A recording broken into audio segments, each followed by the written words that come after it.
Every man dreams of becoming a master of martial arts and dedicating his life to justice. The eagle spreads its wings in the sky, embodying the free fate of a hero.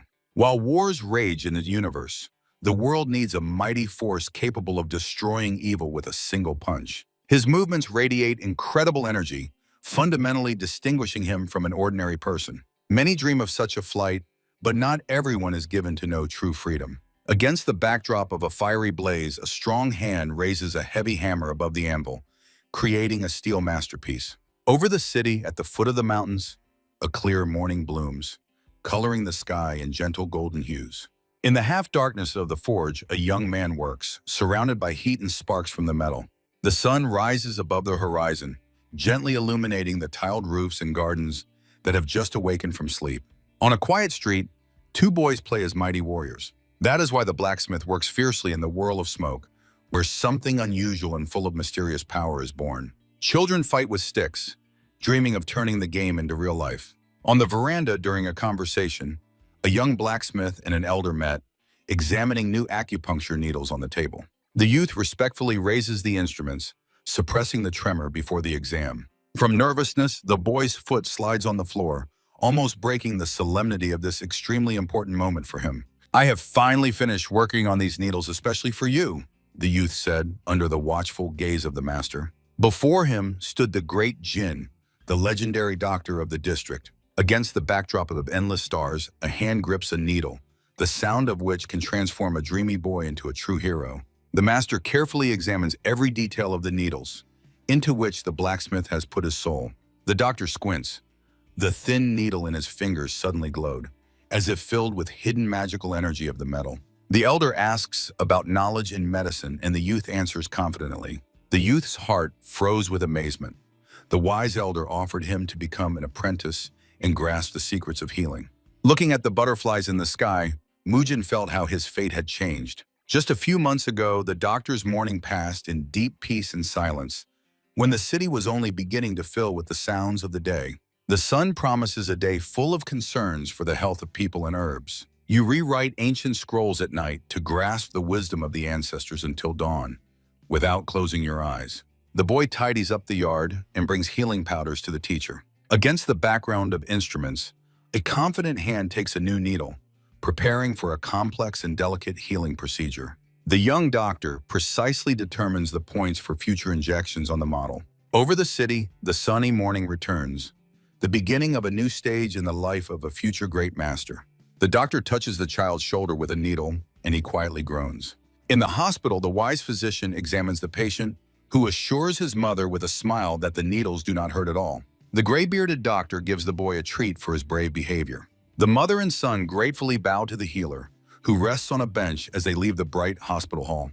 The young man watches his father, whose movements resemble a butterfly dance. The elderly master looks at his son, who asks hopefully if he will ever achieve such high mastery. Muzin sets off on the road, promising his father to return with herbs. The young man runs swiftly through the crowd of the sunny city, where the noise of passers-by creates an atmosphere of endless movement. Flying past the market, the boy greets the medicine seller, who smiles and follows all medical advice. The merchant offers the best goods, but Mujin only waves cheerfully. The square buzzes with greetings. Shopkeepers know Mujin and gladly wave back at him. The young man rushes down the busy street, managing to exchange pleasantries with every passerby on his way. Lost in thought, Mujin crashes at full speed into the broad chest of a stranger. Before him stands a formidable warrior in a crimson aura, whose fierce gaze demands an explanation for such audacity. Overcome with horror, the boy begs the enraged giant to forgive him for the accidental carelessness. The giant rages, his eyes blaze with fire, and his voice promises the boy a harsh lesson. The thunder of the blow, Mujin flies to the ground, but even through the pain he continues to dream of the glory of a hero. On a sunny glade stands an old wooden hut, densely covered with soft moss. Beaten Mujin, with a huge bruise on his forehead, looks pitiful under the explosions of incessant loud laughter. Changguok laughs to tears, advising his friend to put in a second eye for perfect symmetry. In Changguok's hut, he arranges a whole performance, masterfully imitating his friend's fright and the giant's fierce threats. Mujin rages, and his relentless friend offers to help him get another black eye. The verbal altercation between the boys fills the walls of the small hut with noise and arguments. Mujin's scream. He complains about a new poke in the eye and demands his friend stop immediately. Now both young men sit humbly against the wall with identical bruises on their faces. In the cozy room, Changguok suddenly suggests to his friend to finally have a snack. He confidently holds a fly agaric, whose spotted cap looks alluring and dangerous. Sitting on the floor, the young man offers the poisonous mushroom to his friend as an unusual dinner. Mujin accuses his friend of mockery, but he says that this rare mushroom costs a lot of money. The young man stops the blow upon hearing about magical visions and the possibility to open doors to the world of special dreams. Changguok breaks off a piece, convincing his friend that it is the key to unexplored possibilities. The herb gatherer promises Mujin the title of king while he dares to swallow a fragment of the gift. Changguok describes a vision of invincible power as the intrigued Mujin attentively absorbs every word. He tells of triumph over 100 warriors, assuring that the poison will not harm the body. Mujin swallows the entire mushroom in one gulp, trusting the promises of his eloquent friend. Changguok screams from such greed, while Mujin waits for a powerful effect. In imagination appears a mighty ruler surrounded by flying blades, where spirit and steel merge in harmony. Mujin's gaze becomes resolute. He believes that thanks to the mushroom, he will become a legendary sword master. Changguok tries to break free, warning of unpredictable consequences. Mujin firmly holds his friend, stating that as a doctor, he fully controls his body. Changguok mumbles that the poison's effect is about to begin, and all that remains is to wait patiently. Mujin's gaze becomes glassy, but he stubbornly repeats the phrase about his experience in medicine. The boy is drooling, and his detached facial expression indicates the onset of a deep drug-induced trance. The image of a friend doubles while Mujin, like a broken toy, repeatedly assures everyone of his expertise. The black sky blooms with fiery butterflies. The young man's consciousness plunges into a realm of hallucinations. Silhouettes of weapons frozen in the air appear against the backdrop of lava. In the fiery whirlwind appears a mighty blacksmith, whose facial features strangely resemble a masculine version of Mujin. The master grips a massive hammer as sparks of metal fly around. The muscular body glistens with sweat, and the eyes reflect the flame of the forge as he forges the sword blade. The master intently watches the steel, while the fire casts deep shadows on his face. His face is covered with sweat from labor, but his eyes blaze with confidence and a clear vision of the future. In the scorching forge, the master tirelessly hammers the sword, occasionally raising his gaze to the sky as if seeking answers to secret questions of fate. The hammer strikes the metal with a roar, but a piece chips off the nearly finished blade, ruining all the work. The blacksmith looks at the fragments with disappointment, recalling a dream about a doctor's life. The fatigue is so strong that reality blurs. The damaged sword breaks free from the master's hands and flies into the dark unknown. The master takes up work again. He must forge 5 perfect swords ordered by King Yui himself. He has no right to make a mistake. He believes that this blade will become his greatest creation and glorify his name for ages. Against the backdrop of the night sky, an ancient volcano suddenly awoke, filling everything around with an anxious glow and a premonition of inevitable great changes. 5 legendary swords, forged over 20 years, fly in cosmic heights among the parade of planets. Magical blades hover in space, radiating power to change the course of history. Among the weapons levitates the master himself in an aura of pure energy, holding him in the cold ether.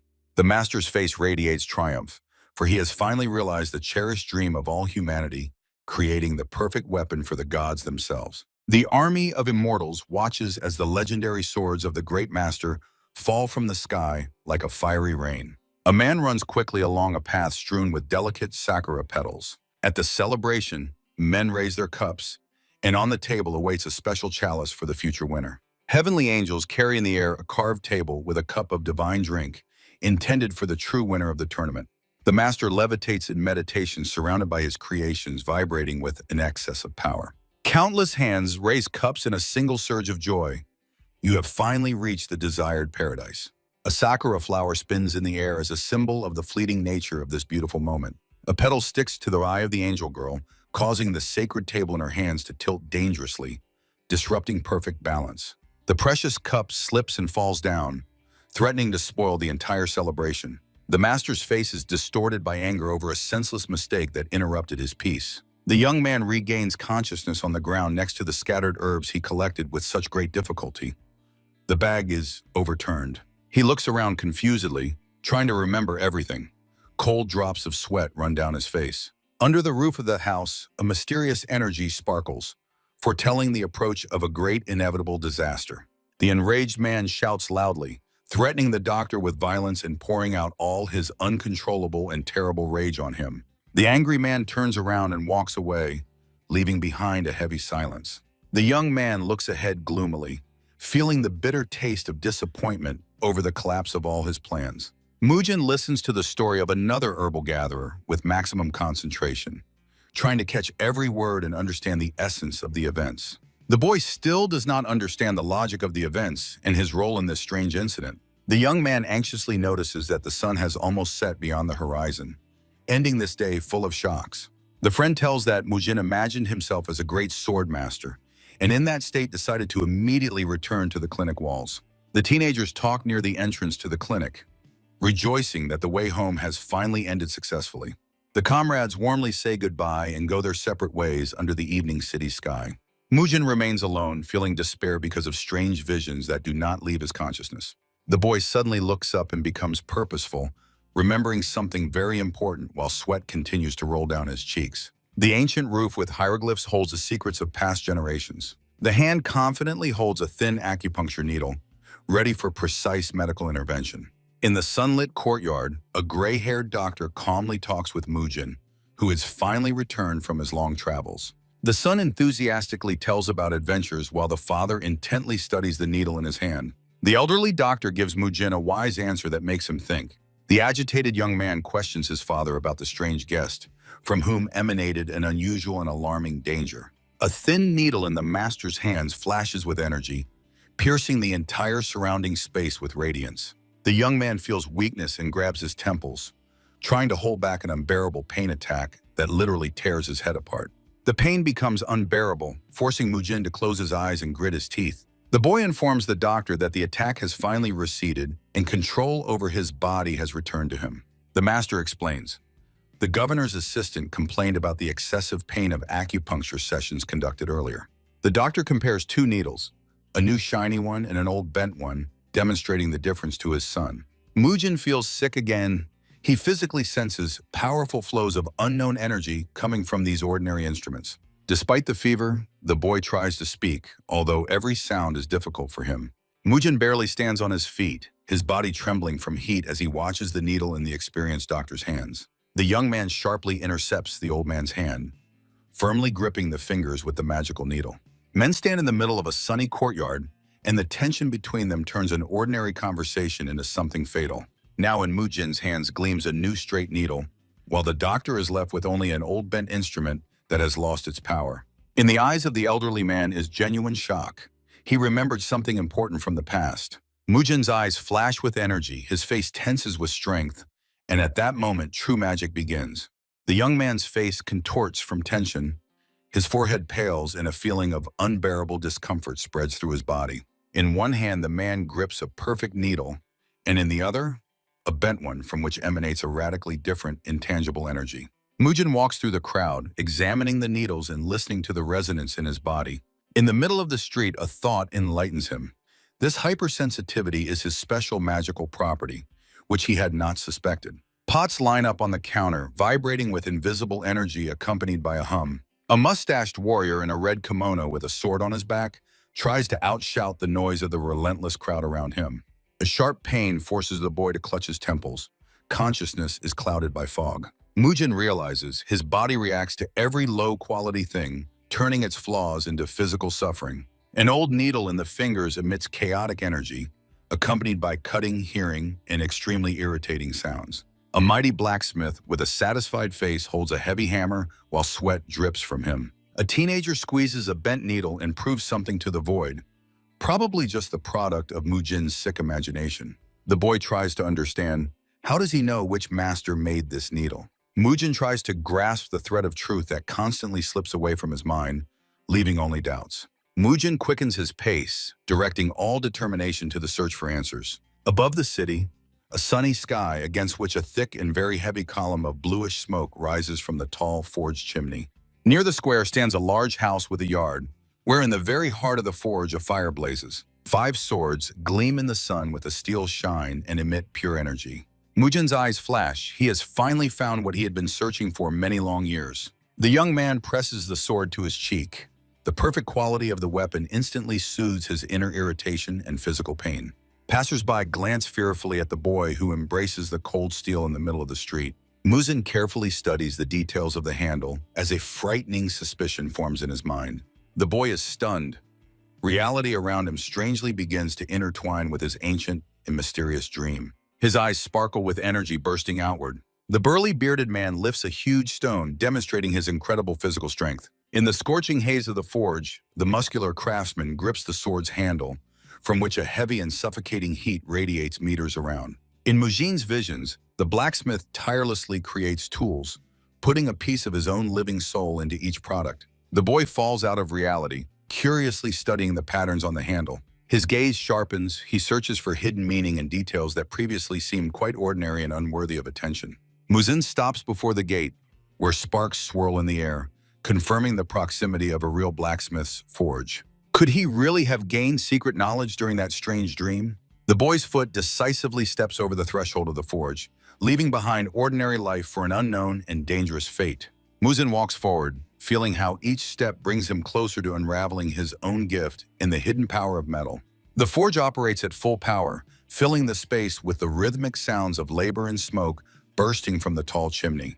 The blacksmith shouts angrily while Mujin calmly compares two needles. The enraged master continues to unleash his wrath, unwilling to listen to any excuses or explanations from the random stranger. In the middle of the yard, Mujin tries to calm the opponent, who stubbornly insists that he is no worse than his father. While being shouted at, the boy remains calm, analyzing the situation and understanding the true reason for the imperfection of the local products. The quality of the work has declined because the current master has lost the true essence of the craft. Mujin ponders who could really have made those new needles. The blacksmith's anger turns into deep resentment. He depressedly tries to defend his own skill before the stranger. The blacksmith issues a challenge, to find among the weapons the masterpieces of his great father. A huge hand points to the warehouse, where swords lie in the shadows, waiting for someone to distinguish true art from forgery. The blacksmith's face contorts with a grimace of uncertainty as he watches every move of the strange guest. Mujin confidently takes the massive blade, demonstrating the strength of a connoisseur. Men stand in tense silence while the young man demonstrates a sword that perfectly resonates with his inner state. The master explodes with rage because Mujin managed to instantly and flawlessly identify the best work of his late father. He does not believe that this boy so easily unraveled the secrets of tempering. In his imagination, Mujin plays out a scenario where the proud blacksmith is forced to admit his mistake under the pressure of irrefutable facts. The master continues to hurl threats, but Mujin only silently looks at him, provoking even more questions. The stranger found all the father's works, and it painfully strikes at his pride. Both men approach the anvil, where the air trembles from the heat, and the conversation becomes even more serious and fatal. The blacksmith admits to mediocrity and raises the hammer, but his movements are already devoid of former zeal. The man extends the hammer to Mujin, offering him to tame the steel himself. Against the backdrop of the wall, the master gives instructions while the young man takes the tool, preparing for the first strike. The boy feels every atom of the metal, as if the steel itself is telling him exactly how it needs to be properly and skillfully worked. Mujin raises the hammer over the glowing metal for the decisive blow. The blacksmith watches with a sly smile, expecting the complete failure of the confident boy who took up the hammer. The master mockingly suggests to the young man to forge a perfect needle, confident that he will only ruin the precious metal in vain. The boy tries to catch the rhythm of work amid creative tension. The work in the forge gains wild momentum, turning the space into a real field of fierce and loud battle. Mujin blows the fire in the furnace with all his might, making the flames dance a wild dance reflected in his eyes. By the furnace, every movement synchronizes with the hellish heat from the very heart of the forge. Mujin is focused on the process. He tries to understand if he has enough strength to embody the idea into a real form. On the surface of the anvil rests a piece of glowing hot iron, emitting a dazzling light before its future transformation. Mujin raises the hammer, putting all his will and energy into the strike. The heated metal on the anvil waits for the touch that will change its shape forever. The heavy hammer strikes the steel with a thunderous blow, sparking and making the very ground tremble from the incredible force of the strike. The blacksmith closely watches the work. His skepticism dissolves in the atmosphere of a true miracle. The master sees a technique that does not belong to a human, but resembles the dance of ancient gods. The young man confidently forges the metal. Each of his actions is filled with precision and wild passion. The movements of the hammer become refined. Mujin seems to paint in the air, turning the blank into a work of art. Sparks illuminate the face of the young man, who is completely immersed in the fiery element. Mujin smiles, the metal obeys his will, confirming the power of the strange method. The blacksmith does not understand how an amateur could achieve such a level in minutes. The master sees his own defeat, where he was just about to laugh at the boy's failure. Before him is not just a talented young man, but a true genius whose gift has no limits. Mujin's work sounds like a perfect symphony, where every hammer strike is a pure note. Through the smoke appears the image of the late master, as if the spirit came to see the birth of a new genius. Mujin works frantically while the master tries to rethink his own life. The blacksmith analyzes the young man's movements, acknowledging a power that surpasses all his dreams. The sword gradually loses its fiery color, demonstrating perfect balance, incredible sharpness, and legendary-level craftsmanship. The blacksmith begs Mujin not to stop and to demonstrate even more secret mastery. The thin blade tip glistens, promising to become the perfect weapon in the hands of a worthy warrior. Mujin feels the weight of the hammer, which has become an extension of his body. The blacksmith reaches out his hands to the blade, wishing to touch the newly seen perfection. The master begs to reforge his weapon, as he can no longer use the old sword. Mujin proudly holds the hammer. His inner chaos has finally found a way out. Smoke with mystical sparks marks the beginning of a new era for this workshop. The tip of the perfect needle emits a healing and soothing light against the wall. The needle's tip gently touches the body, bringing instant relief to the patient.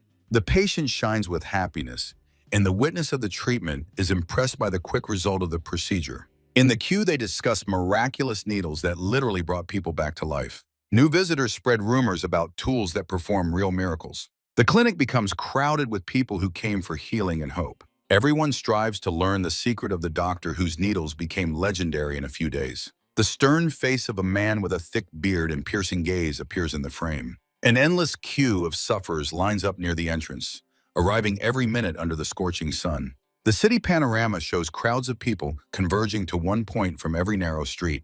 The sun floods the fields and roofs, creating a peaceful picture of a majestic day. Travelers climb the mountain road, enjoying the views and fresh air. A giant statue in the mountains has guarded the peace of this picturesque valley for centuries. Wayfarers walk along the river, hiding from the sun and heading toward their goal. On the clearing, structures are visible where people find shelter from the heat and enjoy the silence of nature. Tired travelers approach a lonely house in search of rest. Near the doorstep, men discuss a visit to the doctor, whose skilled legends circulate even in these mountains. The man in the hat studies the cup, preparing to meet the travelers. From above, it is seen how two people approach the man who calmly rests on a bench near the house. The figure slowly rises and walks away from the house, disappearing forever into the thick and mysterious shadow of the surrounding trees. In front of the gate, a crowd is bustling and the sun reflects off the iron gates. The flow of people does not cease for a moment. They arrive from everywhere, filling all the free space in front of the grand and massive city gate. Disputes flare up in the queue. Tired people argue over every little thing. Frightened faces indicate that something terrible is happening right now. Mujin peeks through the gates, shocked by the scene disorder and strange behavior of the crowd. The cold blade of the sword touches the throat, causing the victim to freeze. The warrior in the purple kimono pins the enemy to the ground, holding the sword right at the Adam's apple. The man's face contorts with rage and despair. Mujin understands this bloody clash is the work of martial arts masters, not ordinary people. In the middle of the yard, a brutal fight unfolds, where energy tears the air with powerful discharges, creating chaos around. Mujin freezes as a drop of blood flies past him. The blow throws the man backward, painting a terrible picture of defeat among bloody splashes. The boy drops to his knees and desperately presses his hands to the wound, trying to stop the bleeding and save his life.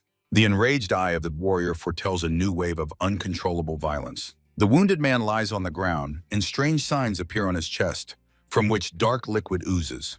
Mujin studies the blood on the fabric, trying to determine the attacker's technique. The victor in purple walks away, and Mujin watches him with a heavy gaze, sensing trouble. The boy freezes. Important information changes his entire perception of the events. The killer's face melts into a creepy smile, and his laughter sounds like a death sentence. Mujin's eyes widen. The realization of the truth makes his heart beat much faster from unbearable anxiety. Before him appears the image of a demonic creature. The enemy transforms into a true devil in flames. Mujin recalls terrible rumors. Before him stands the same ruthless killer of doctors, whose bloody crimes instill fear in the inhabitants of the entire country. The gentle smile of the doctor radiates calm and confidence. The boy froze near their column, mesmerized by something invisible in the sunny room. The doctor greeted the patient on the couch warmly, becoming for him the embodiment of true hope. A mighty tree on the hill stands out as a dark silhouette against the night sky. The sun gilds the hill, and the shadow of the tree falls on the dewy grass. Mujin sees in the giant the image of a father, steadfast, resilient, and full of inexhaustible kindness. The face is distorted by a demonic grimace, and against the background of ominous clouds, the eyes flash with a predatory, otherworldly fire and a cunning smile. The man in the purple kimono froze, clutching a sword behind his back, while his eyes pulse with a dangerous, mysterious light. In a whirlwind of energy appears a strong hand, around which bright sparks and sharp acupuncture needles whirl in a wild dance. The strike cuts through the air. The youth flies aside, and bright crimson drops of hot blood fly from his face. The figure of Mujin swiftly flies through the starry sky until a deadly beam of energy mercilessly pierces his chest, leaving a bloody trail. The face is frozen in a silent scream.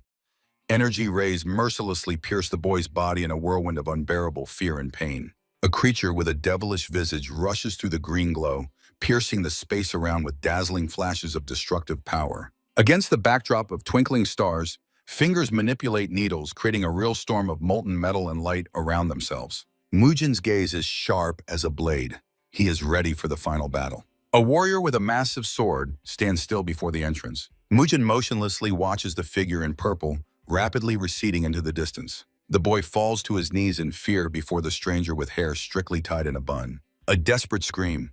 Mujin desperately calls for his father, and his eyes fill with unbearable pain and anxiety.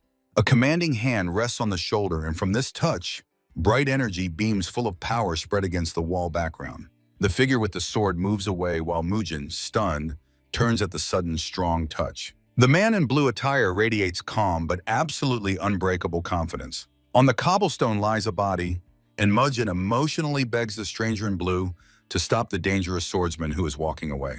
The man in blue respectfully bows his head. A quiet refusal freezes in the air. On the starry sky appears a barely noticeable outline of a figure with a whip, tightly gripping the weapon's handle in his hand. Cold sweat and dilated pupils. Horror from the sudden realization of some terrible and inevitable thought. The young man bows his head before the man whose words fall heavily, like stones into quiet and deep water. A palm in a blue sleeve descends on Mujin's shoulder, giving him support and hope in this difficult moment. Close up, a hand grips Mujin's shoulder, whose pale face expresses unbearable inner disappointment. The majestic hospital building with a high roof towers as a silent witness to the tense conversation under the open sky. The swordsman in purple draws complex passes in the air, releasing turbulent and powerful streams of energy. The heroes' faces distort with fright as they see the incredible power rapidly approaching them. The warrior in purple sees something completely invisible to the ordinary human eye. Frightened eyes freeze on the sword's handle, which ominously glistens under the purple fabric. Fear on Mujin's face changed to joy when he noticed the familiar hand movement of the stranger. A heavy sigh of relief. The situation turned out not to be so bad after all. Mujin shudders, feeling the heavy palm of the man in the purple kimono on his own shoulder. Behind him appears a face with burning eyes, asking the young man a fateful and troubling question. The swordsman studies Mujin intently while he, stammering, tries to find the right words to answer. The man holds the youth in a near-deadly embrace, and the massive sword reminds him of the cost of any mistake. From beneath the folds of fabric gleams the hilt of a warrior with an almost divine destructive power. Mujin looks at the hand in horror, feeling cold sweat flooding his eyes. The warrior's fingers do not release the boy, whose gaze has become completely glassy from unbearable stress. The man in purple smiles tensely, yet his eyes remain cold and piercing. A panorama of the city, a crowd near the hospital watches the events at the main gates with interest. Above the roofs under the clear sky rises thick smoke from the forge's chimney. The warrior in purple stood thoughtfully, frozen in the middle of the yard, completely immersed in thoughts about his own secret plans. The young blacksmith touched his cheek in surprise, while the warrior pointed at him and Mujin, who stood nearby in complete confusion. The silence was broken by the loud laughter of the man in purple, who threw his head back, ignoring the youths. The youths whispered confusedly, not understanding the reason for this strange laughter. The man wiped tears from his eyes and showed a gold coin, posing a provocative question to the boys. The boys froze with raised eyebrows, gazing mesmerized at the gold that the swordsman offered them in his wide palm. On a pink background, a heavy ingot of pure gold sparkled, playing with sunlit reflections. The blacksmith took the precious metal, while the warrior carefully watched their reaction. The man's gaze became sharp, as if he was trying to look into the very soul of the young craftsman. They discussed the deadlines for completing the order, while the swordsman watched every gesture and word of the young craftsman with distrust. Mujin excitedly promised to complete everything on time, not taking his eyes off the shining ingot. Mujin tightly gripped the gold, focused only on a perfect result. The blacksmith confirms the words of his friend, and the satisfied young man already feels the weight of the future task. All three agree on the final details of the deal in the middle of the courtyard, while the gold in Mujin's hands becomes the guarantee of their success. The swordsman sharply raises his hand, and the air around instantly becomes heavy and cold. The man reveals the sword's hilt in the shadows, reminding the boys of his true identity. The boy instantly turned pale, recalling the danger and unpredictability of the man with whom they had just made this risky deal. The blacksmith gets to work, and the warrior sits on a chair, preparing to wait patiently. A skeptical smile on the warrior's face reveals deep doubts about the young master's abilities. A column of smoke rose above the city. Work on the needles has finally begun. Flames burst from the chimney, and the space fills with energy from the frantic work at the anvil.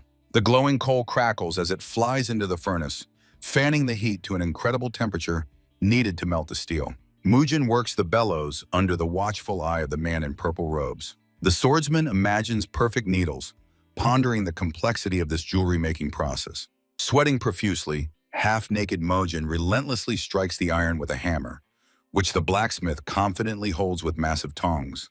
The warrior crossed his arms on his chest, scrutinizing every blow to the metal. The swordsman's face changed. He was impressed by the skill of an ordinary doctor's assistant. The sounds of the blows spread across the square, while thick smoke veiled the surrounding roofs. A strong male hand lifts the heavy blacksmith's hammer against the backdrop of glowing sparks flying around like fiery stars. The swordsman does not take his eyes off the metal, which emits an almost magical light and heat. He did not expect to see such passion for the craft in an ordinary city youth. Mujin continues mercilessly hitting the iron until the metal finally submits to the will and strong power of this young master. The process is clear: division into parts, breaking off pieces, and final smashing of elements. Mujin is fully immersed in the rhythm of work, ignoring the heat around. In the warrior's eyes is reflected the silhouette of the boy, reminiscent of an ancient spirit of fire. Finally, ordinary smoke came out of the pipe, and the heated atmosphere in the forge began to gradually cool, marking the end of the work. Tired but happy, Mujin wipes sweat, rejoicing at the successful completion of the task. The warrior watches the young man with satisfaction, acknowledging his own mistake. Mujin clenches the gold in his hand. It is his reward for exhausting work in the hot forge. The boy looks straight into the swordsman's eyes, asking about the true purpose of creating such dangerous and specific tools. The man smiles mysteriously, but his cold gaze pierces the young man to the very bones. The boy freezes by the wall, hesitating before a difficult choice. The men discuss matters while Mujin sinks into his own anxious thoughts. The swordsman insists on his point, completely ignoring the doubts and fear visible on the boy's face. Energy bursts from the touch to the hilt, filling the forge with dazzling light. The warrior folds his fingers in a gesture. A powerful energy cluster instantly forms between them. The youths watch in fascination as streams of power create a strong barrier around the warrior. The swordsman does not take his eyes off Mujin, who stands soaked with sweat and feels the incredible pressure of another's will in every cell of his body. Drops of water on the tile, a silent proof of a tense moment of waiting. The blacksmith shudders. Sharp needles instantly pierce his bare shoulder. Around, sakura petals and sparks fly as the blacksmith looks at his own hands in confusion. A wave rolled through the forge, lifting objects and causing the air to vibrate from the excess magical power of the mysterious sword. The warrior watches the chaos with satisfaction, demonstrating his total superiority. Mujin froze in the center of the storm, trying to comprehend everything seen in tense silence. The building with curved roofs silently towers over the city, hiding its secrets in the shadows of balconies. In his imagination, he is a hero of legends, confidently frozen in a battle pose. The swordsman embraces Mujin by the shoulder, explaining details while the blacksmith stands in a cloud of energy and sharp needles. Mujin thoughtfully considers the warrior's words despite fatigue and anxiety. The swordsman asks a direct question, intently looking at Mujin, who tries to find the strength for a correct and worthy answer. The conversation continues. The warrior closes his eyes to concentrate while attentively listening to the young man's explanation. Mujin inquires about secrets, while the swordsman watches every change in his gaze. Hearing the news, the young man opened his mouth in genuine surprise, confused. The warrior explains the purpose of the needle, while Mujin watches his hands mesmerized. The conversation becomes increasingly serious. Both men are fully absorbed in discussing the intricacies of using the newly created weapon.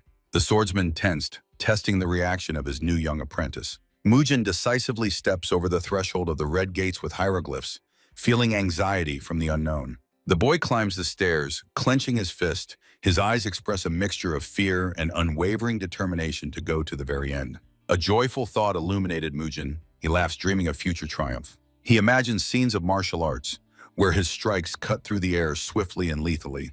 Imaginary images of Mujin perform combat moves, demonstrating unbreakable strength of spirit. Mujin exhales focusedly during the strike, fully dedicating himself to training body and mind. However, reality is different. Mujin lies unhappily on the ground, and above him towers the teacher, observing his unfortunate failure. Mujin bows low to the doctor, apologizing for the long absence at home. The father looks gently at his son, while the son bows his head, feeling responsibility towards the family. When the doctor touched the son's shoulders, a spark of true mutual understanding instantly arose between them. Suddenly, the doctor's body shudders from a strong fever. Mujin barely manages to catch his father, who has become very ill. The doctor's face paled from pain, while Mujin feverishly thinks about how to help his father. The old man talks about his fear for his son while they recover from a severe attack. Leaning on his son's strong shoulder, the father slowly heads to the entrance, seeking the long-awaited shelter within the walls of his native hospital. The healer's face is clouded with thoughts before the fateful conversation. Despite his weakness, the old man watches his son intently, whose gaze is full of impatient expectation. They stop right before the clinic entrance, preparing to finally cross the threshold that will change their usual and measured life forever. Suddenly, the father rushes deep into the yard, leaving the young man confused. Returning, the old man stuns Mujin with news that makes the boy's eyebrows shoot up. In the old man's hands, silver ingots mysteriously gleam, emitting a soft glow in the golden rays of the evening sunlight. Mujin holds the treasure confusedly, not understanding why his father gave him these riches right now. The doctor explains to his son, the time has come to set out on the journey to become a man. The father continues giving instructions, while Mujin tries to comprehend the scale of the serious changes ahead in his own life fate. The young man's speech is full of doubts, and the sweat on his temples reveals his fear of the unknown. The doctor's confident gesture breaks the hesitation. This is the only path to the future. Looking his son straight in the eyes, the father fervently convinces him of the importance of this step. Although the boy listens with great doubt in his soul, Mujin suddenly realizes a truth he had never even dared to dream of before. In the forest clearing, old tree firmly holds onto the ground, casting a shadow on the grass. The boy looks at the giant, pondering the incredible resilience of his father. Mujin's face shines with the realization of a new mission, as he finally grasps something extraordinarily important against the backdrop of the endless blue sky. Hundreds of yellow butterflies swirl around, filling the forest space with magic and happiness. The old trunk becomes the center of the world where a new legend is born. From the lush crown, clouds of golden butterflies and sparks scatter, heralding the beginning of a great journey and future magnificent achievements. Through the infinite space, like comets, bright clusters of chi energy rush by. Mujin in meditation. Around him swirl energy flows and leaves. Against the sky, the young man's face radiates calm, eyes closed, and hair playing in the wind.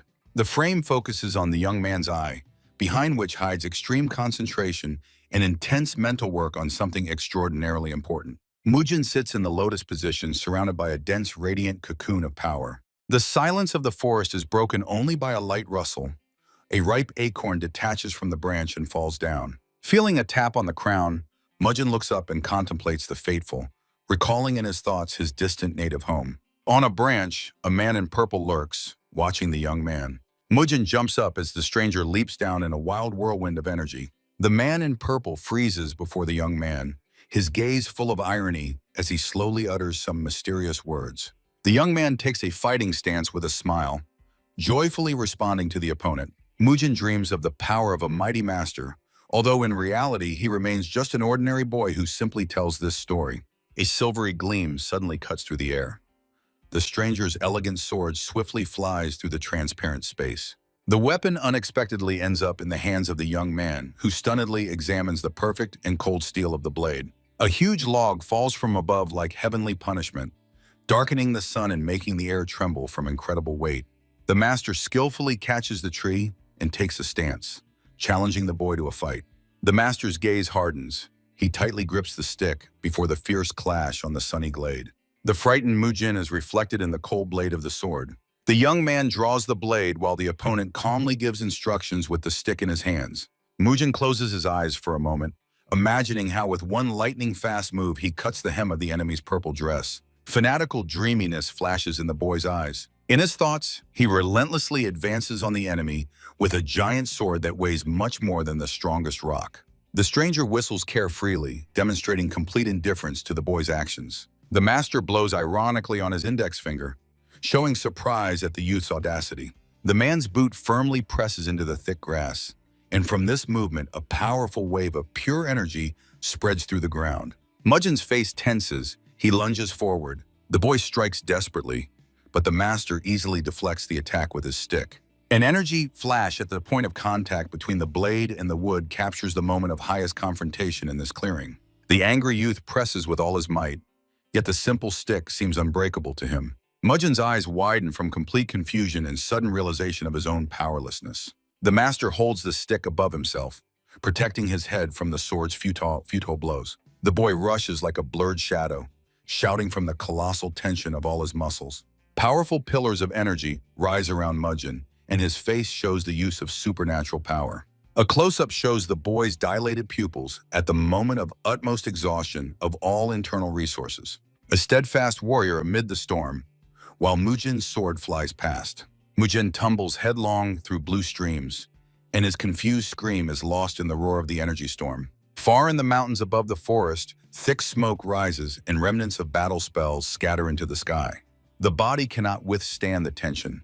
Trembling hands press into the grass, and the boy is mercilessly nauseated from the strong shock. The youth kneels while the master calmly observes his weakness. Mujin begins to cry loudly, pouring out pain and disappointment from defeat. The master laughs cheerfully against the sky. He is sincerely pleased with the lesson. The youth stands by the blade, feeling disappointment over the complete failure of the plan. A ringing strike of the stick on the crown makes the boy's head jerk in pain. The master points the stick at the sky, trying to explain a truth incomprehensible to the student. Mujin fearfully raises his sword against an ordinary stick, relentlessly moving toward him. Sweat pours down the youth like hail. He breathes heavily, searching for a way out of the losing fight. Two figures froze. Mujin in a fighting stance against the master with an old stick, which in his hands seems like a formidable weapon. A spark of concentration flares in the boy's eyes. He is gathering strength for the final attempt. The warrior's foot stamps into the ground. The air trembles from a powerful explosion of force. Mujin leaps with a sword, but the enemy again raises the stick for defense. The sword whistles as it strikes the tree.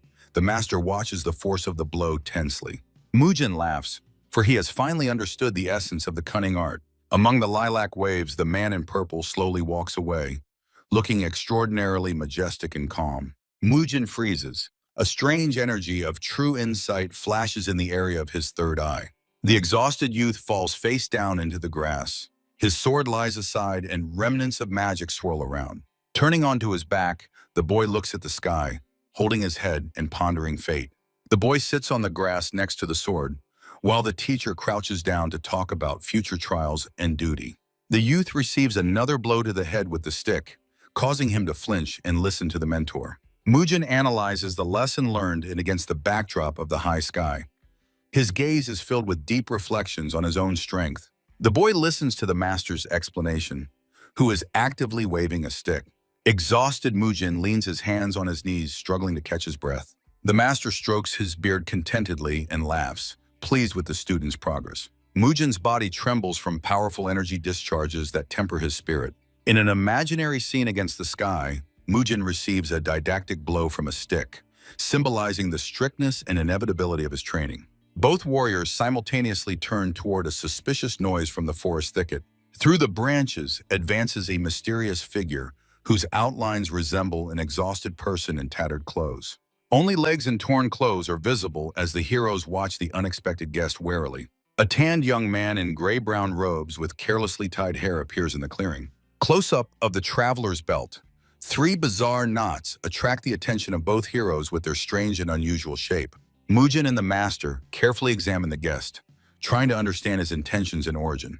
A tanned boy folds his hands in greeting and begins the story. 3 heroes walk through a glade. The young man actively tells his story, while Mujin and the teacher listen carefully to every word. The guide's face becomes upset. He bows his head, recalling the terrible events that forever changed the life of his native settlement. A tragedy appears before the eyes. A wall of fire, fresh graves, and men carrying the bodies of the dead on wooden stretchers through the smoke. A large procession of people with belongings slowly walks along the road, escaping from an unknown danger. The young man's face is full of sorrow. He looks into the void, continuing his mournful story. The boy recalls the doctor of his settlement, whose image helps to recreate the details of those terrible events. The young man sincerely thanks his companions for their help, bowing against the backdrop of majestic and sharp mountain peaks. The heroes are revealed a view of lakes and settlements spread out on picturesque hills ahead. The travelers examine the buildings, preparing for what awaits them inside. A gray-haired man warmly welcomes the travelers and invites them to enter the premises. The heroes enter the house behind the boy, who has finally led them to their destination. On the floor lies a boy whose body is covered with blisters. The fever mercilessly burns the child. Mujin searches for a pulse in the teenager under the tense gazes of everyone present in the room. The young man raises his palm in cold sweat. He feels how the disease relentlessly takes life from the child. In Mujin's imagination, the elements collide, the icy moisture of the illness and the destructive fire of the fever. Mujin thoughtfully reflects on the nature of this disease. The man talks about the child's symptoms while Mujin sits by the sick boy on his knees, analyzing the patient's condition and his exhausted body. Mujin bows his head, feeling the weight of responsibility under the watchful gaze of his mentor, who silently awaits his professional decision. The master's face expresses fear. He understands that this disease is extremely dangerous for everyone present in this cramped and stuffy room. Mujin turns to the teacher with a question. His gaze reveals extreme concentration on saving the teenager. All the characters have gathered around the bed, trying together to determine the diagnosis during a tense conversation. The master in purple sinks into thought, rubbing his chin and analyzing the complex medical situation. Mujin's face shows confusion from what he has heard. Sweat rolls down his forehead as he tries to compose himself. The young man decisively opens his backpack near the patient, while others silently watch his preparations. In the light of the wooden building, a thin acupuncture needle glistens, its tip emitting a magical glow. Mujin's hand trembles with excitement as he prepares for the procedure, trying to control his feelings.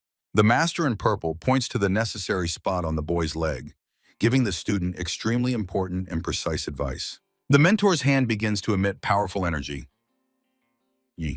helping Mujin in his complex and responsible work. Mujin's eyes widen with a surprise and concentration at the same time.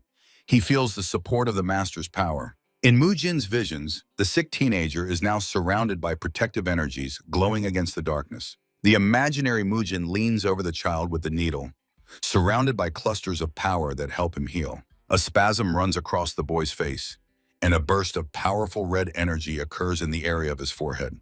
The hero's hands work on the patient's leg, while an important dialogue about the course of treatment continues between them. Mujin carefully inserts the needle into the flesh.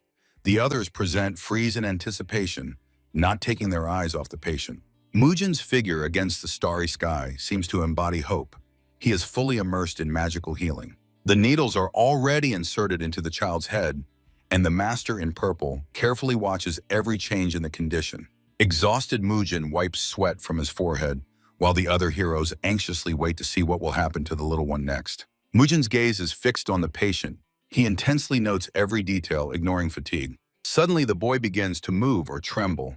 His face, covered in blisters, is drenched with large drops of sweat. Close-up of Mujin's frightened face. He looks tensely, trying to understand the body's reaction. The boy starts to cough harshly with red energy, indicating a critical phase of the internal struggle. Mujin's eyes are wide open in surprise or fear at what he sees in this decisive moment. The teenager finally calms down. The coughing stops, and his body, pierced with needles, finds long-awaited peace. Everyone present in the room carefully observes the child, trying to catch the slightest changes in his condition. Mujin's face finally expresses relief. He exhales a clump of energy, feeling the weight lift from his shoulders. The surprised young man feels the master's hand on his shoulder, as if stopping him at the moment of greatest exhaustion. The man in purple stands over Mujin, placing a hand on his shoulder while the young man raises a questioning look at him. The master looks down at the apprentice and tells him something extremely important about further actions in the boy's condition. A happy smile appears on Mujin's face. Despite fatigue and sweat, he looks completely satisfied. The last rays of the sun illuminate the mountains, and the figure of the man in a radiant cocoon symbolizes the greatness of a completed deed. 3 men walk past wooden houses.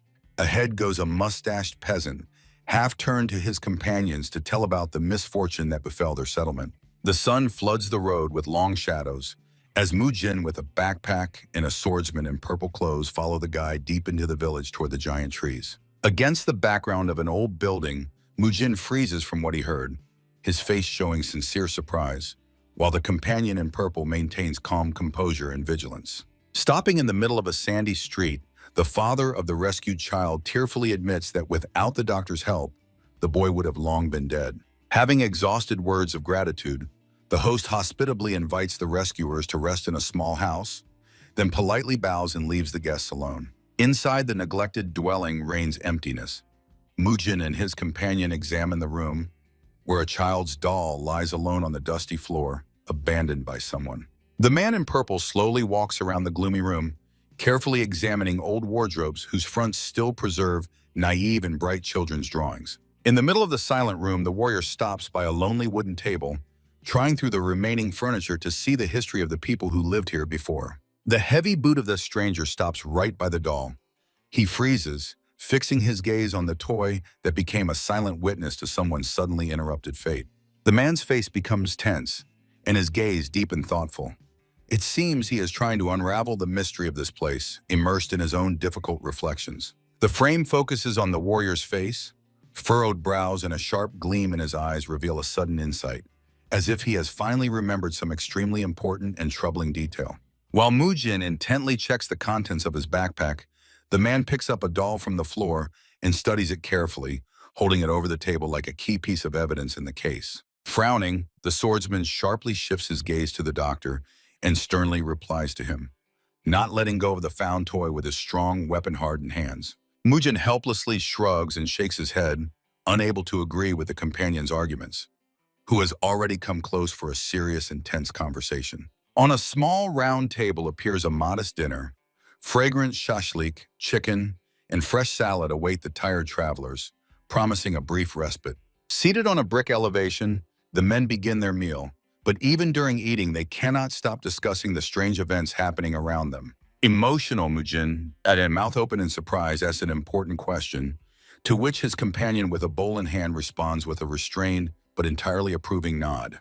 The man's confident hand tilts the pitcher, filling the bowl with warm milk, which Mujin is already reaching for impatiently, eager to quench his thirst after the long journey.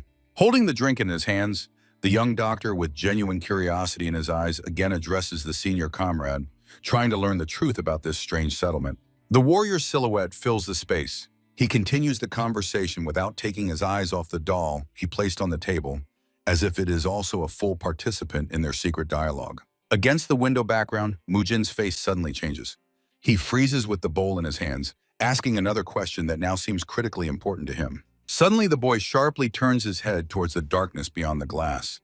His hearing caught a strange, foreign sound that disturbed the silence of the abandoned wooden house. From the street, one can see how the frightened Mujin presses against the window, anxiously peering into the night darkness, where something suspicious and extremely dangerous was just heard. The evening twilight rapidly envelops the settlement. Heavy clouds cover the sky, evoking a sense of inevitable trouble lurking between the silent wooden walls. Against the backdrop of distant mountains unfolds a panorama of the village with its twisted water bodies and sandy spits, which in the last rays of the day look cold and alienated. Mudgeon froze in a thoughtful pose against the window, completely immersed in his own thoughts and trying to unravel the mystery hidden in the walls of this house. Before the boy's eyes again appears the image of a sick child. He feverishly analyzes every symptom, striving to understand the nature of the ailment he had to treat. In the semi-darkness of the room, the man in purple and Mudgeon sit directly on the floor, having a quiet and focused conversation about things that trouble them. The evening sun breaks through the window, illuminating Mudgeon's wide eyes from shock, who just heard from his companion an extremely unexpected or even dangerous news. The warrior sits with his back to us, not taking his eyes off the abandoned doll on the table, while his voice continues slowly unraveling the thread of a gloomy and ancient story. The camera focuses on the wooden table where a doll girl sits with her head bowed, looking incredibly lonely in this silent, neglected room. Sitting on the bed opposite his companion, Mudgeon attentively listens to the tragic confession of the man in purple about the very disaster that once tore his family to pieces. Suddenly, the warrior strangely brightened up. He squeezes the bowl with a crooked smile on his lips, making Mudgeon even more focused, feeling the hidden pain in this laughter. Wide open doors let in beams of light onto scattered clothes and a doll. Everything around testifies that the inhabitants fled here in haste, gripped by panic. In the glow of a bright morning, a figure with long hair appears on the threshold, decisively turns around and walks away from the house where only memories and junk remain. Against the backdrop of the sunset, a man surprisingly resembling our hero, but with longer hair, approaches a massive gate that serves as the entrance to a mysterious town. The pink-purple sky highlights the silhouette of a wooden post, on which a paper lantern quietly swings, decorated with mysterious hieroglyphs calling travelers. A handsome foreigner confronts a disgusting old man. This thin man with warts and a rat-like bite looks extremely repulsive in his dirty gray attire. The young warrior's face is covered with drops of sweat, and his gaze reveals extreme concentration.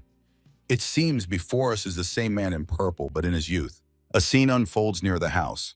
A grotesque mustachioed man brazenly hangs on a crate, while a young boy in purple kneels before him in a sign of submission or pleading. On a golden background, the face of a toy girl appears again. Her gloomy look intensifies the bitterness of the story about irreversible losses that happened in this house. The warrior confesses that his wife and daughter died not because of poverty, but due to the absence of a doctor and healing herbs, while Mudgeon silently shares this heavy burden of truth. With a painful smile on his face, the man explains that it was this personal tragedy that once forced him to abandon the path of a warrior and dedicate his life to the art of healing. Sitting by the wooden wall, he sadly adds that over many years of wandering, the images of his dearest people have almost faded from his memory, leaving only emptiness in his heart. Mudgeon thoughtfully looks out the window while his companion wipes his face with his hand, unable to look away from the doll that reminds him of everything he once lost. Through the window from the street, the figure of Mudgeon is visible, gazing into the distance, in the silhouette of a man in purple, who stands motionless in the depths of the empty room. The morning fog slowly rises over the settlement, enveloping the mountains in bodies of water with a ghostly haze while the sun is just beginning to illuminate the sandy hills. The man in purple decisively declares his intention to personally inspect every corner of the village to find at least some clue that explains the strange behavior of the inhabitants. Villagers have gathered on the street near the house. The warrior orders Mudgeon not to waste time, to which the boy confidently nods, promising that everything will definitely be under control. The morning silence is suddenly interrupted by a sharp sound. Against the backdrop of trees appears a pig's snout, and loud grunting makes the heroes instantly shudder from surprise. Under the open sky, a huge enclosure has spread out, where dozens of pigs are crowding, and Mudgeon, together with his companions, stand frozen near the fence, tensely watching the animals. Mudgeon bends low over the stone well, gazing into the dark gray, almost steel-smooth surface of the water, trying to find at least some hint in this depth. In the semi-darkness of the basement, cluttered with sacks and vats, Mudgeon crouches near the find, He intently studies the object in his hand under the watchful gaze of an old villager. Passing by a gloomy wooden building, Mujin abruptly stops and asks his companions if the old Zhong lived here, who was the first to fall ill from the unknown disease. The companions confirm the doctor's suspicion. This lonely homestead on the outskirts really belongs to the first victim of the epidemic, which only heightens the anxiety hanging in the heavy air. Two contours arise in consciousness, cold blue and fiery orange. Someone reflects on the nature of ailments. Some chill the body to the bone, others burn it from within. Before the eyes appears a sinister red cluster of energy with metastasis tentacles. This is the deadly chi, born in stench and darkness, yet it is found neither in the well nor in the barn. Bowing his head, Mujin feverishly contemplates that any plague always has its epicenter, from which it mercilessly spreads outward like ripples on water. In the middle of the street, a tense dialogue unfolds. Mujin tries to extract every detail from the locals about who fell ill next and how exactly the disease developed. An old villager, lowering his eyes, recalls the terrible days, while a young man with a bandage adds an important detail. The disease consumed the western part of the settlement much faster than the eastern. Mujin freezes in the middle of the road, comparing the two parts of the village. His mind searches for the very fatal difference that made the disease choose the western direction. The boy with the bandage suggests that it is about the balance of yin and yang energies, but he is puzzled by something else. Why exactly the children, past whom they passed without fear, became the first victims? Mujin proposes a logical version. The children constantly played together, and their favorite place was always the stream flowing on the western outskirts of this unfortunate village. The doctor's face twists with a sudden guess. If the well in the east dried up during the spring drought, then the only source of water for all the inhabitants was precisely that stream. Mujin breaks out in sweat from the terrible conclusion. The first to fall ill were those who most often took water from the brook, and the drought only pushed people into the trap of the deadly element. The frame reveals a panorama of a noisy stream rushing swiftly between rocks and sandy banks, densely overgrown with grass and wild shrubs, hiding its secret. While the companions keep their distance, Mujin kneels right by the water, intently gazing at every sparkle on the surface flowing down the hillside. The stream looks deceptively safe. Through the crystal clear water, every pebble and every green stem swaying on the bottom under the current is clearly visible. Mujin touches the water, feeling neither cloudiness nor suspicious smell, yet all the facts indisputably point to this seemingly clean mountain stream. The doctor's face becomes stone-like. He understands that only the last, most dangerous way remains to test his theory and learn the truth about the state of this transparent water. The old man and the young man with the bandage flinch at the unexpected splash. The sound of water in the silence of the forest rang out like a gunshot, making their hearts beat faster with anxious anticipation. Mujin resolutely raises his cupped hands of water to his face and, closing his eyes, takes a sip, risking his own life to save the entire settlement. The companions watch in horror as Mujin freezes in a meditation pose. He plunges into inner silence, trying to feel the effect of the drunk water on his body. Wrapped in streams of bright energy, the doctor falls into a deep trance. His face is calm, but the inner tension reaches its limit in search of the hostile force. On the bank of the stream, silence reigns. The young man asks if the old man has ever seen such powerful technique, to which the grandfather only shakes his head, stunned by the power of chi energy. On the bank of the brook, Mujin freezes in the lotus pose. Behind him stand the young man and the gray-haired old man, amazed at how great doctors can control their inner energy. Mujin fully immerses himself within. His face radiates extreme concentration, and his hair flies from the powerful burst of force that visualizes the work of his organs. In a close-up of the body's internal systems, it becomes noticeable how ominous red chi energy gathers near the intestines, the deadly imprint of the drunk water. In his imagination, Mujin sees how this identical poison torments the boy he saved, and finally fully realizes that the source of the disease is hidden precisely in this stream. Mujin's gaze sharpens, pulsating streams of light radiate from his pupils. This is the moment of true enlightenment, when the doctor solves the mystery of the epidemic's origin. The young man and the grandfather watch tensely every breath of Mujin, shuddering at the realization of the terrible truth he has just uncovered in his trance. Sharply turning to his companions, Mujin authoritatively points forward with his hand. He shouts an order to immediately gather and move deeper into the forest, following the flow of the treacherous water. Above the majestic mountains, a clear, cloudless sky spread out, but below, just above the tops of the dense forest, a ghostly and anxious fog begins to thicken. A bright haze slowly descends on the forest thickets, hiding the foot of the cliffs and creating a sense of an invisible obstacle lurking for the brave in the mountain lowland. The trio of heroes advances along the hill, where the stream's bank becomes increasingly steep, and every step demands incredible vigilance and physical effort from the travelers. The stream suddenly widens, turning into a turbulent river. The men, helping each other, carefully jump over slippery stones, trying not to fall into the water. Pushing through the forest, Mujin feels the air becoming thick and heavy. Every breath comes with pain, as if nature itself resists their progress. Following the healer, his tired companions barely keep up. The old father and the young man breathe heavily, feeling their strength gradually leaving them in this suffocating forest. Mujin releases a wave of bright energy around him, like an invisible radar.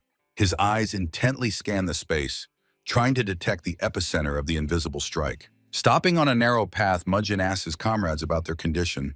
They grimly confirm that they also feel the oppressive influence of something alien and evil. The group continues their way through the thickets along the flow.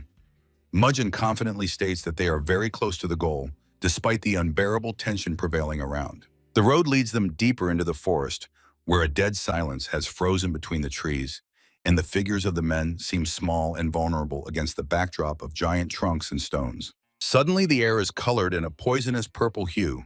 It becomes so dense that the travelers are forced to stop, stunned by this abnormal chi force. Mujin, dripping with sweat, tightly pinches his nose with his hand. The stench of rot hits his face, and the sight of dying trees suggests that the source of the disease is somewhere very close. Before them unfolds a terrifying scene, a wide clearing, completely enveloped in a purple fog that slowly devours the forest like a living and ravenous creature. Trying not to breathe the poison, the heroes crouch and slowly advance deeper into the foggy clearing, leaving behind the relatively safe zone of tall forest trees. Mujin's face distorts with rage and disgust.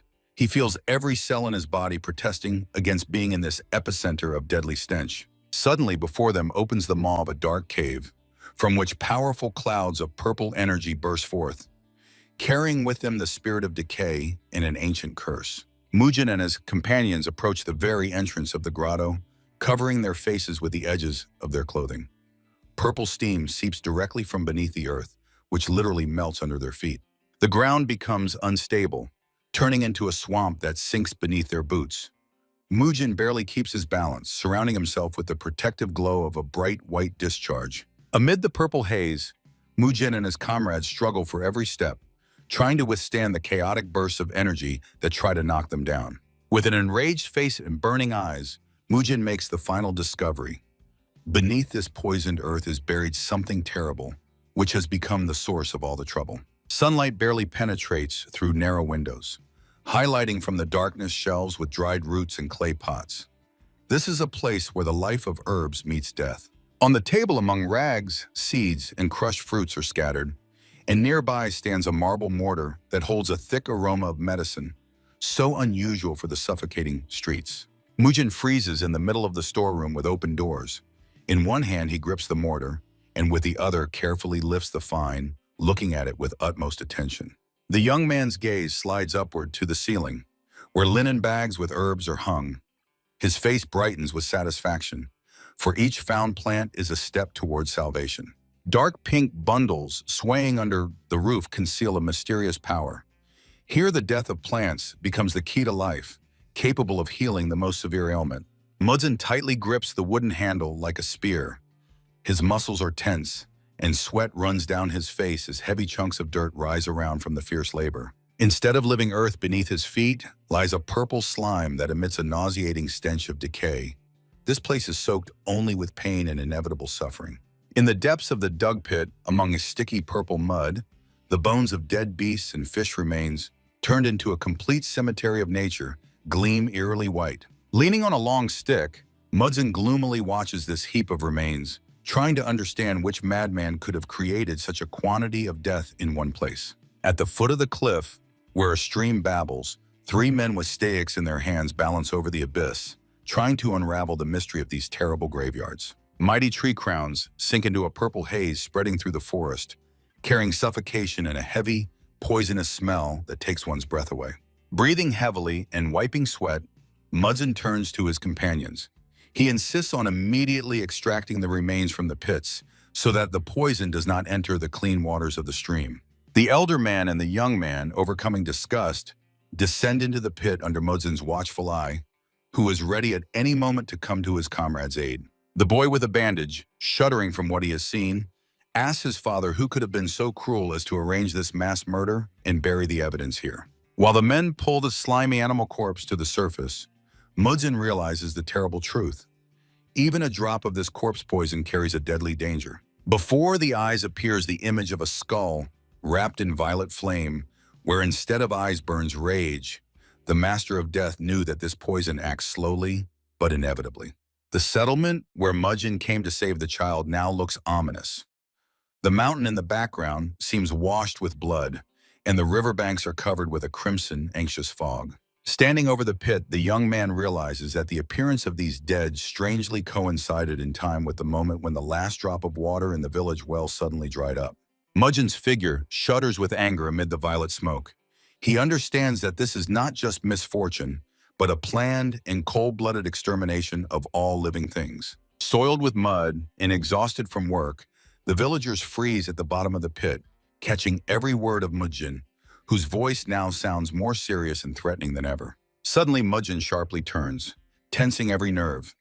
Amid the forest silence, a suspicious crack of a branch sounded, making his heart beat faster from danger. Three men froze in amazement, looking toward the thickets, where from the slowly appears the figure of a stranger, from whom only one confident leg is visible so far. Before them stands a stout man in a pink robe and a strange hat. In his hands glints a sharp knife, and behind his back swings a mysterious basket. The fat man's face distorts with rage. He tears off a handkerchief and shouts, cursing the uninvited guest for destroying his months-long bloody work. The heroes' bodies tremble with a terrible suspicion. Could it be that the one who was supposed to give healing and hope turned out to be a real executioner and the source of all this death? Mudson's gaze becomes icy and his eyebrows angrily knit over the bridge of his nose.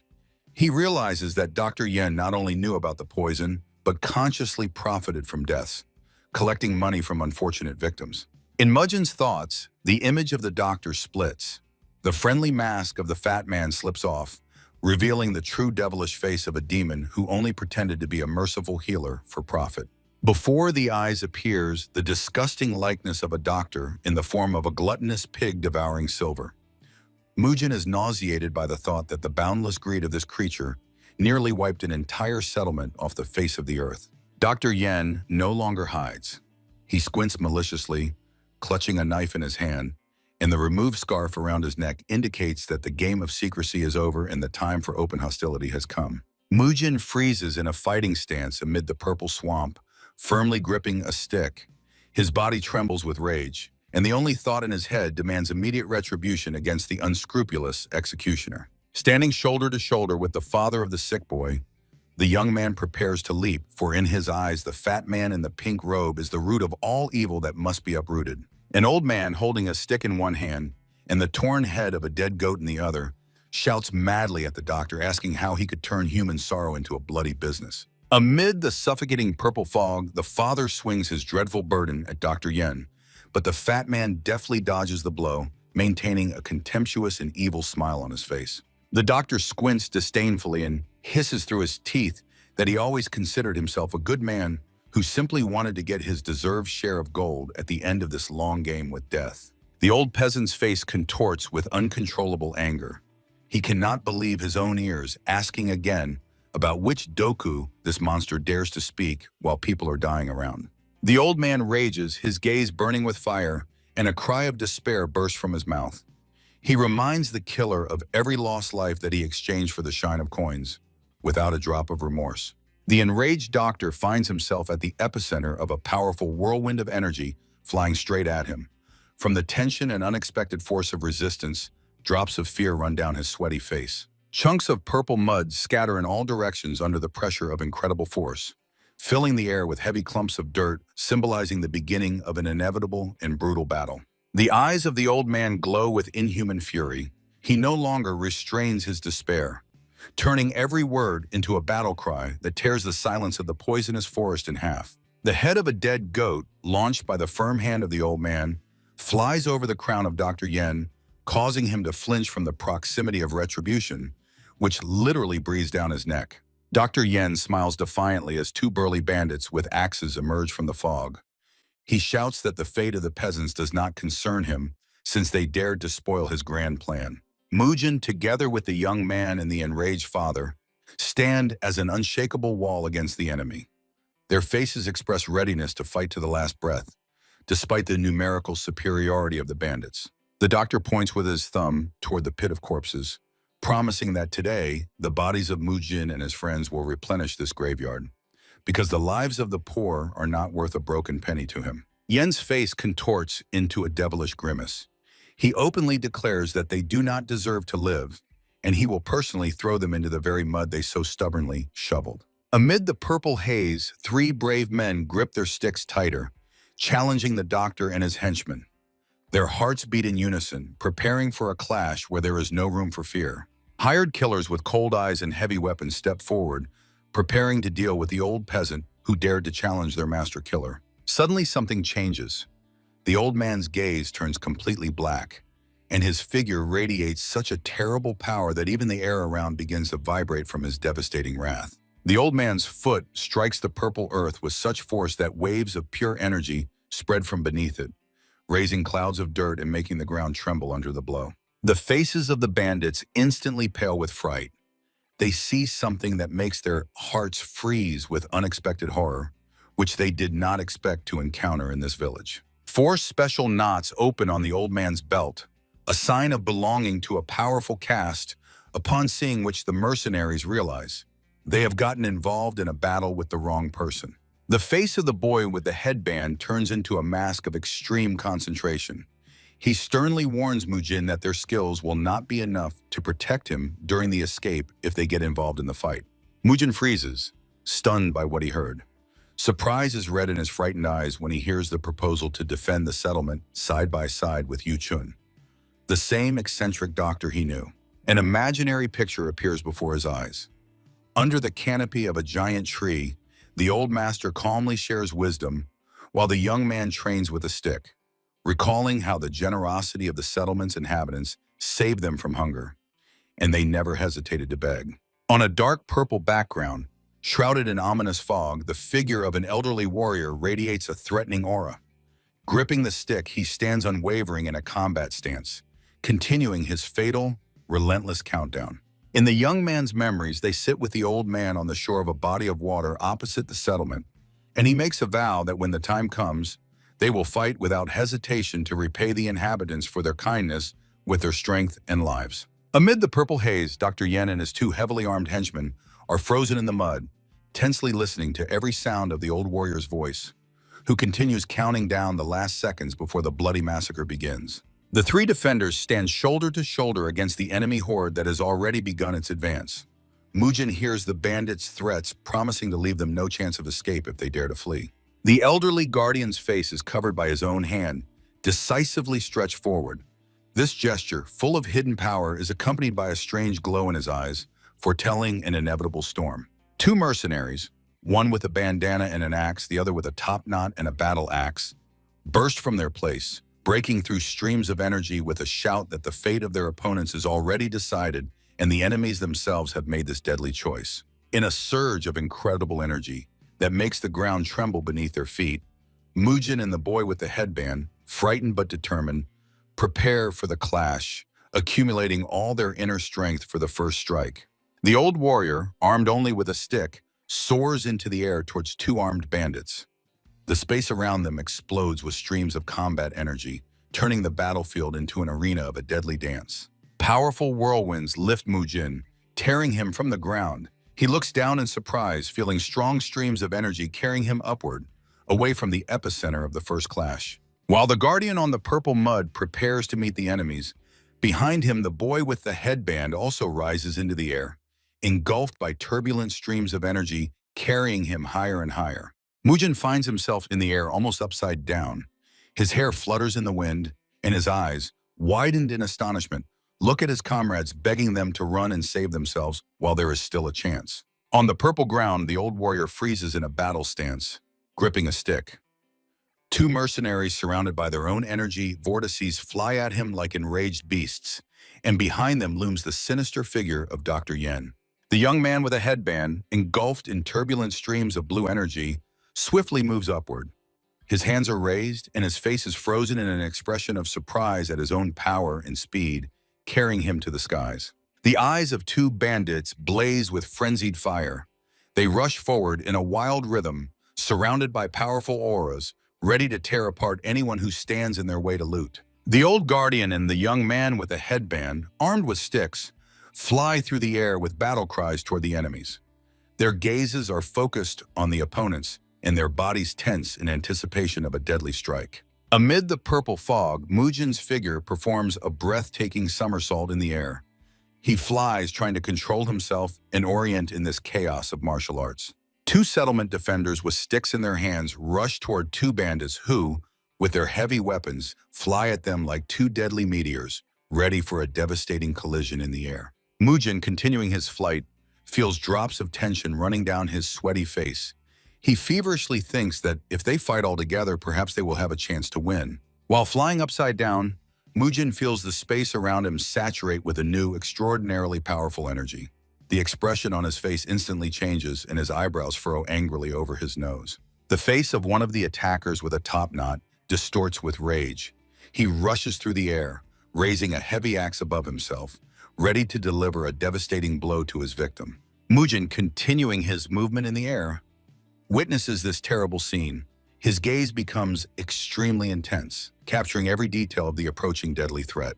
The moment of truth arrives. The old guardian with a stick clashes in a fierce duel with a bandit in a bandana, while the young man with a headband takes the blow from a mercenary with an axe, beginning a fierce battle for life. Mujin's flight ends with a hard landing. He crashes into the shore, and from the strong impact with the ground, his entire body is pierced by sharp pain, making his breath catch. The face of the young man with the headband in the heat of battle radiates primal rage. He clenches his teeth so tightly that the tendons play on his cheeks, and he puts all his hatred into every lightning-fast movement. Above the mirror-like surface of the stream, amid the purple haze, men's legs rush by, wrapped in colossal streams of energy that cut through the fog like blazing blades. The young man with the headband continues his deadly dance. His eyes burn with anger, and his lips are pressed into a thin line as he frantically attacks the enemy in an endless flow of movements. Mujin rushes along the forest path among towering trees, trying to escape as far as possible. He feverishly convinces himself that this retreat is the only logical way in such a situation. The figure of the boy blurs from the mad speed of running. He tries to drown out the voice of conscience with thoughts that he is only following the comrade's order to save his own life. Breathing heavily, Mujin focuses on the main goal. He must survive at any cost to deliver the message to the settlement and warn the people about the deadly threat. A terrifying vision appears before his eyes.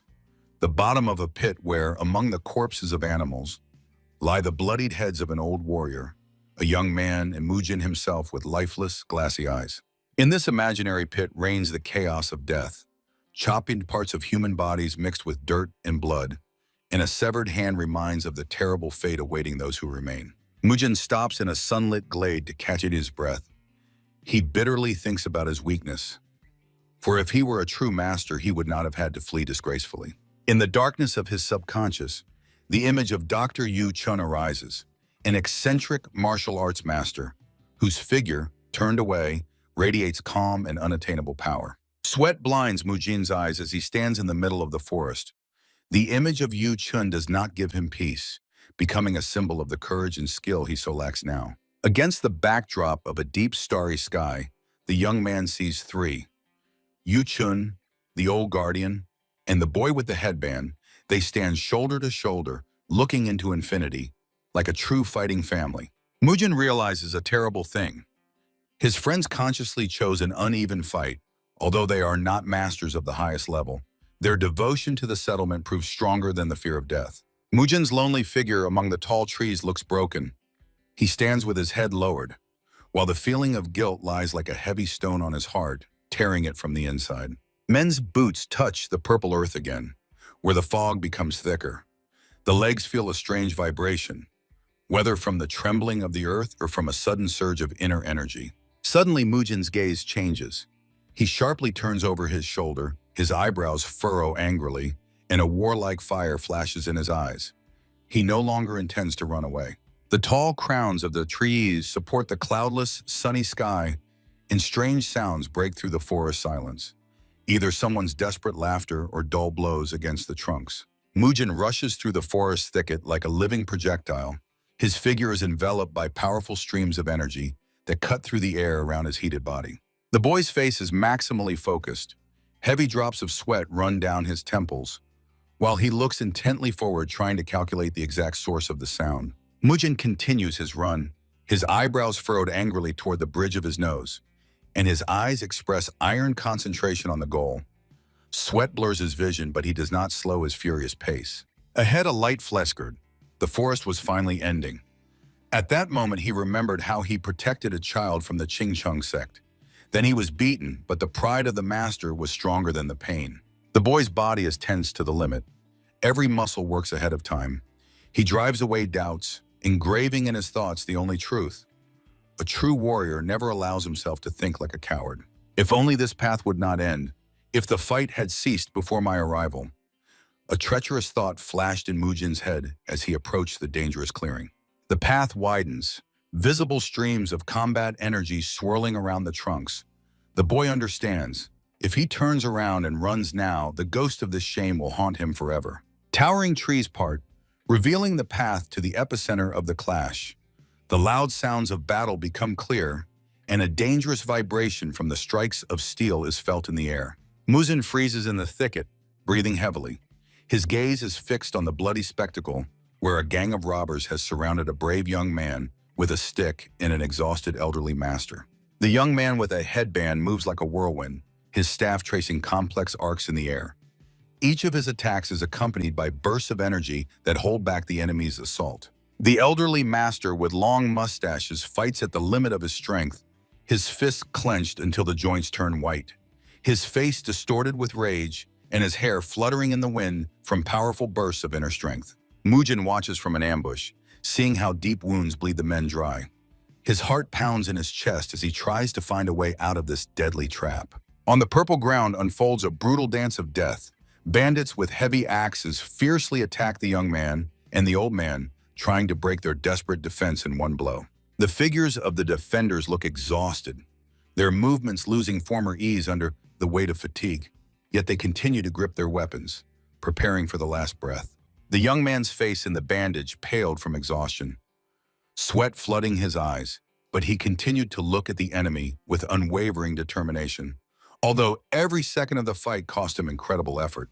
The frenzied accomplice of Dr. M swings a huge axe for the decisive blow. His eyes are bloodshot, and his gaze is directed straight at the heart of the exhausted boy with a stick. Against the backdrop of purple fog, two fates collide. A bandit lunges into attack, and a young man tries to deflect the blow. The space around them explodes from the clash of colossal volumes of energy. One of the attackers falls to his knee, unable to withstand the tension, while the young man with the bandage flies backward, trying to maintain his balance after the devastating blow of the enemy axe. "How tired I am of you, damn bandits!" shouts the boy, gritting his teeth. His stick trembles under the weight of the axe embedded in the tree, but he refuses to retreat. The air is torn by the clatter of metal and the crack of wood. Three fighters have locked in a tight circle where every mistake costs a life, and the tension has reached its critical point. The robber's eyes burn with the fire of murder. He presses again and again on the boy whose face is covered with dust and sweat, but his gaze remains sharp and focused on every move of the enemy. The axe whistles through the air, tracing deadly circles around the defender. The youth maneuvers skillfully, holding the stick against blows capable of splitting stone. At the moment of weapon clash, the youth's face distorts from exertion, his mouth twisted in a silent scream, and his dilated pupils reflect the approach of deadly steel. The bandit swings again, shouting through laughter, "You're tougher than you look, ragamuffin." His strike carries all the weight of rage, promising to end this long battle. The bandit with a bun skillfully draws eights in the air with his heavy battle axe, while the youth with a headband barely manages to dodge. The attacker mocks, demanding to show the skill he boasted of earlier. The blade of the battle axe whistles through the air, grazing the youth's body. Bright red drops of blood burst from a deep wound, leaving a painful trail on his exhausted body. At the moment of the stick and battle axe clash, the youth's face turns into a mask of extreme effort. He moves at the edge of human capability, trying to hold back the devastating force of the enemy's weapon. The enraged robber raises his massive weapon over his head again, his face expressing animal bloodlust and confidence in a swift victory over the wounded opponent. The youth is knocked off his feet. He shields himself with the stick from a blow that strikes directly on the wood. Meanwhile, the old master, fending off the burly bandit, desperately calls the apprentice, "Jusain!" The master sharply looks back over his shoulder, his face burning with anger and tension. He shouts at the top of his lungs, ordering Jusain to immediately pull himself together and rise from his knees for their mutual survival. On a rich green background appears the energetic embodiment of the old master's will, from which sparks of power fly out. But this vision is suddenly pierced by the cold steel of enemy weapons. In the midst of the purple fog, the bandit raises the axe right above the master's face. He desperately dodges the blow while the enemy mockingly asks if he is too old to worry about others at such a moment. The master falls to the ground, leaning on his hands and breathing heavily. Right in front of him, an enraged bandit knocks Jusana down with a powerful punch, forcing him to fall again onto the purple soil. The bandit in a bandana glances over his shoulder with a beastly look, his eyes glowing ominously beneath furrowed brows. Baring his teeth, he asks if these two intend to fight dirty to the very end. The face of the elderly man is covered in sweat, but his gaze remains firm. He hoarsely replies that it is better to be dirty than a dead victim, and that is still more honest than the evil carried by the bandits. In the foreground, a bandit in a bandana fiercely swings an axe and clenches his fist. He confidently declares that the old man and his apprentice are doomed and must come to terms with their inevitable death. The master kneels on one knee, holding onto the ground, but his eyes look at the enemy with unwavering stubbornness. The bandit only laughs, threatening to turn their bodies into fertilizer for this forest. The old master's gaze becomes thoughtful. Sweat trickles down his forehead as he listens to the surrounding noise. It seems that amid the chaos of battle, he heard something, or finally a plan was born in his mind. The old man's facial expression changes instantly. His eyebrows furrow angrily, and his gaze focuses on something important ahead. He has made a final decision that could change the course of this uneven confrontation. Jusin takes off into the air again in a combat position, tightly gripping the stick. His eyes glow with pure hatred, his teeth clenched tightly, and every movement aimed at destroying the enemy before him. In the thick fog, a fierce slaughter continues. Jusan desperately maneuvers while the bandit keeps pressing the old master. However, the elderly warrior confidently declares that he is not ready to give up so easily. On the purple land lies a lonely fragment of a shattered staff, a once reliable weapon of the defenders, now turned into a symbol of their critical situation in this battle. The bandit makes a powerful leap with a loud battle cry, aiming at the master. The old man sharply jumps aside, swiftly approaching the remains of his staff lying on the ground. The face of the bandit in the bandana distorts with rage. Clenching the axe tightly in one hand, he yells at the old man, outraged that he still has the audacity to resist and defend his life. Right in the air, the bandit catches up with the master and with a powerful blow shatters his stick into small splinters. The old warrior at the last moment tucks in and makes a swift somersault, avoiding death. The bandit repeatedly charges with the scream, "Die!" But the master, even while falling, does not take his eyes off the enemy, watching every move over his shoulder and preparing to defend. The master's head is wrapped in energy flows. His face radiates absolute concentration. Despite fatigue and sweat, a new insidious plan can be read in his confident gaze. Jusin continues his fight, frozen in a defensive stance before the bandit with a bun. The latter does not tire of swinging his weapon, making one attack after another on the exhausted young man. While Jusan's eyes blaze with anger and drops of blood fly from his stick, another drama unfolds behind him. A bandit in a bandana jumps at the master, but he skillfully dodges the blow again. Against a purple ground, a man's hand desperately claws into the earth. Fingers tightly grasp roots and dirt, seeking support for the final surge. In the center of the fight, Jusin kicks the enemy while holding a stick ready as the old master jumps away from another bandit. The heavy axe of the bandit crashes into the ground with a roar, raising a cloud of dust. The face of the elderly warrior is tense to the limit, eyebrows furrowed, and eyes fixedly looking forward.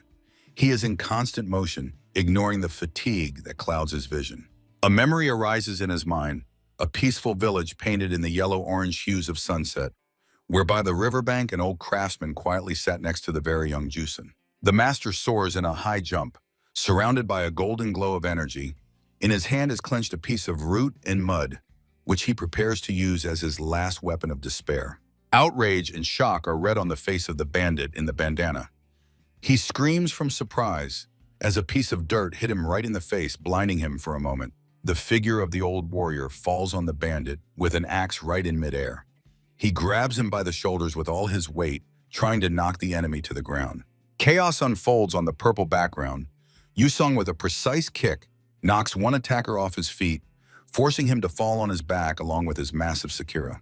The enraged bandit strikes the master with the axe right in the back. The air bursts with splashes of blood, but the old man continues to hold the enemy firmly, sacrificing himself for the sake of the student. Yusong freezes in horror, his eyes wide open, and his heart skips a beat. He instantly realizes the terrible price the teacher is paying for his chance at salvation. The young man's gaze sharply changes, focusing on the wounded figure of the teacher. Time seems to slow down and doubts fade in his mind, giving way to cold determination. The steel of the axe crunches into the master's flesh, tearing through clothes and skin. Streams of blood scatter in different directions, marking this moment as an irreversible tragedy. The old master's hands come together in a strong, unbreakable lock behind the bandit's back. He squeezes his fingers with such force that it seems the bones themselves are about to crack. The master lets out a frantic scream of pain while blood continues to flow from his severed back. He holds the enemy in deadly embraces, giving him no chance for another strike. Yusong's face becomes stone-like with concentration. Despite the pain in his heart, he understands. The teacher's sacrifice must not be in vain, and he is obliged to finish this fight here and now. The old man's eyes darkened from inhuman tension. He turned into living shackles for the bandit. The robber desperately tries to break free, but the steel of the master's hands holds tight. The master's face, distorted by pain, is drenched in blood, teeth clenched tightly. He calls out his student's name one last time, giving him his final command in this life. In close-up, the clenched, bloodied teeth of the old man are visible. He hoarsely says that the time has come to repay people for food and kindness, protecting the weak at the cost of life. Jusin takes off into the air like an angry god of war. He raises the stick high above his head, putting all his hatred and desperate hope into the upcoming strike. The face of the bandit held by the old man twists with animal fear. He sees the approach of death but cannot move, bound by the iron will of the wounded master. The mortally exhausted master breathes heavily. Blood flows from his mouth, mixing with sweat. He is on the verge of fainting, but holds on only thanks to superhuman strength of spirit. In the purple fog, Jusin flies at the enemy while another bandit chases him. The young man ignores the danger behind, fully focused on the target ahead. Jusin tightly grips the stick, aiming a strike at the head of the bandit in the bandana. Meanwhile, another attacker has already raised an axe, trying to intercept the young man in midair. The young man fights off one enemy while trying to cover the wounded master. The bandit with the axe receives a powerful blow to the jaw, momentarily disorienting him. Mujin suddenly emerges from the shadows with a face twisted in rage. In one hand, he holds a heavy stone, and the other is already raised for a devastating throw toward the enemies. The bandit with a bun on his head falls to the ground with a dull groan. The heavy stone hit him right in the face, turning it into a bloody mess. The bandit only manages to curse Dr. Yem. Jusin lets out a furious scream, releasing a colossal wave of energy. His eyes blaze with beastly fury, and his sweat-soaked figure moves like an enraged whirlwind to protect the teacher. Jusin's heavy stick strikes the head of the bandit in the bandana with devastating force. The bandit's eyes widen in shock, and he collapses limply to the ground, dropping his weapon. In the middle of the clearing, the drama's finale unfolds. Yusun freezes in a fighting stance after the strike. The master still holds another enemy, and Mujin runs out of the forest while Dr. Yem coldly watches them from afar. Against the backdrop of purple fog, everything mixed together. One bandit lies motionless in the grass, another falls along with the wounded master, who did not release his embrace, and in the distance looms the ominous figure of Dr. Yem. Blood flows from the shattered club of Jusun directly onto the purple ground. The boy breathes heavily, and behind him stands a stunned Mujin, clenching his fist from the horror he has witnessed. Mujin's face expresses deep shock. Sweat rolls down his cheeks, and in his eyes reads uncontrollable pain and sympathy for the wounded heroes who sacrificed themselves for justice. Suddenly, Mujin's pupils dilate with surprise. He freezes, noticing through the fog the one whose appearance seemed impossible in this cursed place. The last bandit with an axe leaps desperately at Mujin, shouting that the boy made a mistake choosing death instead of fleeing this battlefield. Mujin stands firm, raising a stone for the final blow, while the wind blows his hair. This is the moment before the clash, where life weighs no more than a breath. Suddenly, the air is cut by something incredibly fast. An invisible flash rushing over the clearing with a whistle that makes the heart stop. Mujin looks up in surprise, trying to understand what force intervened in the fight and saved him from the deadly axe strike. Before Mujin, who still clutches his stone, stands not the attacker, but Dr. Yuchun. He has just landed like a deity descending from the heavens into this purple fog. The legs of the eccentric doctor in purple robes confidently stamp the ground, and his hand casually but firmly grips a long, shining sword still vibrating from the strike. Yuchun slightly turns his head toward Mujin, throwing a brief phrase. He notes that the boy has traveled too long and dangerous a path to finally find the true source of the disease. The scene on the clearing is horrifying. The beheaded body of the bandit lies in a pool of blood next to a severed hand, while Yuchun calmly stands beside the stunned Mujin as Jusan mourns the teacher. Ahead is visible the entrance to the cave under the rock, entwined with roots. The ground around it rots and crumbles, poisoning all living things. It is here that the source of the Black Plague hides. Jusan kneels, trembling with sobs. He presses the bloodied body of the master to himself, and his tears mix with the blood of the one who became dearer to him than his father. Yuchun's gaze becomes sharp and cold as steel. He surveys the place of tragedy, and his face expresses deep anger and contempt for those who caused this sorrow. With his hands behind his back, Dr. Yuchun asks Mujin whether ordinary bandits are really behind this crime, to which the boy fiercely replies, "The main culprit is Dr. Yem." The figure of Dr. Yem turns into a pitiful sight. His body trembles with horror. His teeth chatter, and his fingers clench convulsively as he sees true power before him. Yuchun instantly appears behind the killer, placing his hand on his head. Dr. Yem begins to hiccup from paralyzing fear, vainly trying to find any way out. With boundless contempt, Yuchun pushes the scoundrel into the mud. The basket flies off Dr. Yem, and he humiliatingly sprawls in the dirt under the icy gaze of the eccentric doctor. Dr. Yem kneels, not daring to raise his eyes, while Mujin towers over him with clenched fists, and Yuchun sternly interrogates him about the reasons for creating this terrible plague. "Did you really do this just for money?" Mujin shouts in the face of the scoundrel, while he panics, covering his head with his hands, begging for mercy he does not deserve. Yuchun coldly looks at the sprawled enemy, restraining Mujin with a commanding hand. He asks the only question that takes the boy's breath away. What is the true goal of this madness? Dr. Yem looks pitiful, his sweaty face distorted by panic. He is afraid even to raise his eyes, hiding his head behind trembling hands from every word of Yuchun. The attacker begs for mercy, assuring Yuchun that he, as a true master, will appreciate his gift. Medicine for cultivation, more valuable than the lives of all the inhabitants of this settlement. Folding his hands in a pleading gesture, Yem trembles from every breath of wind. He hoarsely asks if the great Yuchun has ever heard of the legendary and ominous Black Peony. Mujin is stunned, sweat rolls down his forehead, and his mouth involuntarily opens at what he hears.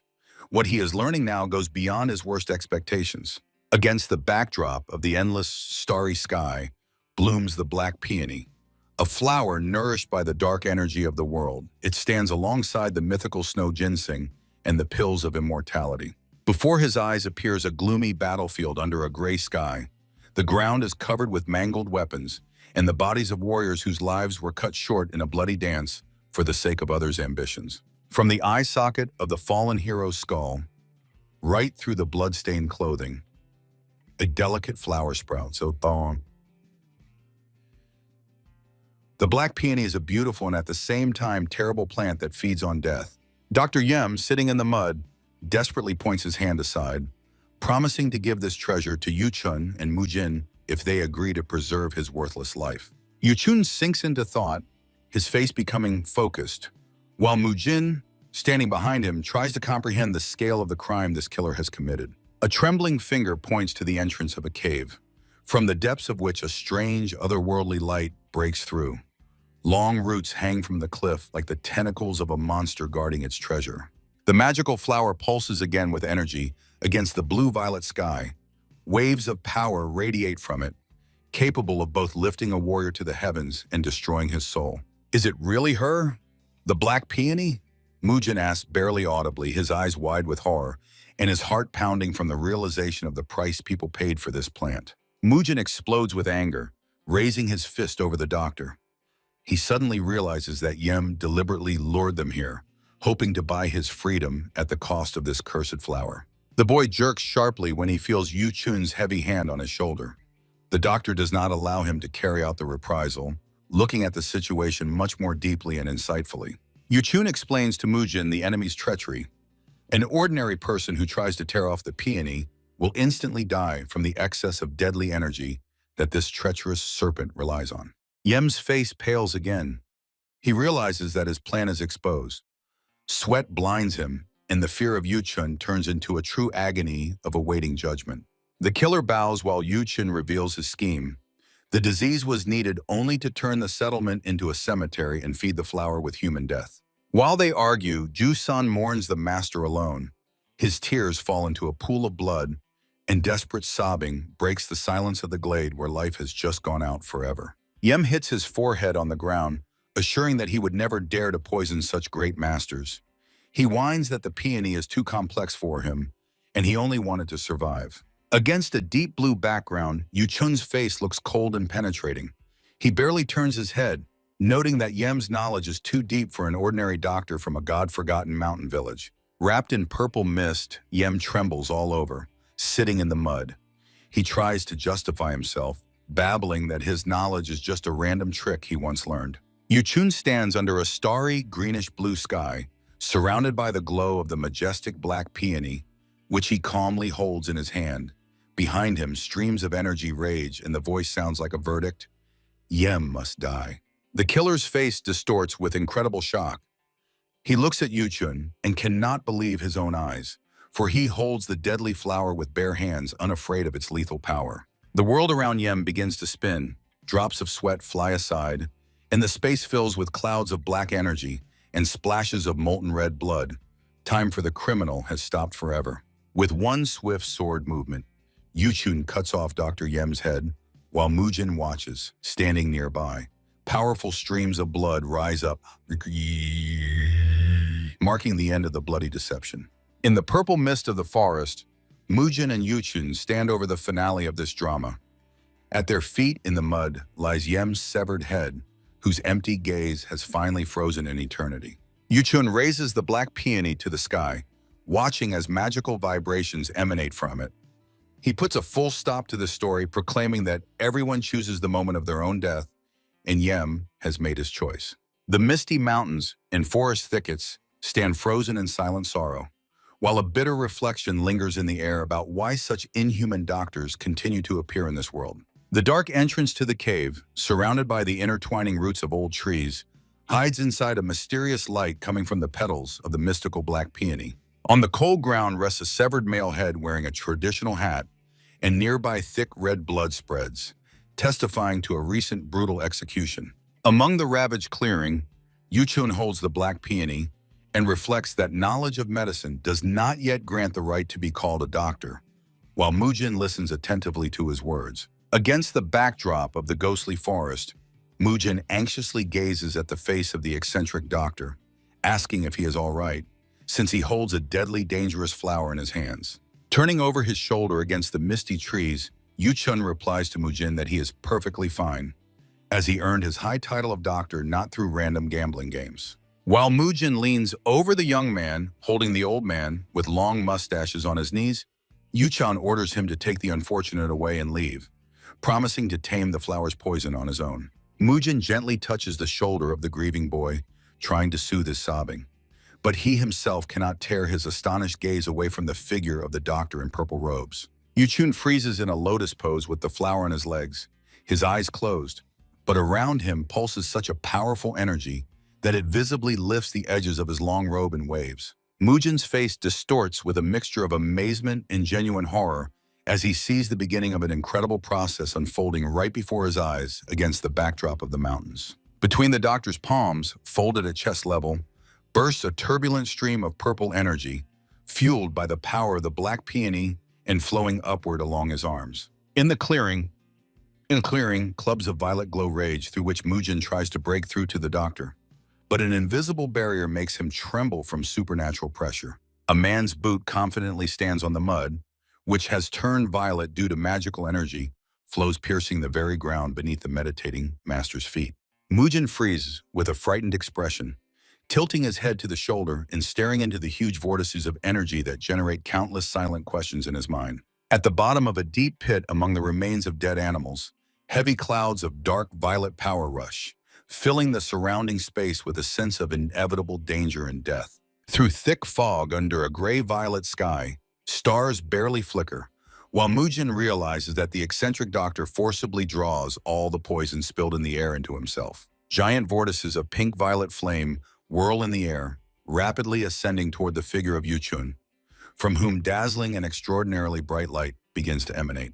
Mujin barely stands on his feet, trying to maintain balance under the blows of the energetic wind that blows his hair and knocks him down with its furious strength.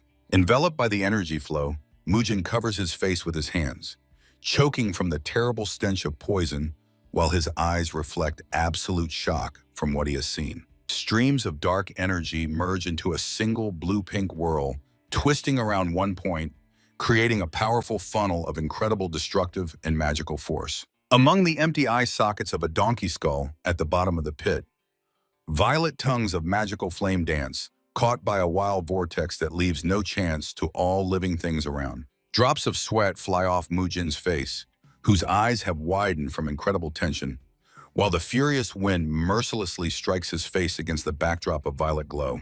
Near the cave, an epic scene unfolds. Yuchun is at the center of an energy storm, and Mujin, with a young man and an old man behind him, watch this holding their breath. Mujin is forced to shield himself with both hands from the unbearable pressure, trying to stand still while Dr. Yuchun continues his dangerous ritual amid the whirlwind. Yuchun's face remains perfectly calm in a state of deep meditation as the wind wildly blows his hair, emphasizing his iron will and concentration. Heavy drops of sweat slowly trickle down Mujin's face as he intently gazes toward the doctor, feverishly wondering if this is the final completion of the ritual. Mujin's focused gaze is fixed on the space before him. He wipes the sweat and mentally asks himself if his eyes have truly missed no important detail.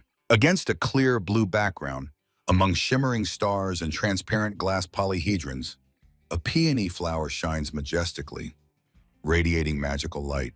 Yuchun, with a triumphant smile, displays the peony that has changed its color to a delicate lilac and offers it to Mujin, enjoying the harmony of pure chi energy. Extending the flower to the astonished young man, the doctor explains that he personally purified it from deadly poison, and now this rare gift can be safely consumed. Mujin holds the peony confusedly against the backdrop of majestic mountains, while Yuchun assures him that he fully deserves this treasure because he managed to unravel Dr. Yem's cunning plan. The eccentric doctor's face beams with satisfaction as he casually informs Mujin that for his own purposes, he only needed the extract of the collected poison. Mujin freezes, lowering his gaze to the amazing flower in his hands, and plunges into deep reflection about everything he had to endure in the last few minutes. Turning over his shoulder, Mujin sees a young man on the clearing who is uncontrollably sobbing over the old man's body, while fresh bloodstains still darken the grass around them. Against the backdrop of a misty forest, Yuchun looks at Mujin with a kind but somewhat surprised expression as Mujin suddenly decides to return the priceless magical flower to him. Standing in the middle of the clearing, Mujin stretches the peony back and admits that he returned only out of fear of being called a coward, although he was able to throw only one stone. Mujin's face fills with bitter disappointment. He gloomily lowers his head while Yu-chung calmly listens to his sincere confession about the true course of events. Yu-chun warmly points at Mujin with his hand, but he suddenly sharply turns his head to the other side because a strange movement or unexpected sound behind caught his attention. Mujin sees a young man with a headband finally standing up, firmly tying the body of an old man with long mustaches to his back with wide ropes. While Mujin stands in place with the peony in his hands, Yu-chin confidently walks away, throwing in the end that admitting a mistake and returning is the act of a true brave person. Walking against the backdrop of mountain peaks, the doctor cheerfully notes that one can run away anytime, but the most important thing is not to turn away from responsibility at the last decisive moment. Mujin freezes with an extremely serious expression on his face, trying to absorb every word spoken to him by this strange but wise eccentric doctor in purple. Under the luxurious gray-pink sky, the golden peony explodes with bright sparks, scattering magical glitter around it that resembles real stardust. Yu-chun continues sharing the secrets of existence, until suddenly his inspired speech is interrupted by a loud and distinct crunch sound coming very close to him. The doctor instantly stops and distrustfully asks if Mujin really just ate that very flower, to which the young man calmly gives his affirmative answer. Frightened by the doctor's exclamation that he should not have rushed, Mujin begins to justify himself, as he understood Yu-chun's words as a direct instruction to act. Mujin's face twists with fear as he reminds the doctor about the promised absence of side effects. But suddenly he hears a strange and loud rumbling in his own stomach. Above the crowns of ancient trees and mist-covered mountains spreads a powerful wave of energy, accompanied by a desperate and very loud human scream. In the silence of the forest, where a wide path runs between mighty trunks, the heavy panting of people tiredly making their way through dense forest thickets is clearly heard. Yu-chun walks along the path, dragging loads behind him, while simultaneously scolding Mujin for having drunk the cultivation elixir without knowing any proper breathing techniques. The eccentric doctor's face burns with anger. He walks beside them and sternly lectures Mujin on how to properly place the foot and breathe according to the black turtle method. On the wide path, Yu-chun wearily drags the loads, irritated by Mujin's request to repeat the lesson, calling the young man clever but at the same time an incredible fool. The doctor explains in detail how to connect the earth chi and lung chi in the center of the abdomen, directing the flow along the spine axis to safely expel the energy of the poisonous black peony. Mujin desperately shouts that he is trying to do everything correctly, but Yu-chun sharply cuts him off, ordering him to immediately shut his mouth and fully concentrate on the technique. From inhuman tension, Mujin's face contorts. He begins to tremble violently, and horror at the uncontrollable processes in his body is reflected in his dilated eyes. Thick steam bursts from the young man's mouth, sweat floods his forehead, and each heavy step in the men's boots becomes part of a complex and exhausting magical exercise. Yu-chun freezes cautiously, noticing how a strange blue energy begins to pulse around his student, indicating the onset of deep internal changes. A sturdy men's boot confidently presses into the forest ground, completing another step in the correct rhythm, which is the foundation of the ancient cultivation method. Mujin moves swiftly through the forest, enveloped in a bright blue glow like a fiery element, while the wind wildly blows his hair and washes away drops of sweat. Turning to the young man, Dr. Yu-chun thoughtfully considers that he will be able to fully organize Chi's rebellious energy even before they reach the first settlement. A small squad moves through the forest. Ahead are the doctor with the stretchers and the radiant Mujin, and behind is the exhausted boy carrying the wounded old teacher on his shoulders. The frightened Mujin feels an unprecedented power inside himself. His mouth is open in a silent scream, and his body burns in a pillar of pure blue energy. Against a bright blue background, Yu-chun intently watches the student, sensing his sincere amazement at how powerful and effective the magical energy has turned out to be. In a wide clearing, the angry Yu-chun insists on continuing the exercises while the blood-stained young man with the old man on his back wearily trails behind his companions. Mujin complains of stomach pain, trying to avoid the duty of carrying the wounded, while the blood-stained boy attentively listens to their endless argument. The road finally leads the travelers out of the forest thicket to an open space, where a majestic panorama of distant mountains unfolds before the tired heroes. The sky above the heroes' heads is painted in incredible shades of yellow and pink, foretelling important changes in the end of their difficult and dangerous journey. The residents of the mountain village poured out onto the street, anxiously and intriguingly gazing at the sky, against which figures of unexpected and strange guests appear. In the open square, Mujin widely spreads his arms before the crowd, while Yu Chun and the exhausted Jusun with the wounded on his back silently wait for the villagers' reaction. Inspired, Mujin loudly announces to the people the victory over the source of the disease, pointing to Jusan and the old man as heroes who helped overcome the culprits of the trouble. The joyful crowd bursts into applause and shouts of gratitude, but the face of the young Jusan remains gloomy and incredibly tired from the endured sufferings. Happy people surround the doctor and Mujin in a tight circle, while Jusan with his heavy burden remains standing aside, feeling complete loneliness.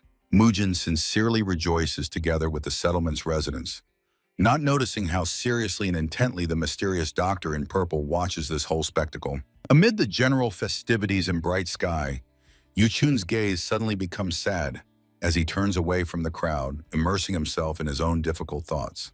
Under the fiery sky, Jusan humbly bows his head in prayer, carrying the old man on his back, while around him rages a foreign celebration to which he has no concern. In the square in front of wooden houses under the bright sky, a crowd of peasants continues to joyfully celebrate their unexpected liberation, while the mountains silently watch the festivities. Jusan, without removing the old man with long mustaches from his back, thoughtfully looks at the happy people and the neat huts of the settlement, feeling like a stranger at this festival of life.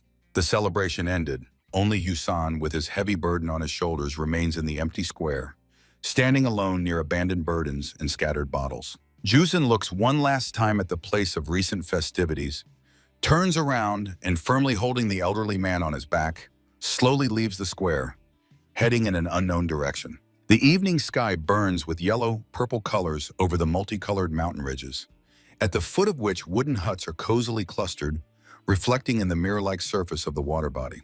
Morning light softly illuminates the green-gray mountain slopes, near the foot of which the settlement awakens, separated from the world by a water body cut by thin sandy spits. A clear blue sky stretches over the forest-covered mountains, and above the roofs of wooden houses rises a mysterious column of either steam or powerful energy. A man's boot firmly stands on the ground next to a heavy stick, the end of which is wrapped in a pulsating column of light green energy, indicating the beginning of training.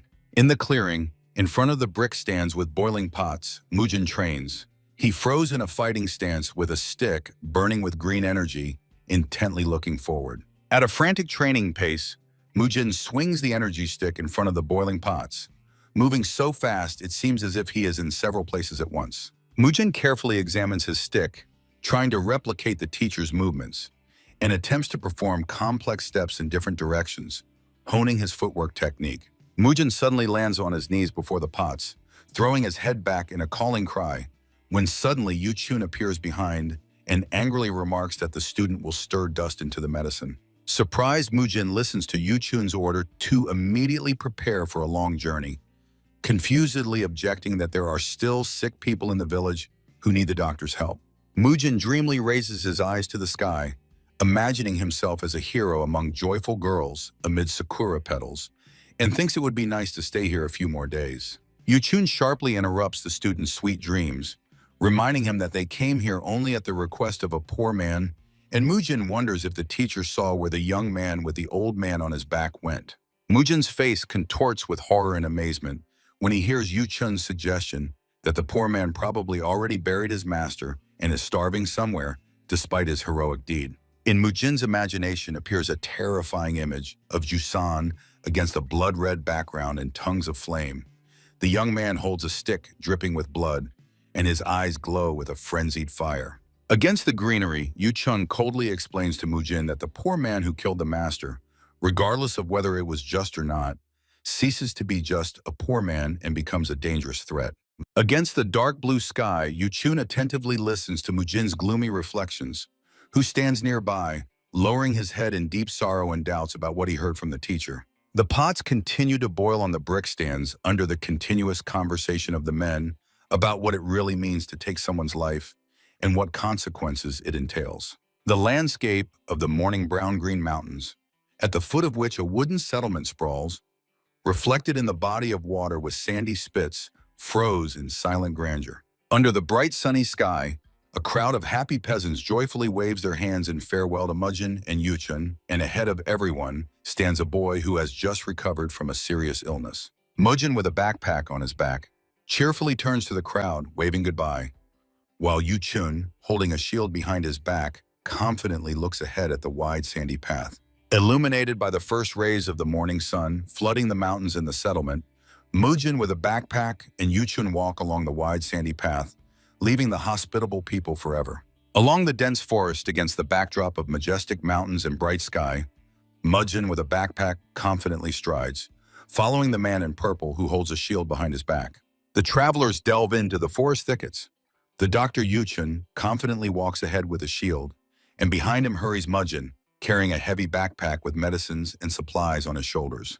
Against the backdrop of the bright sky and mountain peaks, Yuchun suddenly stops, and Mujin, peeking from behind his back, freezes with an expression of deep surprise and inexplicable anxiety. Mujin's face distorts with embarrassment. He opens his eyes wide and slightly parts his mouth as if wanting to ask his companion what strange sight has opened before them. The men continue their way along the wide forest road, finding out during the conversation that an old cemetery is located somewhere very close, where eternal peace reigns. In a wide clearing in the forest, small round burial mounds are visible, in front of which the Dr. Yuchun and Mujin freeze, silently gazing at these silent testimonies of the past.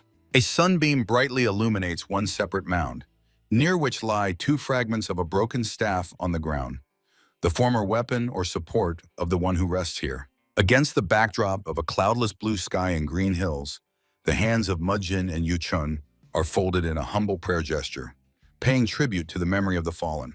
In the middle of a clearing, surrounded by misty mountains and dense forest, Mujin and Yuchun kneel, resting their hands on the ground in a quiet and sincere memorial prayer. Yuchun stands motionless under the azure sky, while Mujin, standing nearby, looks attentively and inquisitively at the teacher's face, trying to understand his inner state. The face of Dr. Yuchun expresses deep concentration. He has lowered his head and closed his eyes, immersed in his own thoughts against the backdrop of transparent mountain hills and trees. While Yuchun kneels near the cemetery, Mujin, who has settled nearby, suddenly turns sharply and notices the familiar figure of the young man Jusun, who unexpectedly appeared in the clearing. Jusun freezes under the bright sky in a prayerful pose. He sincerely thanks for the rescue and wholeheartedly wishes his rescuers success and an easy journey in the future. Dr. Yuchun continues to stand motionless before the grave of the old man with long mustaches, while behind him Mujin asks Jusun if he has been hungry since last night. Mujin extends a bundle of food to Jusun, and he gratefully accepts the unexpected help, feeling warmth and care from the former adversary. Mujin asks Jusun about his further plans, and the young man, holding the food in his hands, replies that he will stay in the village as it is the only place he can call home. Standing by the fresh grave of his teacher, Jusun reassures Mujin with words that poor people are used to surviving and adapting to any life conditions. In the imagination of the tense Mujin, the bloody image of Jusun against the background of a joyful crowd appears again. He bitterly reflects on the terrible price that must be paid for a taken life. Jusun looks extremely confused and surprised when he suddenly hears from travelers and offer to go with them and distrustfully asks where exactly they are calling him. Joyful Mujin suggests to Jusun to go where he can be himself without judgmental looks, assuring that the old Master Hong would definitely approve this choice. Two figures, the smiling Mujin and the embarrassed Jusun, stand under the clear sky while Mujin cheerfully addresses Yuchun, hoping for his agreement to take a companion. Near the grave of the old teacher, Jusun and Mujin freeze in a brief conversation, trying to comprehend the new perspectives that opened before them on this momentous morning. Jusun suddenly realizes that Yuchun has already begun to move away from them. He looks after the doctor with fear and surprise, begging him to wait and not go so fast. Jusun and Mujin run with all their might along the forest road, trying to catch up with the teacher. Mujin, with a backpack on his back, assures Yuchun on the move that they will not let him go alone. Yuchun hears Mujin complaining to the new companion about his impatience, seeing before him the frowning face of the student and the sincerely surprised look of Jusun watching him. The three men, Yuchun, Mujin, and Jusun, walk along the wide road away from the cemetery. Mujin confidently declares that they are now one team, not forgetting about training.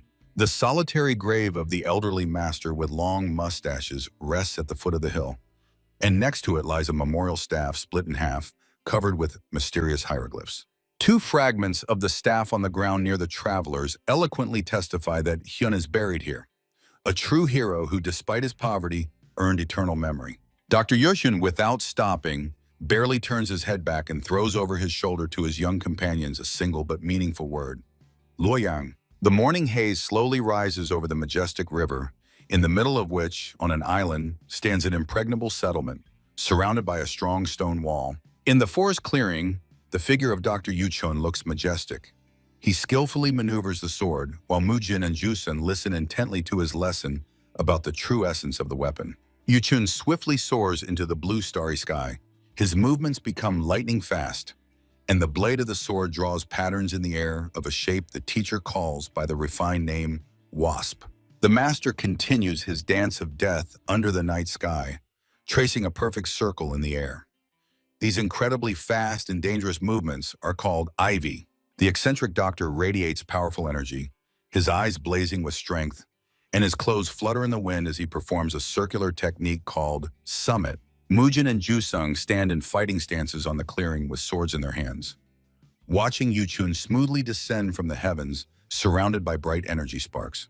In the night air, against the backdrop of a dark forest, pulses a huge cluster of pure power, shining with dazzling white light inside and shimmering violet at the edges. Under a whirlwind of glowing energy, Yuchun firmly holds a sword, preparing to attack while his disciples try to master the complex art of wielding combat weapons. Dr. Yuchun slightly turns his head toward the boys, a challenge readable in his interested gaze.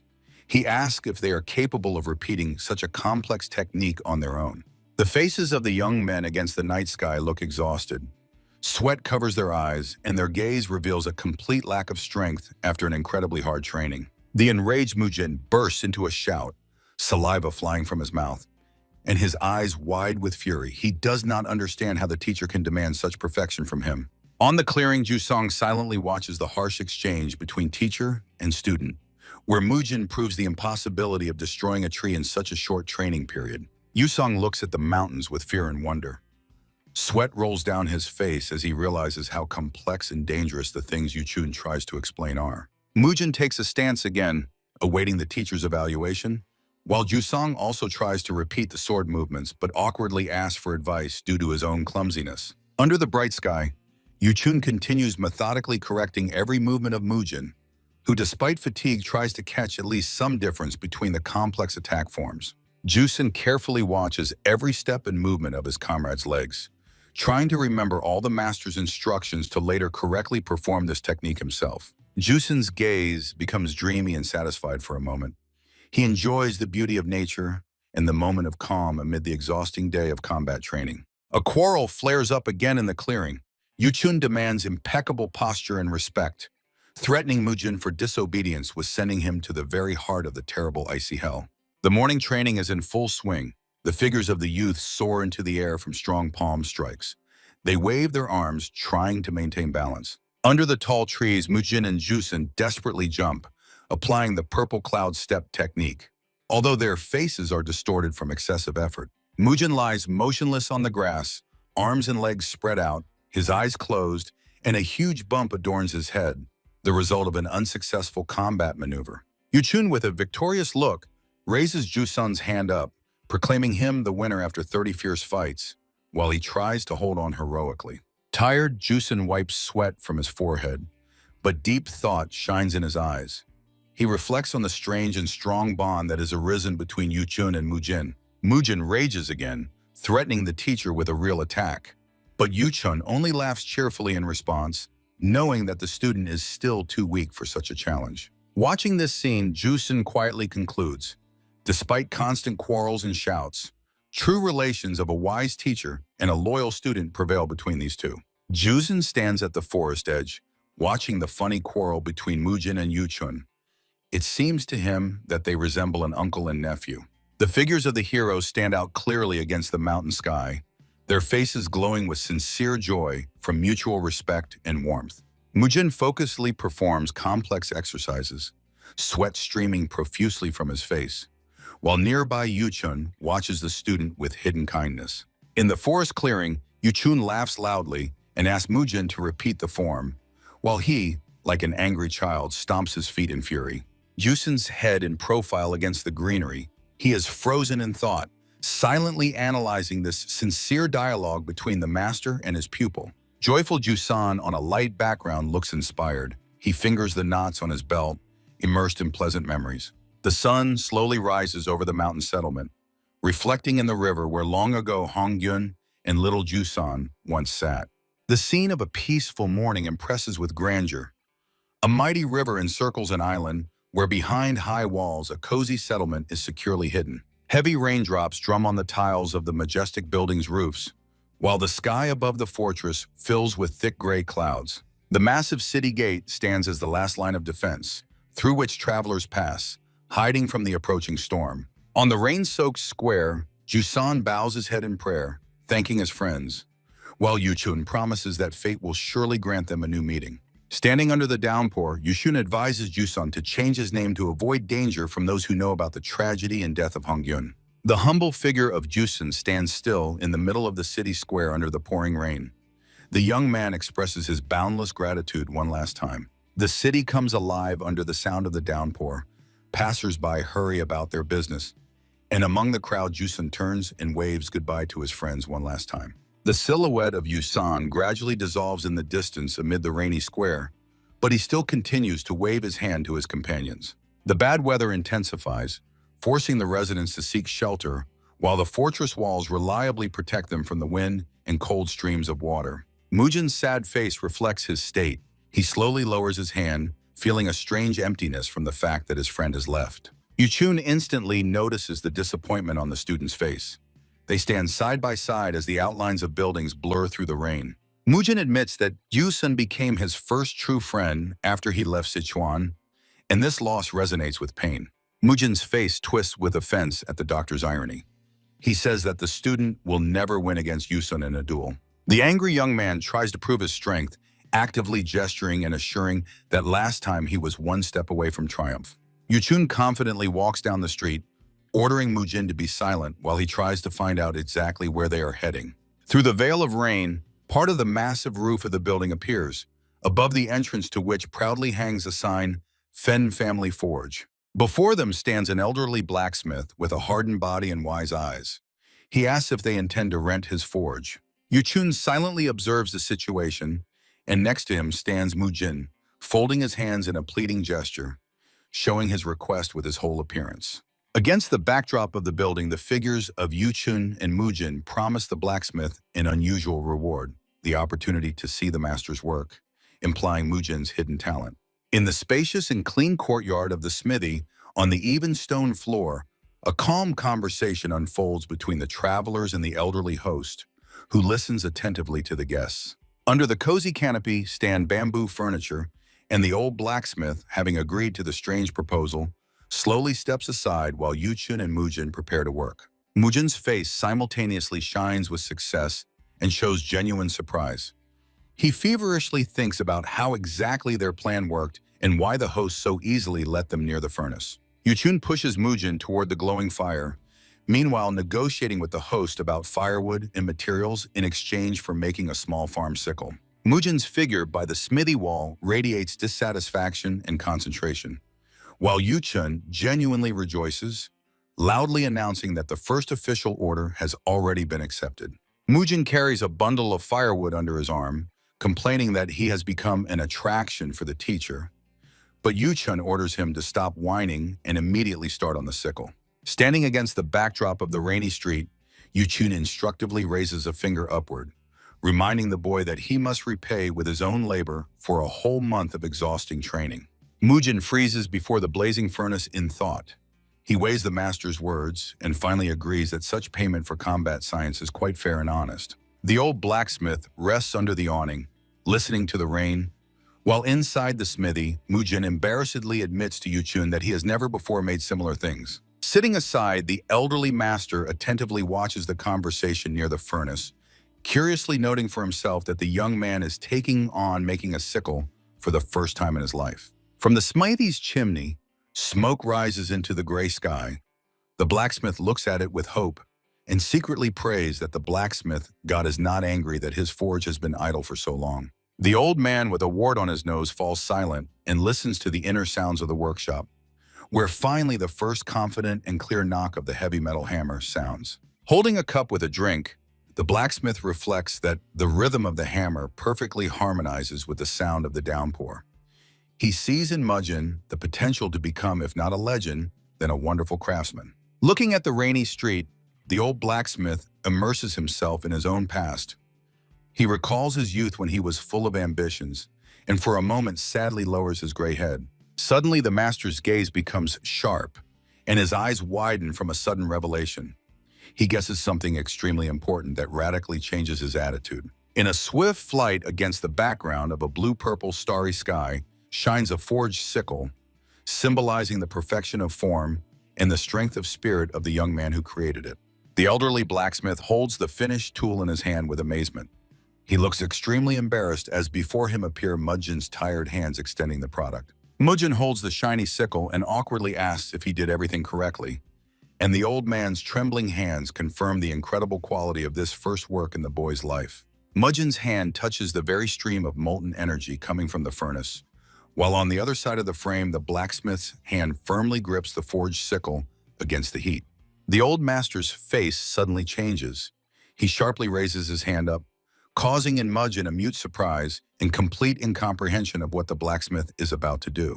The master with darkened eyes begins to sharply swing the sickle in the air, and the frightened Mujin jumps aside trying to avoid accidental injury from the blade. On a purple background appears the face of the elderly blacksmith with a characteristic wart. His eyes now seem completely black, devoid of the usual human shine. Against the background of a stone floor, a close-up shows the corner and legs of a bamboo chair, which are extremely tightly and securely tied with a thick and strong rope. Part of the bamboo table barely holds on strong shackles, and bright sparks of energy fly from the chair, accompanied by a powerful and tangible flow of force. Under the forge's canopy against the backdrop of rain, the summer blacksmith confidently maneuvers the sickle, while the surprised Mujin watches him, and Yu-chun calmly stands by the blazing furnace. The old master, with darkened eyes, continues his dangerous dance with the weapon, and Mujin suddenly realizes that before him is not just a craftsman, but a true martial arts master. Yu-chun calmly watches the events, crossing his arms over his chest, while the blacksmith swiftly jumps aside, leaving Mujin completely stunned by such incredible speed. On the wet road under the rain lies a neatly cut corner of a bamboo chair, and in the air sounds Mujin's confused question about where Master Fen is rushing to. Dr. Yu-chun calmly advises the apprentice to immediately prepare for forging a real sword, as the mysterious guests are already very close, which causes a wave of sincere incomprehension in Mujin. Against the backdrop of a rain-covered street, Mujin's face shows shock. The teacher's words that one must forget about waiting and act immediately sound to him like thunder out of a clear sky. Mujin's eyes widen with genuine horror as grim silhouettes of enemies appear in his imagination, and Yu-chun's voice coldly confirms that the dangerous guests have already arrived at the place. The boy's face distorts with tension. He breathes heavily, and large drops of sweat run down his cheeks as he tries to comprehend the scale of the disaster approaching them. On an anxious purple background appear enraged bandits with bare swords. Their eyes blaze with fury, and thick steam bursts from their mouths like wild, enraged beasts. Bloodthirsty criminals with predatory smiles surround the old blacksmith, rejoicing in their find, while their burning gazes promise nothing good for either the master or his accidental guests. The blacksmith's face with a wart on his nose becomes stern and detached, and his eyes turn into two impenetrable black spots radiating only cold and resolute readiness for battle. The old man's hand firmly grips the sickle forged by Mujin, which suddenly begins to emit magical light, becoming a formidable weapon in the hands of an experienced martial arts fighter. Mujin stands in front of the forge building with a frightened expression on his face, a silent question frozen in his eyes about how an ordinary peasant's tool can change so drastically. One of the bandits, gripping a sword from which sparks fly, fiercely asks how the young man managed to create a weapon capable of cutting the best blades of the famous masters of Chengqin without any damage. Another robber with an axe in his hands gasps with greed, saliva dripping from his mouth, and his eyes spark with fury as he demands to reveal the secret of creating the perfect blade. On a purple background, the second bandit, trembling with excitement, tightly clutches a double-bladed axe ready at any moment to launch an attack to possess the magical weapon. The third enemy, on an orange-yellow background, smiles maliciously, gripping a heavy club. His disheveled hair is tied with a dirty rag, and his eyes burn with the fire of uncontrollable hatred. The shining sickle forged by Mujin's hands cuts through the yellow air, leaving behind a bright trail of pure energy that pulses and repels all hostility in its path. Among the rainbow waves of power, the old blacksmith triumphantly raises his hand with the sickle upwards, proclaiming at the top of his lungs that Mujin has managed to create a truly perfect and invincible weapon. A crowd of enraged men with broken weapons in their hands rushes forward, their faces distorted by screams, and in their eyes reads a desperate desire to obtain something extraordinarily valuable. The old blacksmith leads this mad rush, his mouth wide open in a warlike shout, firmly holding the sickle while behind him rages an angry wave of armed people. Mujin watches this scene against the backdrop of the night sky and realizes with horror, this entire crowd is running straight towards him to forcibly extract the secrets of his unique blacksmithing technique. Against the background of fiery energy, the inflamed men demand the boy forge swords and axes for them, each shouting their order, trying to break through the crowd to the new master. Mujin's face contorts with despair and nausea. Cold sweat floods his eyes as he helplessly watches the approach of this uncontrollable and dangerous mass of people. At the decisive moment, Dr. Yuchun decisively steps forward, shielding the confused Mujin from the angry crowd and becoming an unshakable wall between the student and the company of pursuers. Yuchun stands firm before the excited crowd, shielding the student. Before him appears the figure of the old master Fen, who casts a questioning and expectant look at the doctor. Dr. Yuchun's hand confidently rises upward, palm to the sky, freezing in a violet haze of energy that electrified the air around the entrance to the forge. With a sly smile on his face, Yuchun addresses the men, offering each to lay out 2 silver coins for the exceptional opportunity to see Mujin's work with their own eyes. The doctor's palm remains open and extended forward, eloquently hinting to the crowd that knowledge and the spectacle of skill must always be paid for with ringing coin. A real trade unfolds before the forge. Mujin watches in astonishment from the threshold as Yuchun collects money from the men and the old blacksmith, who crowd in anticipation of a miracle. Over the city, surrounded by high walls, bad weather prevails. Heavy raindrops beat on the tiles, and from the forge's chimney rises a thick yellow-black column of smoke into the gray sky. The lonely figure of young Jusen slowly moves along the stone pavement under the pouring rain. He walks forward, not even trying to find shelter from the cold downpour. Against the backdrop of luxurious, multi-story buildings and closed food stalls, Yusan looks like a stranger who stubbornly ignores the bad weather, immersed in his own mysterious goals. Suddenly, Yusan stops sharply. His face becomes alert, and his gaze turns somewhere aside as if he sensed danger or caught something familiar in the city noise. The boy walks along neat streets past expensive houses and a picturesque bridge over a stream, recalling the words of teacher Hongun that everything in this city looks majestic. Streams of rain run down Jusen's inspired face. He does not notice the cold because all his thoughts are occupied with the search for the mysterious hemp field that the master once told him about. The cityscape opens a view of a man-made stream, where under the arch of an old bridge in the shade hides a strange gathering of people whose presence seems extremely suspicious to Jusen. Jusen tightly gripped the tip of his belt, on which several knots are tied, understanding that this sign reveals his belonging to the famous but poor sect of the poor. In the boy's memory arises the warm image of a smiling teacher who proudly and lovingly gives him this very belt, guiding him on the path of a true warrior and faithful friend. Memories of the mentor make Yusen stop in the middle of the rainy street. He clenches the belt in his fist with pain and determination, feeling the weight of responsibility on his shoulders. Continuing his way along the city stream, Yusan firmly decides to find at least someone who might have known his late master Hongyun in this big and unfamiliar city. Against the backdrop of a leaden rainy sky stands a multi-story building with a traditional roof decorated with shining Chinese lanterns, from which grateful shouts of unknown guests are heard.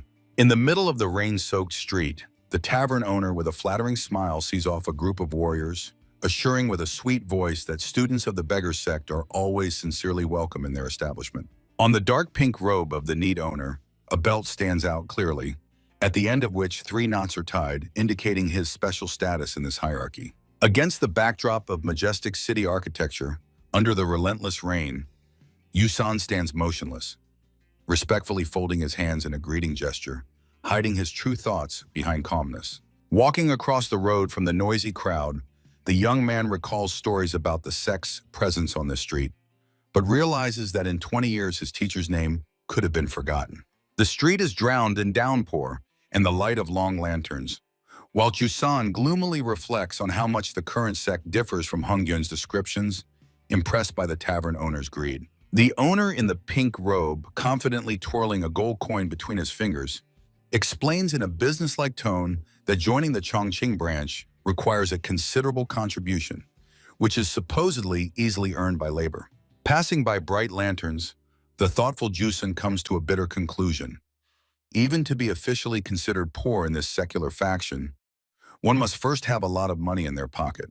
The young man wanders alone along an almost empty road, vainly trying to hide from the rain, and increasingly doubts that anyone in this city remembers his famous mentor. Heavy streams of water continuously flow from the pointed roof canopy, breaking against the cobblestones and emphasizing the gloomy atmosphere of fruitless searches in the very center of the downpour. An elderly man under the building's wall decisively shakes his head and raises his index finger, making it clear to Yusun that he has never heard of the legendary hemp poor. Another poor man, hiding from the bad weather under a neighboring roof, only shrugs in response to the boy's question, although the boy persistently reminds him that the events happened 2 decades ago.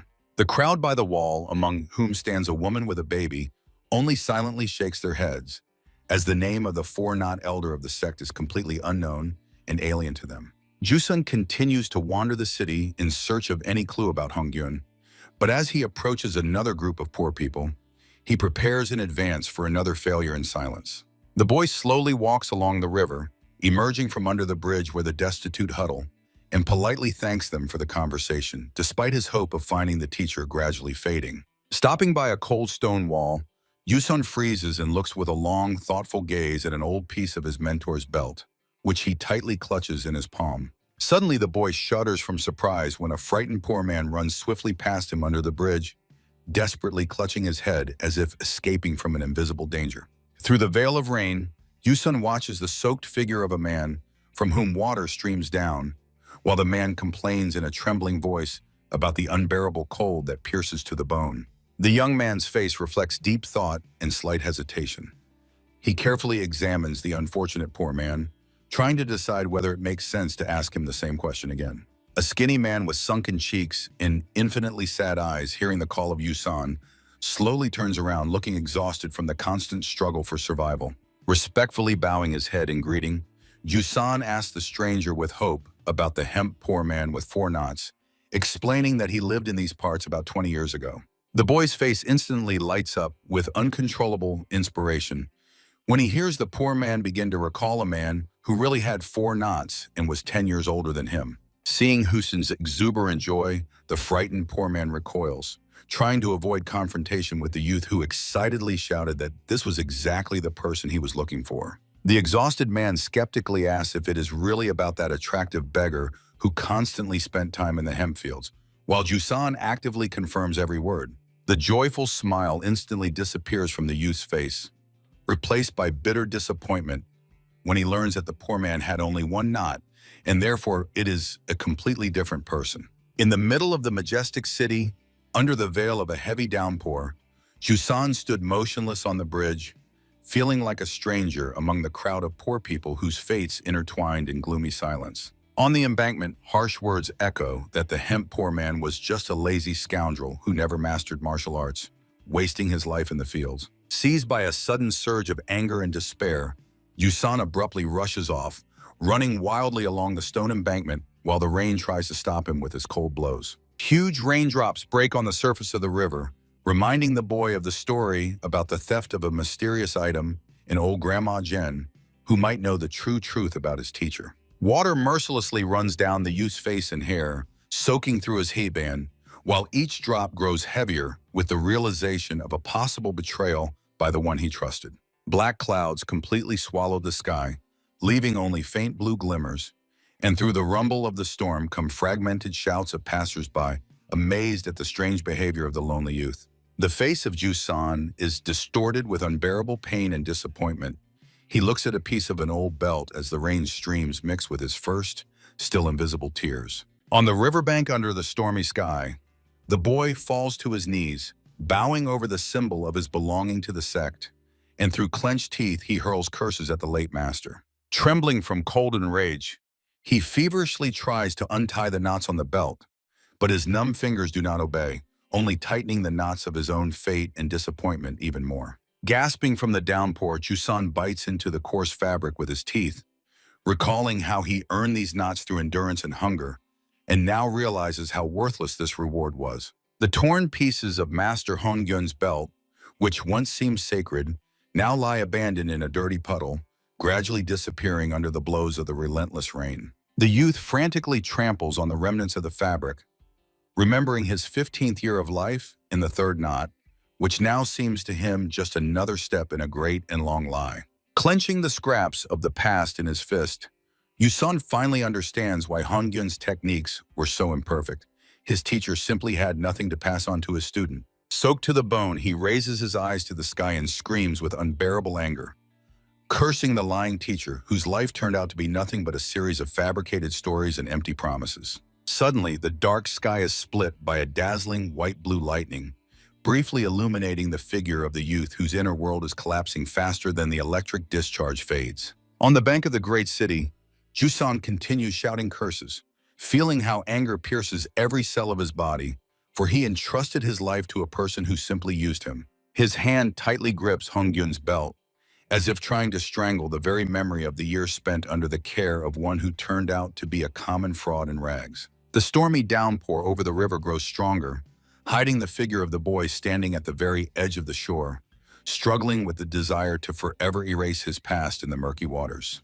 Jusan slowly raises his hand up, holding the belt of his so-called teacher, and looks at the river's current, which relentlessly rushes past him, like life itself that has passed by. Under the stormy sky, the figure of the young man seems tiny.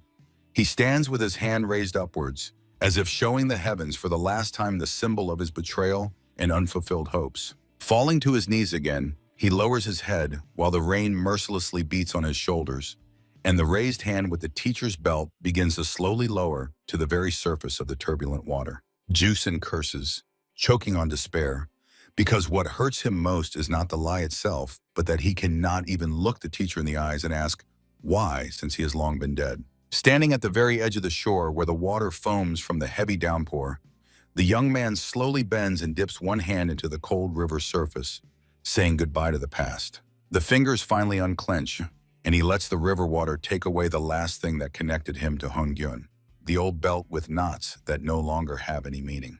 Jusan's face distorts from unbearable suffering, and finally true tears flow from his eyes, indistinguishable from the raindrops flooding everything around. Jusan's fingers weakly open in the icy water, and the swift current instantly carries away Hongyun's old belt, forever taking the symbol of discipleship into the unknown. The stormy sky burns with dark purple and black colors, tearing the space with fierce lightning strikes, while the wall of relentless rain tries to wash away the remnants of past life. Broken and oppressed by the weight of truth, the young man bows down to the very ground in a desperate impulse, his figure resembling a person praying among the ruins of their own faith. Heavy clouds finally begin to disperse, revealing light gray clearings in the sky, which become the first sign of the end of the exhausting night storm. Against the background of the gradually brightening sky, a massive roof and a wall with a prominent sign, Fen Family Forge, emerge, promising stability in this changing world. Mujin, whose eyes shine with genuine satisfaction, confidently holds in his hands a newly forged massive sword, announcing the successful completion of today's hard work. The forge yard is filled with the enthusiastic shouts of men who insistently demand the master to continue working so they can admire his unparalleled talent for just a moment longer. The old blacksmith, with a characteristic wart on his nose, decisively drives the unruly crowd out the door, giving the tired Mujin the much-needed moment of peace by the forge. While the spectators disperse, the old man grumbles about the absence of Dr. Yuchun, and meanwhile among the passers-by, Yusong freezes, his gaze fixed on the figure of the master in the yard. Mujin's face is washed with sweat in the rays of the blazing furnace, but sudden surprise changes his expression when he recognizes an old acquaintance and loudly calls out Yusong's name. Against the backdrop of a cold gray sky, the face of a young man appears, whose gaze has become empty and endlessly tired from the soul-shattering experience of the night. Under the clear blue sky that replaced the rain, the sign of the Fen family forge quietly sways, witnessing the beginning of a new, difficult conversation between two friends. Filled with bitter disappointment, Jusung slowly reveals to Mujin the terrible truth about the real face of Hong Yun, which he had to hear from random passers-by. Mujin listens sympathetically to the story about the hemp poor man, sitting on a bench in front of the forge, while the sight of his crushed friend breaks his heart with hopelessness. Worried about his companion's condition, the master intently looks into Yusong's face and with undisguised concern asks if he has had even a crumb of food in his mouth all this time. Yusong replies that he received some food from a little girl, Kaesum, who lives under the same bridge, sharing with him the poverty and gloomy everyday life of a wandering existence. Looking at the cold wall, the boy admits that he had no appetite at all, but the sincerity of another poor man did not allow him to reject the outstretched helping hand. Mujin's face twists for a moment from the realization of his own tactlessness, and he mentally scolds himself for not immediately understanding the depth of his friend's distress. Mujin indignantly reminds Jusun that he no longer belongs to the beggar sect, and decisively calls him to follow, unwilling to see his friend in such a miserable state. Jusan raises a questioning look, to which Mujin confidently declares, "The time has come to wash away all this humiliating dirt and regain human dignity." The master's gaze against the backdrop of the blazing heat of the furnace becomes playful and filled with unshakable confidence that they will overcome any trials of fate. The night sky takes on a deep, dark blue hue, and among the sparse clouds majestically emerges the round blue sphere of the moon, illuminating the city with a calm glow. The tavern building, decorated with dozens of glowing lanterns, attracts the attention of passers-by, and from its open windows, sounds of cheerful music and laughter burst onto the street. Inside reigns a festive atmosphere. On the illuminated podium sings a beauty with a lute, and skillful waiters quickly carry orders between the floors of the cozy establishment. In the depths of the noisy hall at one of the distant tables, among exquisite dishes and drinks, sit two friends, Mujin and the young man who has finally found shelter. The charming singer with a lute plays a melody against the backdrop of a luxurious canopy, while magical sparks resembling twinkling stars scatter in the air around her. The renewed Jusan, in elegant attire and with a new hairstyle, stands confused in the middle of the tavern, clutching a cup in his hand and marveling at the surrounding luxury. Before the young man stretches a banquet table, golden roasted fish, appetizing chickens, and huge trays completely filled with pork ribs and juicy shashlik. Noticing the fear in his friend's eyes, Mujin loudly calls his name, trying to bring Jusun back to reality and finally urging him to enjoy the moment. Friends greedily empty the bowls, and while the satisfied Mujin savors the drink, Jusan, with slight fear, suggests feasting as if this evening is the last in their lives. In the large hall of the tavern, merriment reigns. Mujin continues to party to the fullest, while Jusan, overfilled with food, has simply collapsed powerless from the table. Suddenly, the party becomes truly hot. From the spicy food or strong drink, tongues of real flame burst from the mouths of both boys, dazzling the guests. The girl on the podium throws a very dissatisfied look toward the noisy company, irritably thinking that these two are making too much noise in her establishment. Jusan cheerfully winks at his friend, praising the incredible taste of the dishes, but Mujin laughingly reminds him that not long ago he was almost sick from overeating. Mujin mocks Dr. Yuchun, attributing to him a title for gambling, and Jusan in response jokes about the teacher's anger, risking a friendly blow of the 1,000 palms. By the wall on a bright red tablecloth stands a large jug alone, like a silent call for friends not to stop and to continue this crazy evening. Despite the noise in the hall, the singer's face remains focused. She continues to perform the melody, trying not to pay attention to the antics of strange visitors. Juzin, seized by excitement, places 2 empty plates to his head instead of ears, and amusingly makes a monkey face under the approving laughter of his companion.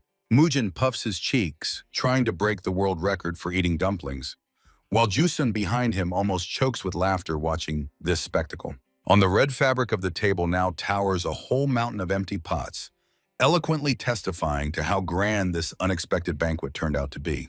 On the bright red tablecloth remain only empty pots and scattered crumbs of food, and the silence of the hall is broken by the loud and rhythmic hiccups of one of the friends. Satisfied, Jusong and Mujin sit at the table, feeling an incredible heaviness in their stomachs, until Jusong suddenly asks how exactly it is customary to pay here. Hearing from Mujin that the payment is made with real money, Jusong tries to estimate the price of the banquet, despairingly reminding that he doesn't have a single penny. Jusong's face shines with unexpected laughter when Mujin admits that his pockets are empty too. It turns out they both remained ordinary poor men. The frightened singer with the lute freezes in place, hearing the boys' frank confession that they have nothing to pay for such a luxurious dinner. Imagining themselves as funny fat men from overeating, the friends shout across the hall about their poverty, shocking the tavern visitors with their candid sincerity. Despite the lack of money, the boys continue to joke about Dr. Yuchun and loudly proclaim that this tavern now officially belongs to the beggar's sect. Mujin bursts into loud laughter, while Yusong breaks out in a cold sweat from fear, and he watches the crowd's reaction in the center of the hall with horror. While Yusong trembles with fright under the singer's watchful gaze, Mujin only confidently chuckles, making everyone around hold their breath in anticipation of the outcome. Suddenly, Yusong discovers that the chair next to him is empty. Mujin disappeared instantly, only managing to throw a brief assurance and farewell that everything will be fine. Mujin appears by the wall, wrapped in mysterious streams of energy, and with a triumphant smile promises that now he will settle the issue of paying the bill.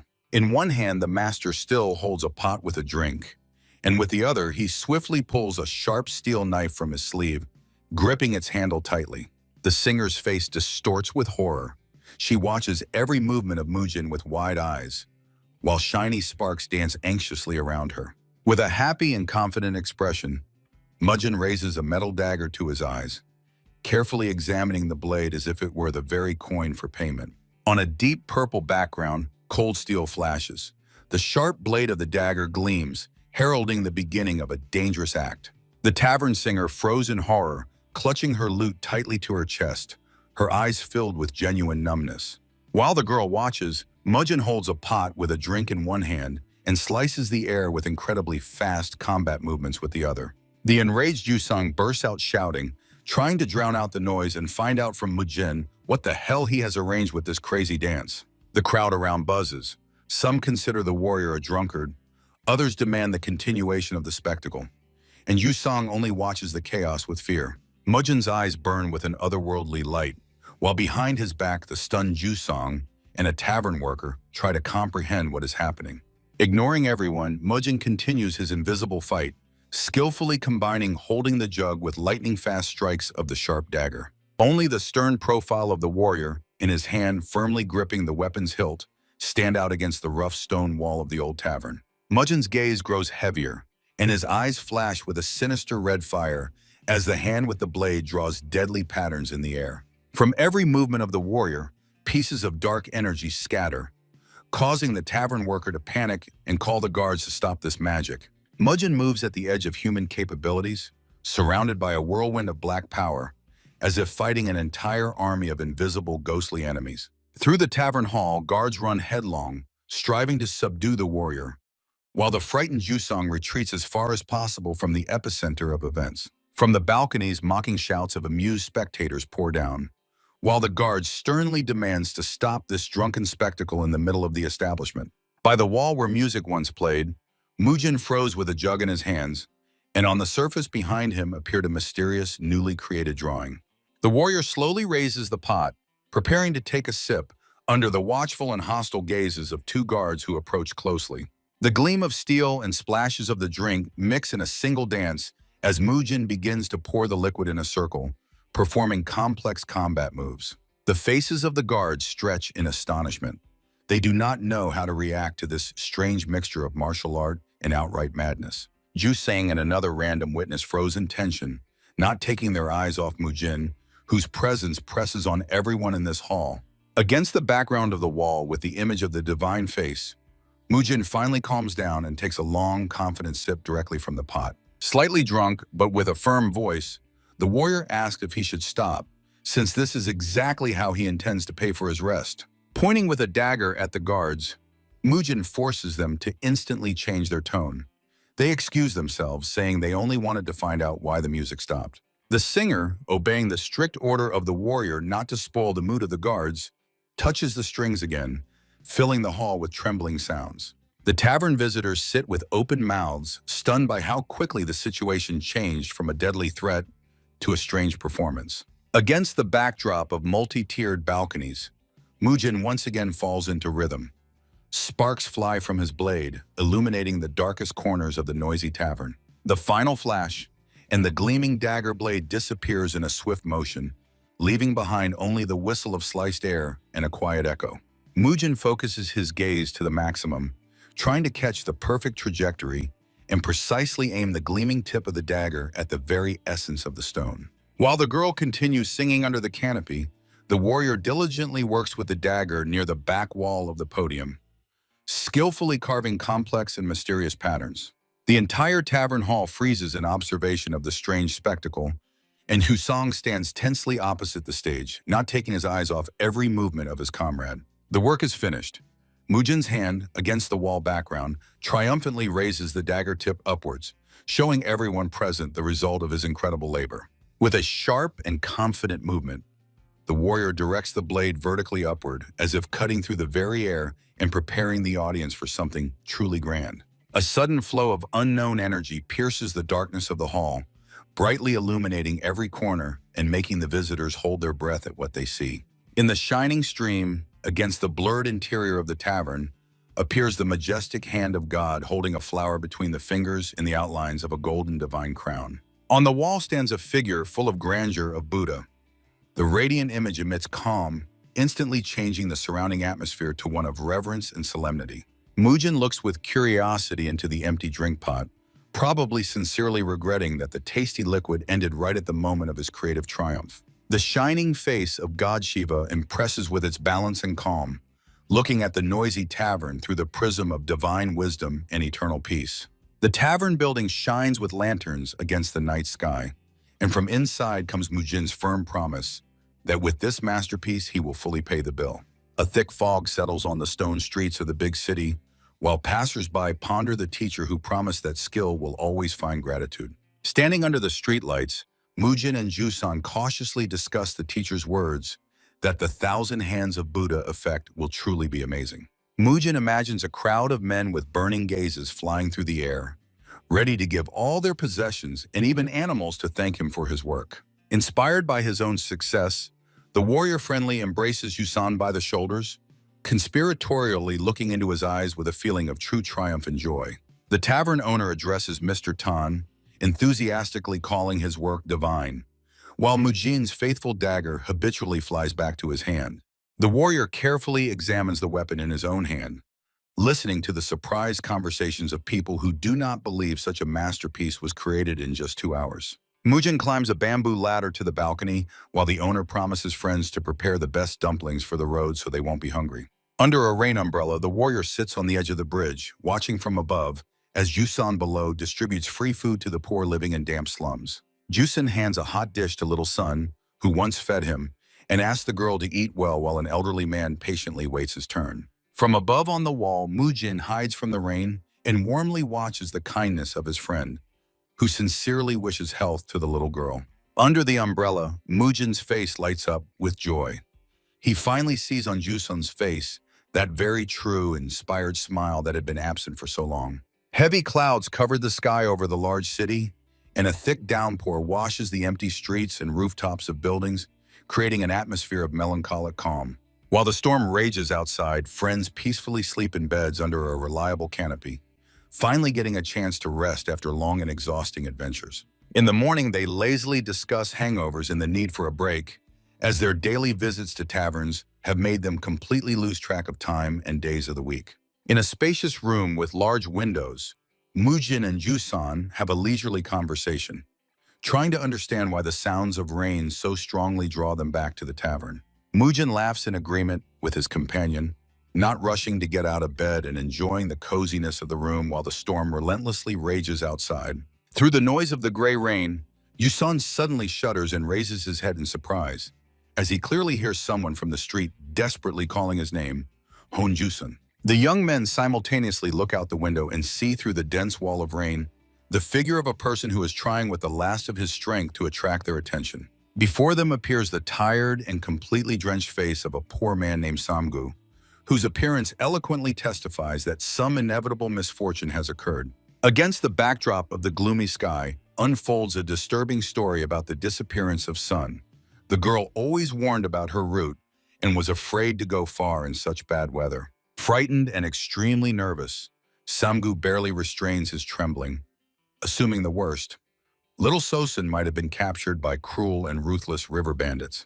The figures of Jusun and Samgu stand frozen in the rain near the building, while the young man tensely clarifies whether river robbers could really be behind this disappearance. A grim picture appears before their eyes.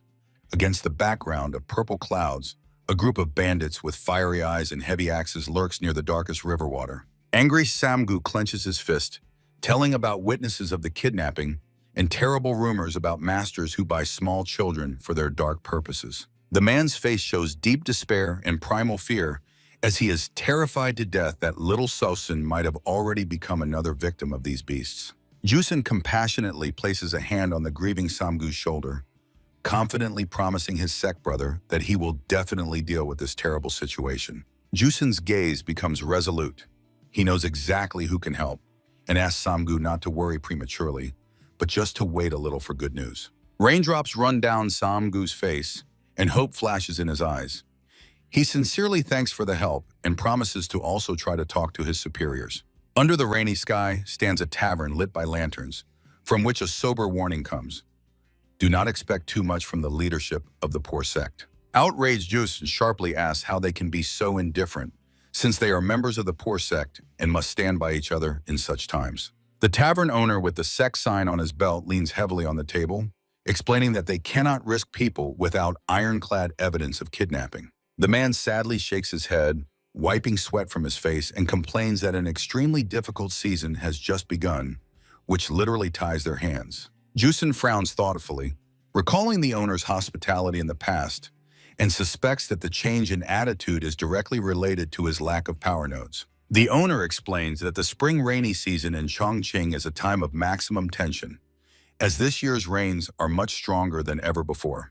Jusun listens cautiously to the story and notices the owner's characteristic gesture, an upward turned palm, the meaning of which he instantly and very clearly reads. In the well-lit hall of the tavern, Jusun actively gestures, standing in front of a large window and trying to reach the conscience of his cold interlocutor. The tavern building is drowning in a gray downpour, and through the second-floor window, figures can be seen arguing about the inevitable flooding of the Yangtze and the great danger.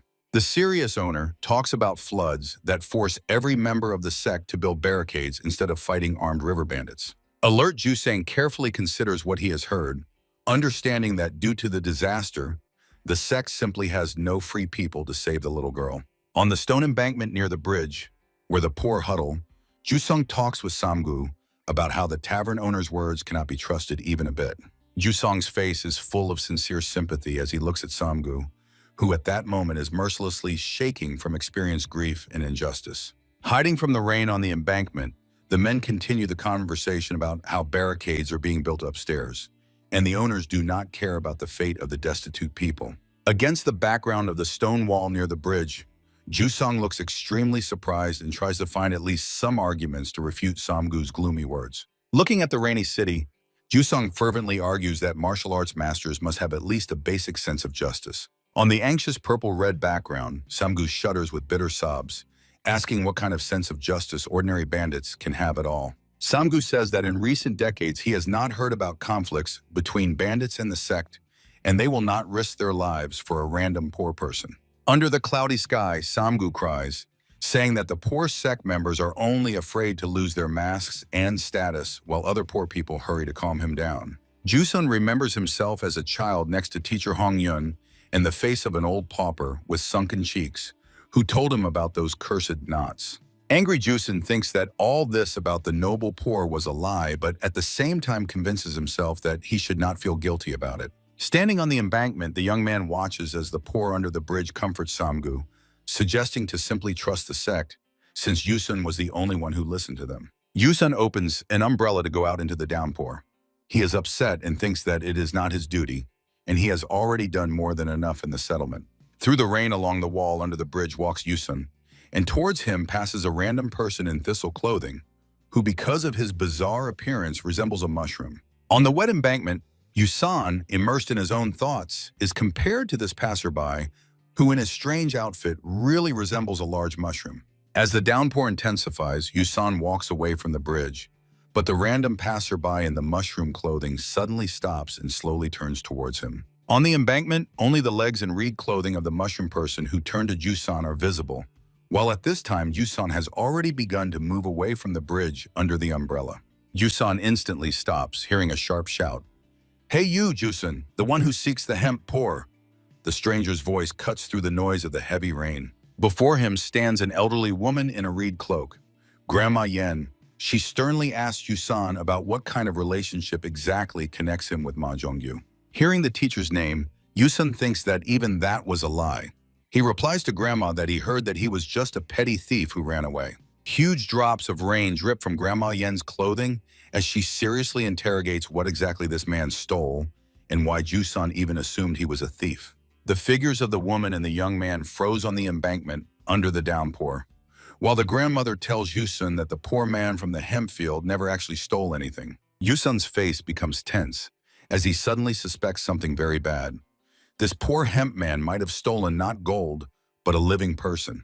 On the stone embankment, under a dense curtain of cold rain, the figures of Yusun and grandmother Yen froze, whose conversation cuts through the quiet noise of the water. Yusun does not hide his sincere surprise at the news that Ma Zhongyu dared to steal a person, and the grandmother confirms this with a barely noticeable nod. Heavy drops drip from the brim of grandmother Yen's hat as she recalls events from 20 years ago about the split between factions in the poor sect. In the twilight of the rain appear the images of the leaders, a red-faced old man from the central region and a stern poor man from Winter Hill, who divided power. Under the black sky, two groups of people met, where former unity and harmony were completely crushed by accumulated grievances and uncontrollable emotions. Memories blaze with the glow of an ancient fight, when minor disputes between faction members finally escalated into a real bloody confrontation. Two men fiercely clutch each other by the collars against the backdrop of fire, marking the death of the poor man from the hill and the final expulsion of his supporters. On a purple fiery background lies scattered bodies and broken swords, and among the dead lies a man whose face terrifyingly resembles Yusun himself.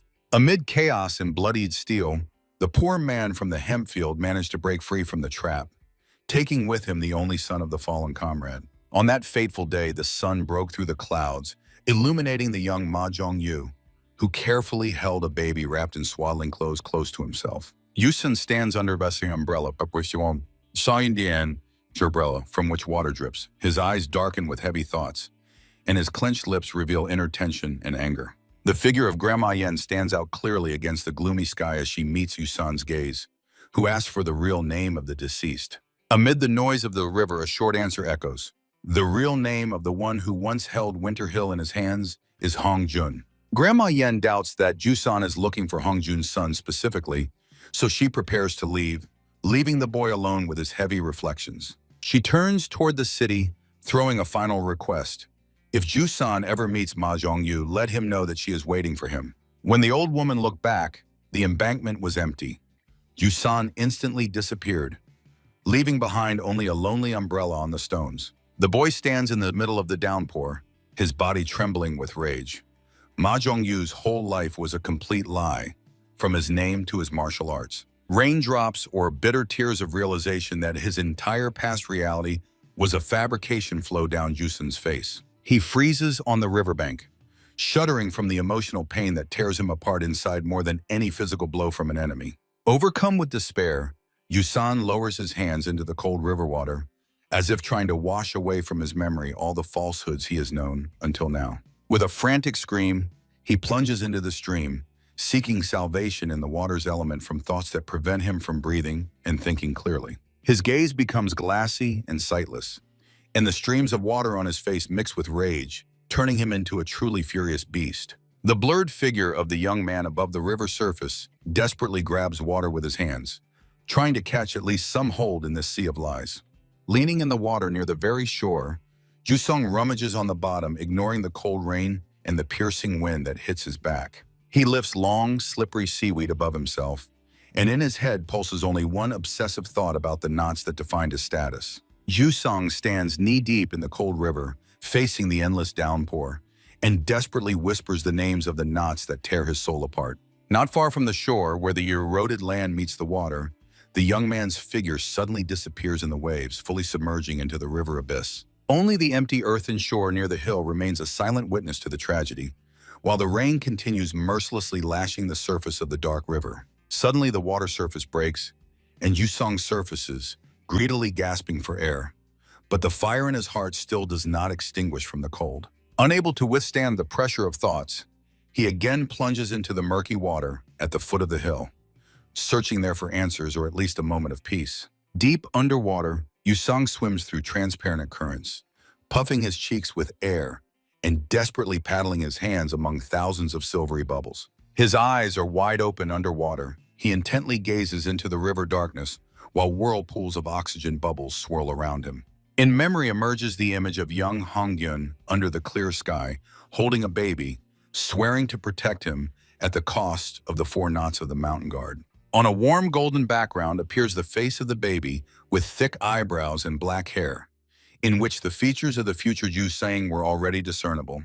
The memory transports to a small settlement at the foot of the cliffs, where Hongyun, frozen before the sandy spits, looked at the quiet wooden huts.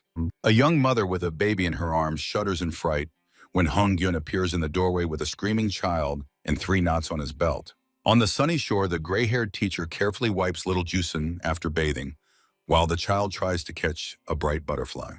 Years pass. Old Hongyun ties a knot on the belt of a 10-year-old student, gently explaining something, while the boy eagerly devours his dinner. Little Jusun triumphantly raises a stick above his head, and his teacher amusingly lies on the sand, pretending to have suffered a crushing defeat from the boy. The scene changes to horror.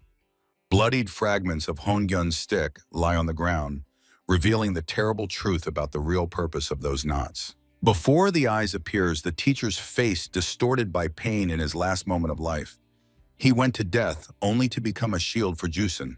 Diving deeper and deeper, Yusun realizes every knot made by Hongyun was not a symbol of power, but a sacred talisman for his protege. At the very bottom, tangled in thick seaweed, the old belt with 3 knots faintly glimmers, the only material memory of the teacher. Jusun's hands confidently cut through the water, reaching through a cloud of bubbles toward the relic to finally take what rightfully belongs to him by memory. Firmly clutching the belt in his fist, the young man turns and swiftly swims toward the light breaking through the thickness of the river water to the very surface. His face underwater becomes serious and determined again. Now he knows exactly who he is and why his only mentor gave his life. Clear water around churns with thousands of oxygen bubbles accompanying every movement of Jusun on his path to his new, true rebirth. A tense face with air-filled cheeks approaches the boundary of 2 worlds, where the rainy sky awaits the return of the true air. The river's depth fills with light and foam as Jusun overcomes the last meters, feeling how the weight of the past finally becomes his new strength. Suddenly the movement stops. A purple figure freezes motionless in the depths with raised hands, as if the water has forever taken him into its embrace. In the turbulent river currents appears an imaginary, as if split figure of Mujin, whose desperate scream cuts through the noise of the water and the rumble of distant thunder. Finally, the sky softens. Through yellow-pink clouds, the first sun rays break through, illuminating 2 weary figures on the damp riverbank. Juzin and Mujin heavily gasp on the ground, Juan quickened while the former frantically presses the found belt to his chest, the only treasure left from the teacher. Mujin, squinting displeased from the sun, grumbles at his companion, not understanding why he went into the water to ruin his clothes in such terrible weather. Sitting on the sand, Mujin seriously gazes at Jusan, who is trembling, but whose wet hand holds the old belt tighter than the most precious weapon. Mujin's gaze becomes questioning. Against the backdrop of the golden sky, he tries to comprehend what exactly has changed so radically in his companion's eyes. The sky finally clears completely, glowing with gentle pink hues, and the gentle light after the storm promises at least a brief respite from dangers. Jusun triumphantly raises a clenched fist with the Hongyun belt and, looking upward, asks Mujin to become his reliable ally one last time. River water reflects the sun's gold, while Mujin ironically reminds the friend who just saved his life. So what else can he demand? Jusun's face shines with inspiration. He offers Mujin a desperate plan to free So-sun together from the captivity of ruthless river bandits. Mujin freezes in silent amazement, trying to grasp the madness of this idea, while the sun highlights every wrinkle of doubt on his face.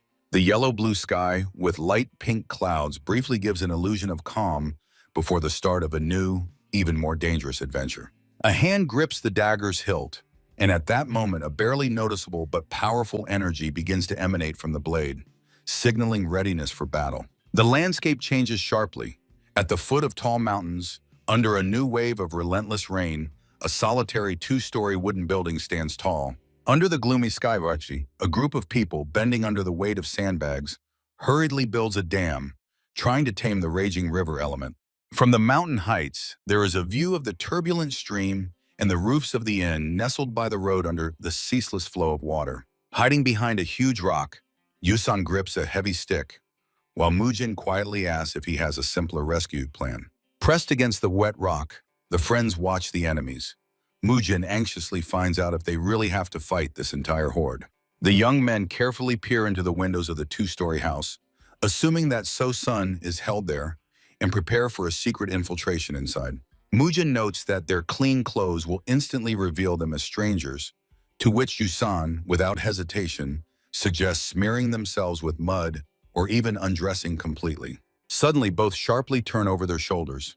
Behind their backs, a suspicious sound rang out, making the boys' hearts beat in a crazy rhythm. Figures appear on this hill under umbrellas. Patrolmen complain about the bad weather, dreaming of working better on the dam than wandering these slopes. Jusun and Mujin literally press themselves into the stone, holding their breath and tightly gripping their weapons as the enemy patrol passes very close. True horror is read in the boys' eyes. They froze, preparing for the worst, when every extra rustle could be their last. Two armed guards in wide hats and cloaks suspiciously survey the area, their gazes sharp as blades and full of distrust. Through the dense curtain of rain, patrolmen slowly advance along the forest path, their silhouettes barely discernible among the wet tree trunks. Mujin's face tenses from the strain, and drops of sweat mixed with rain run down his cheeks. He feverishly thinks that a fight with an entire squad is certain death. The boy's fingers noticeably tremble as he presses the cold steel of the dagger to himself with all his might, trying to calm the primal inner fear. Watching the enemy from an ambush, Mujin concludes that the best strategy now is to hold his breath and wait until the patrol disappears from sight. Hiding near the old wooden bridge, the friends whisper an argument. Mujin suggests hiding under the decking, but Jusan realizes that the two of them won't fit there. Suddenly, Mujin flinches, hearing a suspicious rustle through the noise of the downpour. His gaze becomes sharp and frightened, and his heart skips a beat. Yusun is the first to slip under the wooden beams of the bridge, pressing into the wet ground. His face is tense, and every nerve is stretched like a bowstring. While sheltering, the boy desperately gestures to Mujin, ordering him to immediately split up and take position on the other side of the huge stone boulder. Mujin watches his friend's movements, calming himself with the thought that the rumble of the downpour reliably hides their movements, and involuntarily admires Jusan's cleverness. In the silence, a heavy step is heard. A man's foot in a rough reed sandal steps onto the first step of the bridge, causing water to splash. Two hunters in wide raincoats descend the crossing, tightly gripping heavy axes and carefully inspecting every bush in search of strangers. The friends found themselves on opposite sides of the bridge, Jusun crouched behind a hill, and Mujin pressed against a stone, holding his breath under the watchful eyes of the patrolman. Jusun, without leaving the shadow of the bushes, makes another sharp gesture, coordinating their further actions and preparing his comrade for the decisive moment. Mujin cautiously peeks out from the shelter and affirmatively raises his thumb. Everything is going surprisingly smoothly, and he already begins to believe in the success of their sortie. Suddenly, the situation sharply gets out of control. Jusun's face is distorted from an unexpected blow or someone's iron grip. Mujin watches this scene in horror. His eyes widen with the realization that they have been exposed, and the sweat on his forehead turns icy. One of the guards suddenly throws his head up, noticing a swift shadow cutting through the rain haze right above his hat. The second patrolman also only manages to raise his gaze, seeing an inevitable and swift threat falling on him from the sky. Jusin flies into the air like an enraged demon. A wild scream bursts from his chest, and in his hands he raises his heavy stick for a strike. The silhouettes of the enemies freeze for a moment against the backdrop of rain flashes before all the rage and strength of the enraged youth crash down on them. Jusin's eyes blaze with true shalom. He no longer hides, pouring all his anger into this swift and merciless attack. With one powerful swing, he knocks both patrolmen off the hill, while Mujin is already flying across the bridge to help, clutching his weapon. After a short but fierce clash, Usan breathes heavily, his body trembling from exhaustion and adrenaline under the cold streams of water. The boy stares at the defeated enemies, trying to recognize in them the infamous Hound twins, about whom terrifying rumors circulated. Exhausted Jusan stands in the middle of the downpour, his gaze clouded with fatigue, and every cell of his body screams from the experienced shock. Mujin, looking at this madness, only grimaces with rage and despair. He is absolutely sure that his friend is a real idiot. The face of the guard under the brim of his hat burns with fury. He stares wildly and roars, threatening to smash the head of anyone who gets in his way. Two grim figures of armed guards in heavy rain gear stand motionless amid the bad weather, resembling sinister statues lurking for their prey. Frightened Mujin freezes under their heavy gaze. His suppressed figure trembles uncontrollably, and deep helplessness is read in his eyes. Heavy footsteps of men's shoes echo loudly off the wooden bridge as an unknown person swiftly climbs the stairs, cutting through the damp air in a frantic running rhythm. Mujin, with an enraged look, rushes to help Jusan, desperately shouting his name and ordering him to immediately come to his senses and escape. The guard, in swift motion, widens his eyes in astonishment, in fury. He shouts fiercely upon noticing another audacious attacker who dared to challenge them. A fierce fight breaks out on the shore. One bandit raises a sword over Jusong, while another attacks Mujin with a contemptuous scream, considering the young man completely inexperienced. The guard in the raincoat swings a heavy blade. His face is twisted in a beastly grimace, and his voice sounds like a death sentence. He promises instant retribution. Mujin's face truly burns with warrior's rage, although deep inside he feels a chill from realizing that this desperate surge leads straight to the abyss. Mujin's pupils dilate with horror, but in his frozen gaze reads an iron will. He clearly understands that retreating now means certain death. Before his eyes appears the image of Dr. Yu Chun, calmly demonstrating the complex Turo technique. These instructions emerge from Mujin's memory at the most critical moment. Swinging the sword at a furious pace, the enraged guard in the raincoat screams wildly, trying to crush the young opponent's resistance with a single blow. The enemy is reflected in Mujin's pupil while the Turo scheme is etched in his mind. A low stance, a wide swing cutting through the air, and a lightning-fast lunge forward. The fighters emerge in a deadly dance.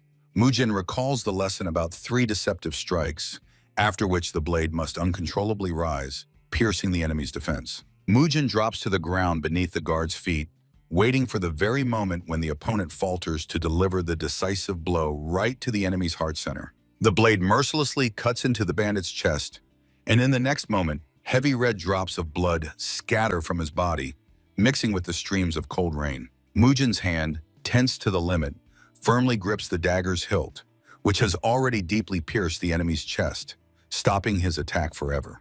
The second bandit, in a wild leap, swings his sword, shouting threats. His figure in a raincoat hangs in the air, preparing to unleash all his fury on the young man. Mujin's gaze becomes intensely focused and sharp. He cold-bloodedly watches the attacker's movement, realizing that the enemy has finally made a fatal mistake. In the whirlwind of a lightning-fast clash, the bandit tries to attack from above, but Mujin technically executes his first deceptive strike from below, confusing his opponent. The guard in the hat looks down arrogantly at the young man, unaware that Mujin's next move is not just another attack, but a carefully planned deadly trap. The sharp blade of the dagger cuts through the bamboo hat with a characteristic sound, and a fountain of crimson splashes flies into the air, blinding the wounded bandit. Before the eyes of the bandit, stunned by surprise, a cold gleam of metal and a bloody mist flicker, signaling the end of his unpunished reign. Mujin freezes with a frightened face and wide-open eyes, breathing heavily and trying to grasp the reality of the just-committed bloody massacre. The sword raised high in the young man's hand gleams against the backdrop of the gloomy forest, and from its tip, hot blood slowly drips onto the damp ground from the defeated enemy. Mujin stands motionless over the fallen enemy with raised weapon. His gaze is fixed on the motionless body, and his whole being trembles with a slight, uncontrollable shiver. A hot drop of foreign blood slowly drips down the young man's cheek, leaving a sticky trail. Only now does he realize that he is completely stained with crimson. Mujin's figure changes.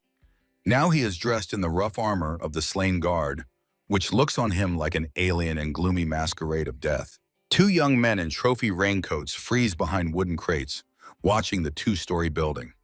They hope that while everyone is on the dam, they will manage to bypass every house unnoticed. Hiding under the wide brims of a stranger's hat, the boy nervously feels the fabric of his new cloak, trying to get used to the unusual weight and the smell of wet leather. Amid the pouring rain, Husong sharply pushes Mujin on the shoulder, demanding immediate focus. Any delay on enemy territory could be a fatal mistake for them. Dressed in bandit rags, they whisper-argue under the wall of rain. Yusong assures that true spies must sit quietly like mice in a burrow, not attract attention. Moving through the yard, the partners almost quarrel over misunderstanding gestures. Mujin tries to explain something, but Jusong orders him to shut up so as not to ruin the infiltration. Near the half-open door of the wooden building, the youths make a promise to themselves. They will act swiftly and silently, find Sosin, and disappear from here without unnecessary bloodshed.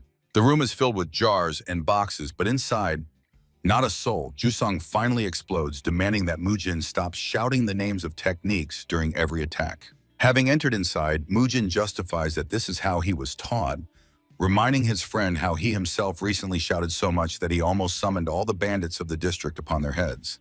They move half-bent under the rain, holding weapons at the ready. Jusong mocks the title of master given to Mujin by an impressed enemy, hinting at his trembling hands. Against the backdrop of the massive structure, the dispute about skill continues. Jusong boasts of victories from last month, but Mujin sharply cuts him off, calling for silence before the entrance. Under the downpour, Jusong confidently offers a bet of 5 silver coins that the building is empty, but Mujin aptly reminds his friend of his empty wallet and chronic poverty. Mujin coldly ignores jokes about his poverty and orders Yusong to shut his mouth. The time for empty talk is over. The moment for real business has come. If Shandayan, the moment for real business. 2 dark silhouettes with weapons in their hands freeze on the threshold of the last room. They were already ready to believe in success, but suddenly abruptly stop at what they see. On the wooden floor, the legs in woven reed sandals and short pants are clearly visible. Without a doubt, those they tried so hard to avoid stand before them. In the center of the room at the table sits a man with scars and a defiant look, and before him, another bandit is bent in a wine pose. They are just discussing the terrible work of the patrol. The faces of Mujin and Jusun instantly harden with tension. Fear mixes with the understanding that their presence in this dwelling is no longer a secret to the enemy. Over the river, a storm rages, enveloping the old building in darkness. But even through the noise of the powerful downpour, muffled sounds of blows cutting through the silence of the night room are clearly heard. The 2-story house shakes under the blows of the storm, yet inside unfolds its own drama. The sounds of fighting do not cease, testifying to fierce resistance within the walls of the hideout. Carefully peeking out from behind the massive gates onto the street, the youth quickly assess the situation around the building, trying to understand if an ambush awaits them outside. In the pouring rain, the heroes finally pull 2 thoroughly beaten and tightly bound bandits from the building, who vainly try to offer any resistance. The figures of the captives writhe fiercely, trying to tear the bonds on their hands and feet, but the knots hold tight. Their faces are distorted with powerless anger and hatred. The bandit with a scar sees the sharp tip of a sword before his nose, and his companion with a bump on his head freezes under the barrel of a heavy club. True horror finally settles in their eyes. Under the gloomy foundation of the old building, which stands on tall wooden piles, Mujin and Jusan lean over the bound bandits, clutching cold weapons in their hands. Dressed in reed cloaks, the youths fiercely interrogate the prisoners, demanding immediately to reveal the whereabouts of the little girl with 2 ponytails, or else they will chop them to pieces. Against the backdrop of the turbulent raven, a tense scene unfolds. The armed heroes lie in wait over the enemies sprawled on the sand, trying to extract the truth about the fate of the kidnapped child. Mujin's face twists with haired audacity as the bandit only mocks his attempts to appear formidable, claiming that the boy has not yet seen true horror. Captain Chan Sanche, whose face is covered with numerous battle scars, contemptuously tells the youth that ordinary tortures will not be enough to intimidate a killer of 10 people. Mujin feels bitter disappointment.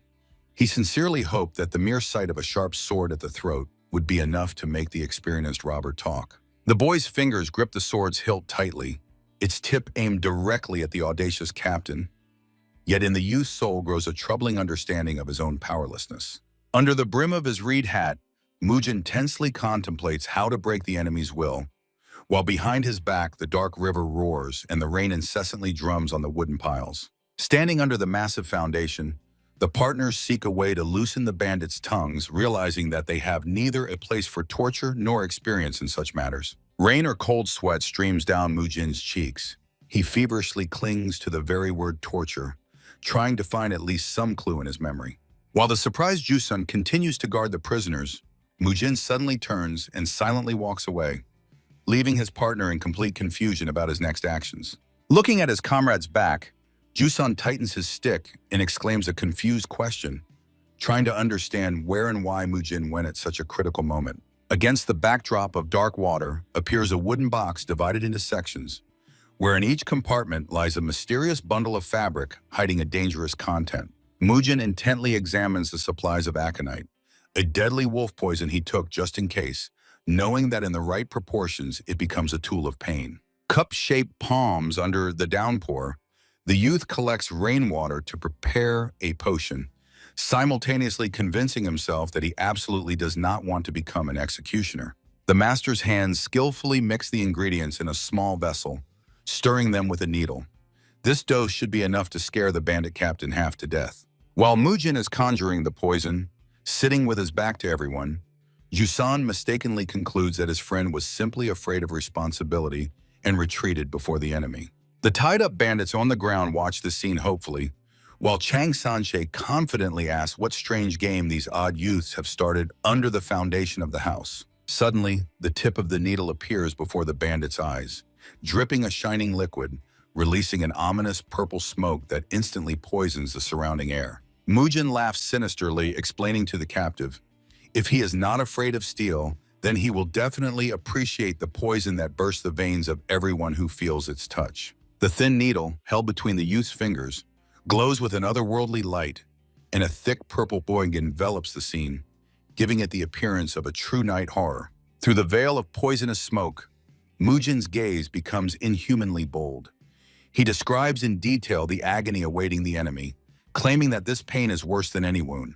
Pointing the tip directly at Chang Sanche's pupil, Mujin coldly asks again if the captain has finally developed a desire to tell everything he knows. Looking death in the eye, the bandit desperately tries to bluff, shouting that such a green youth could not possibly possess secret poisoning techniques. Mujin internally shudders with doubts about the dosage, but outwardly remains unshakable, offering the enemy to personally test the power of his secret weapon. In the next moment, the boy's hand sharply plunges the needle into the bandit's chest, and horror freezes on Chang Sanche's face at the inevitability of what has just happened. The tied captain tries to get up, his body convulsed by a strong spasm.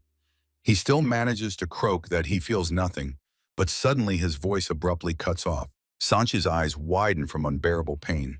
His eyebrows knit in agony, and he begins to choke on his own blood, which gushes from his throat like a fountain. While the captain falls dead to the ground in a pool of blood, his accomplice with a bump on his head, in complete shock, starts calling for their leader, trembling with fear. The figure of the once formidable Chan Sanche now lies helplessly in the mud, contorted in pain, showing the other bandit the full seriousness of young Mujin's intentions. Mujin's face distorts with genuine horror as he sees the effect of his mixture. His eyes widen, reflecting the shock at what he has proven capable of. Chan Sanche convulses with fever, and on his skin and even in the whites of his eyes, hideous dark purple veins rapidly spread, resembling poisonous cobwebs. The bandit captain's consciousness leaves him. His eyes roll back, revealing only grayish whites, while the purple network eats away at his face, indicating a critical condition. The bound body of Chan Sanche helplessly twitches on the dirty ground with a needle in his chest, while the poison continues its destructive dance through every millimeter of his tense muscles. Mujin freezes, looking at the work of his hands.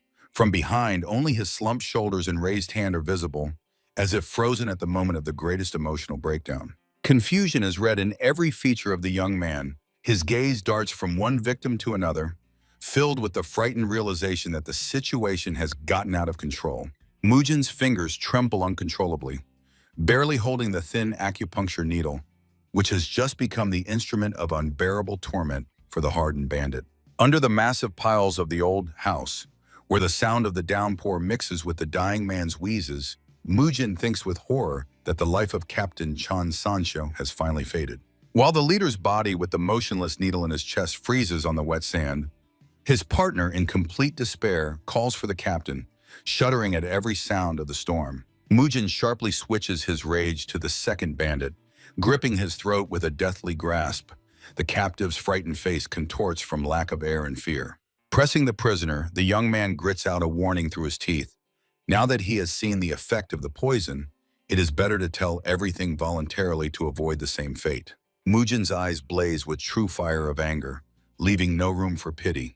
He demands an immediate answer to the one important question. Where is the little girl hidden? The second bandit finally breaks. His face turns gray from deadly fear, and drops of cold sweat mix with rainwater on his trembling cheeks. Amid the foggy, rain-swallowed forest, the captive's confession is barely audible.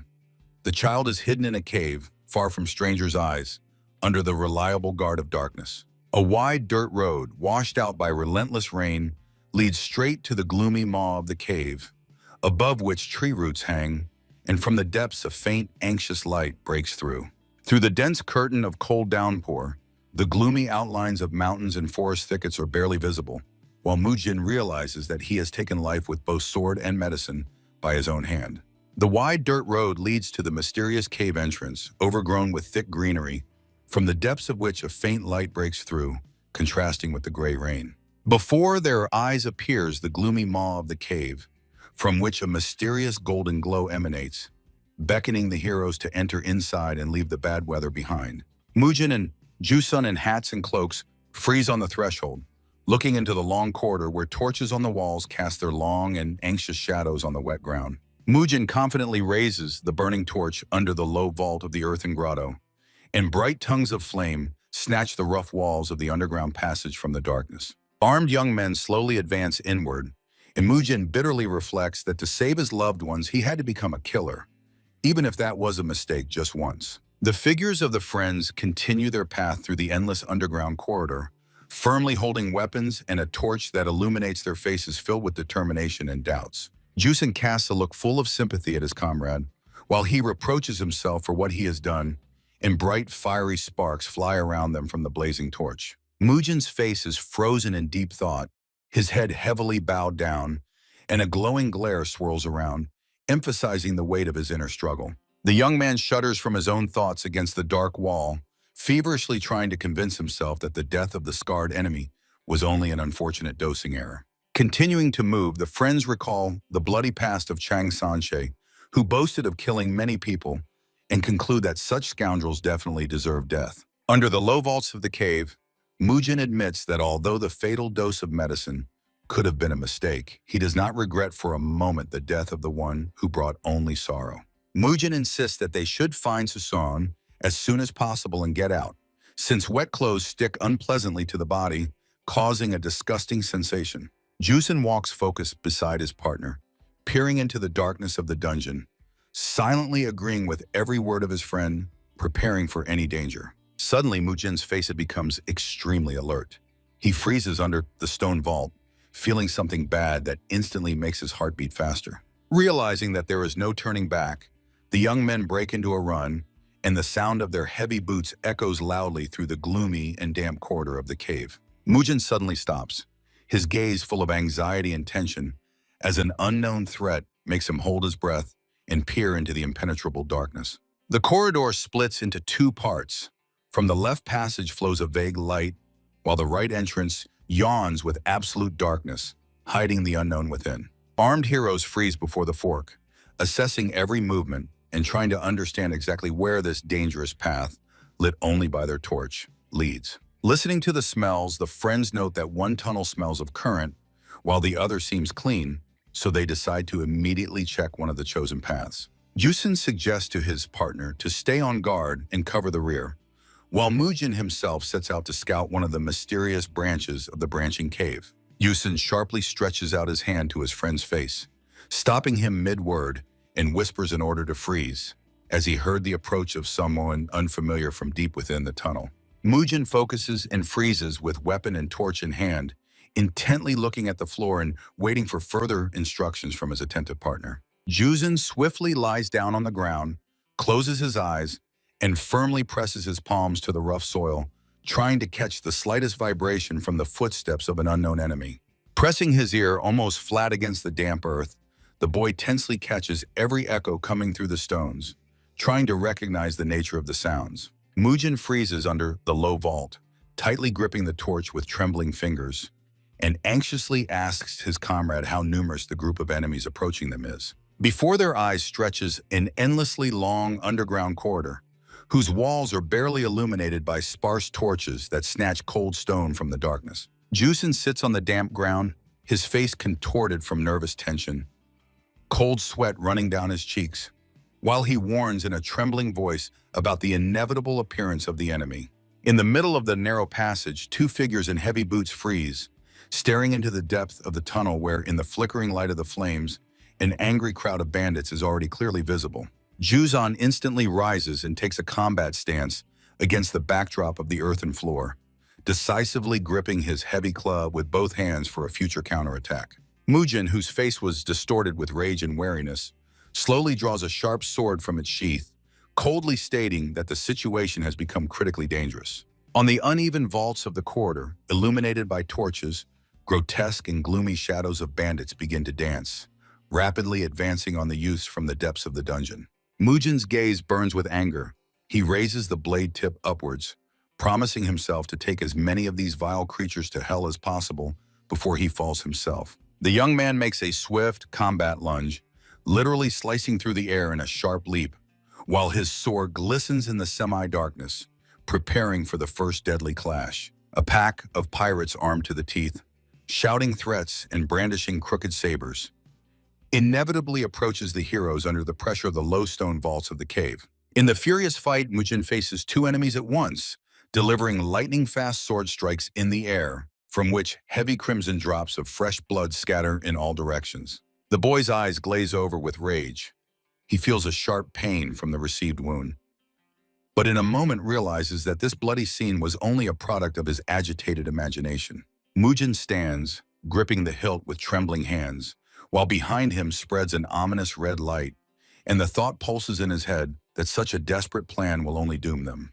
The torchlight on the cave walls illuminates the sinister shadows of the attackers, which grow larger and clearer, filling the entire space of the underground passage. The hero again imagines himself in flight with furious eyes, preparing for the final throw, where every move must be measured to the millimeter to survive this uneven battle. He reflects that he must turn Jack Bong's fake strikes into real paralyzing lunges, hoping to withstand the onslaught if the enemies attack in successive waves. In Mujin's imagination unfolds the picture of a perfect fight. He defends himself with incredibly fast movements, and the bloodied bodies of bandits fall one by one at his feet in defeat.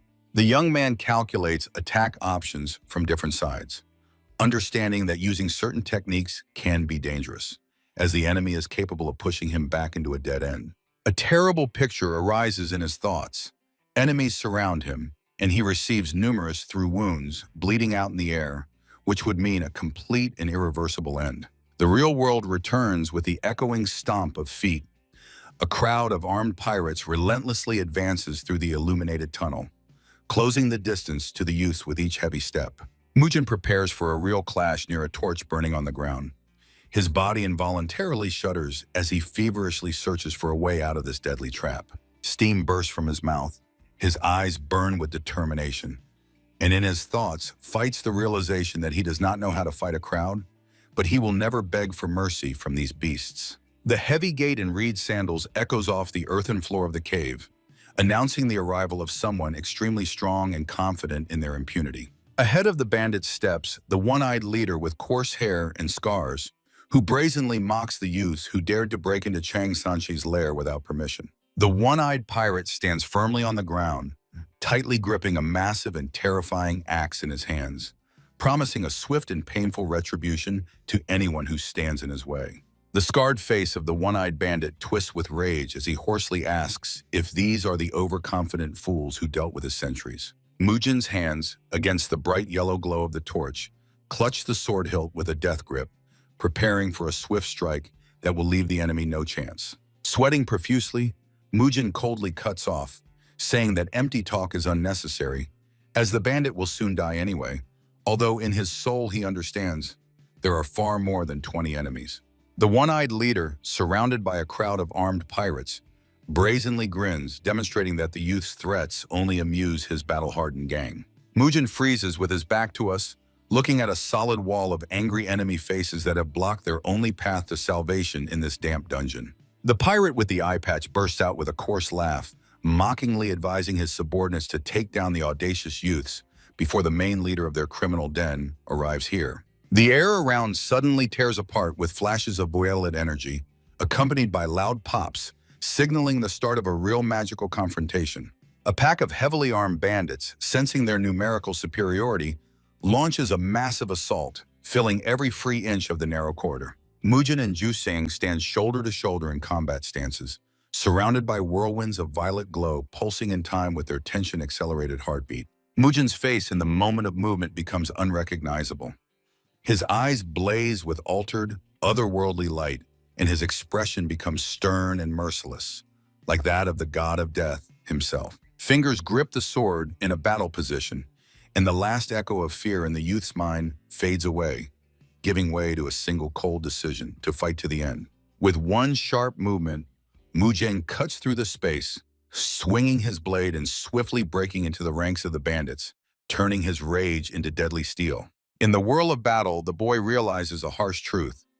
To survive today, he must kill mercilessly, striking blow after blow in an endless rhythm of death. Making an incredible leap, Mujin flashes his sword, and hot blood of the enemies who did not even have time to realize the scale of the threat flies everywhere. For a moment, the hero's focused face freezes as a thought rushes through his mind that in the heat of battle, he inflicted a much deeper wound than he initially planned.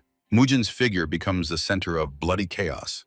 Wounded pirates scatter around him, and the air thickens with crimson drops accompanying every one of his movements. One of the pirates freezes aside, watching with hidden anxiety and surprise as the young man skillfully deals with his experienced accomplices.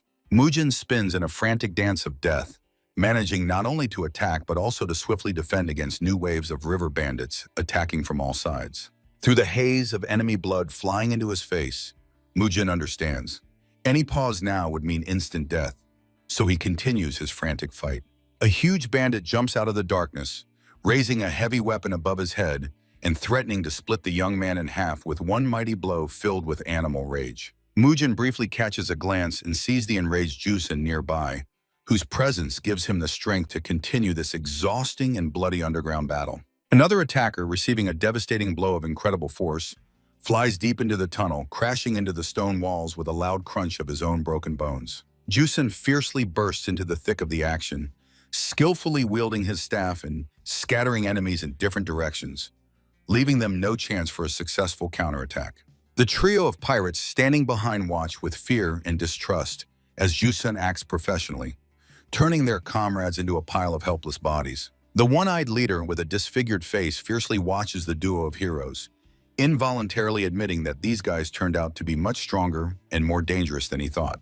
Mujin and Jusan freeze in the middle of the gloomy corridor, their faces distorted with anger, and their bodies tense in combat stances, ready for another bloody clash. For a moment, the rage on Mujin's face changes to sincere surprise when he hears Jusan's sharp and commanding call to immediately regroup and act as one. Jusen boldly grins, asking his partner if he has decided to play the lone hero and die senselessly, since without him the search for So-sun is doomed to fail. Mujin barely smiles at the corner of his mouth, and in this confident grimace reads an unwavering belief in his own strength when he retorts, "Who said I am going to die?" Reminding about the debt of 5 silver coins for the lost dispute, Mujin friendly calls Yusan a poor bastard and assures that he will not go to the other world until he takes his money. The one-eyed leader, together with his accomplice, break into a run, screaming wildly and urging the gang to press on the youths from all sides, not giving them a single second to rest. An enraged crowd of pirates armed to the teeth rushes like a swift avalanche through the narrow tunnel, filling the space with the clatter of steel and the anticipation of a swift reckoning over the heroes. Stepping over the bodies of already defeated enemies, the friends tightly grip their weapons, tensely awaiting the next wave of attackers who have already raised their blades for a strike. In the heat of the new clash, Mujin and Jusun act in concert, delivering precise and devastating blows that force the bandits one by one to fall onto the damp floor of the dungeon. While Jusan holds back the assault of one pirate, Mujin with a sharp lunge pierces the chest of another attacker with a cold blade, whose weapon helplessly falls from a limp fist. Mujin's face burns with furious rage. He raises his sword above his head and lets out a thunderous cry that echoes off the walls and instills primal terror in the hearts of his numerous enemies. Jusun does not lag behind his comrade. His voice equally tears through the silence of the cave, and a heavy club with a dull crack descends on the heads of the pirates, leaving them no chance to defend. The air in the confined corridor space trembles from the continuous rumble, the ringing of metal, and heavy blows that merge into a single symphony of a fierce underground battle. The crowd of bandits, led by the one-eyed leader, surrounds the youths. Their clothes are already slashed, and from the blades of enemy weapons thick and warm, human blood barely audibly drips onto the floor. The bloody tip of Mujin's sword and the battered end of Jusun's club freeze in the air against the backdrop of a pile of mangled enemies who became the price of their desperate breakthrough. Dripping with sweat, the boys breathe heavily and exchange wary glances, feverishly wondering if they will have enough success to break through this endless horde. A numerous pack of pirates led by their leader approaches almost up close, creating a living ring of steel around the heroes, from which it seems impossible to break free alive. Mujin's gaze becomes intensely focused.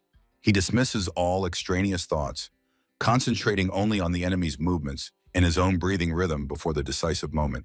Under the flickering light of torches, the sweaty faces of friends look especially stern as they peer into the eyes of the crowd preparing for the final, decisive attack. When the youth stand back to back among the bodies of fallen enemies, the cave is suddenly torn by a polyphonic shout of pirates who tremblingly announce the arrival of their chief. In the light of the flames appears the back of a pirate with a thin braid and deep scars on his bald head, testifying to the many deadly battles he has survived. Before the hero stands a burly giant with short hair and eyes glowing with wild fire, and from his enraged mouth, clouds of steam burst into the cold air.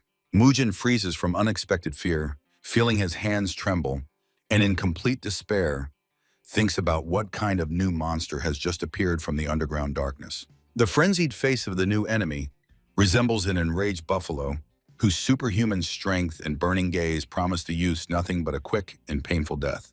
The huge figure of the bandit leader fills the entire corridor space, and his heavy breathing mixes with the thick fog rising from the damp and cold cave floor. The massive hand of the pirate freezes over the cold stone floor of the corridor, where a body lies in a pool of blood. Rough fingers touch the still warm wound, smeared with crimson. The giant slowly licks his bloodied fingers, savoring the metallic taste. He grins fiercely, recalling everyone who naively tried to challenge Jing Sanche. In the half-darkness of the cave, Mujin and Jusun clutch their weapons, their faces filled with fury and tension as they stare at the figure of the monster calling itself their death. The pirate's eyes blaze with wild fire, and the silence of the corridor is shattered by loud, mad laughter. This sound echoes off the walls, piercing the youths to the very bones with its confidence. Against the backdrop of the cave's high vault, the figures of the boys seem tiny. In their eyes reads a mixture of anger and primal fear of the force standing in their way. Drops of sweat run down Mujin's focused face. He feels the heavy energy of the enemy pressing on his shoulders. This pirate definitely possesses top-tier, first-class technique. Bugai grabs a huge axe, breaking the silence with a contemptuous remark. He turns to Jusun, calling him just a miserable scoundrel who talks too much. Jusun jumps up, his eyes glowing with beastly fury. He makes a lightning-fast strike with a stick, shouting that for such ignoramuses, the best medicine will be his fists. The huge figure of Zhang Sanche towers under the vault, meeting Jusan's attack with only a mocking laugh. The giant did not even flinch when the boy tried to hit him. The fighter's hands merge in a frantic dance of weapons. Amid the whistle of steel and blows, they manage to exchange shouts, figuring out who among them is truly weak and who is a master. Mujin sharply turns around, his face distorted by anxiety. Shouting over the noise of battle, he desperately calls Yusun, trying to warn him of mortal danger. Jusun makes a desperate lunge, raising his stick for a devastating blow. At that moment, Mujin rushes to his aid, realizing that the giant cannot be defeated alone. The pirate's axe describes a heavy arc in the air. Jusan spins like a top, barely dodging, while Mujin, with a sword in hand, bursts into the fight to cover his comrade. The pirate's beastly snarl grows even wider as he swings the axe again. "Want to die? Your will," he growls, ready to crush the insolent boy with one blow. The pupil of Jusun expands from the awareness of the closeness of death. These words of the enemy strike no worse than weapons, forcing the heart to beat in a frantic rhythm amid the bloody fight. The steel of the sword meets the blade of the heavy axe with a clang. Mujin manages at the last moment to cross weapons with the enemy, taking the devastating blow meant for Jusun. Jusun freezes for a moment, his gaze becoming confused and wary. He breathes heavily, realizing how thin the line is that separates them from defeat in this damp corridor. The fight flares up with new strength. The pirate swings the axe while the beaten Jusun and focused Mujin try to find a gap in his defense, making quick and dangerous thrusts. The giant's eyes blaze with inhuman excitement. He pants contentedly after each clash, savoring the pain of his opponents and his own advantage in this brutal game. A sudden kick flies into Jusanu's stomach. The boy is thrown back like a rag doll and knocks down Mujin, who was trying to flank the pirate. Jusun bends in pain, heavily crashing his back into his comrade.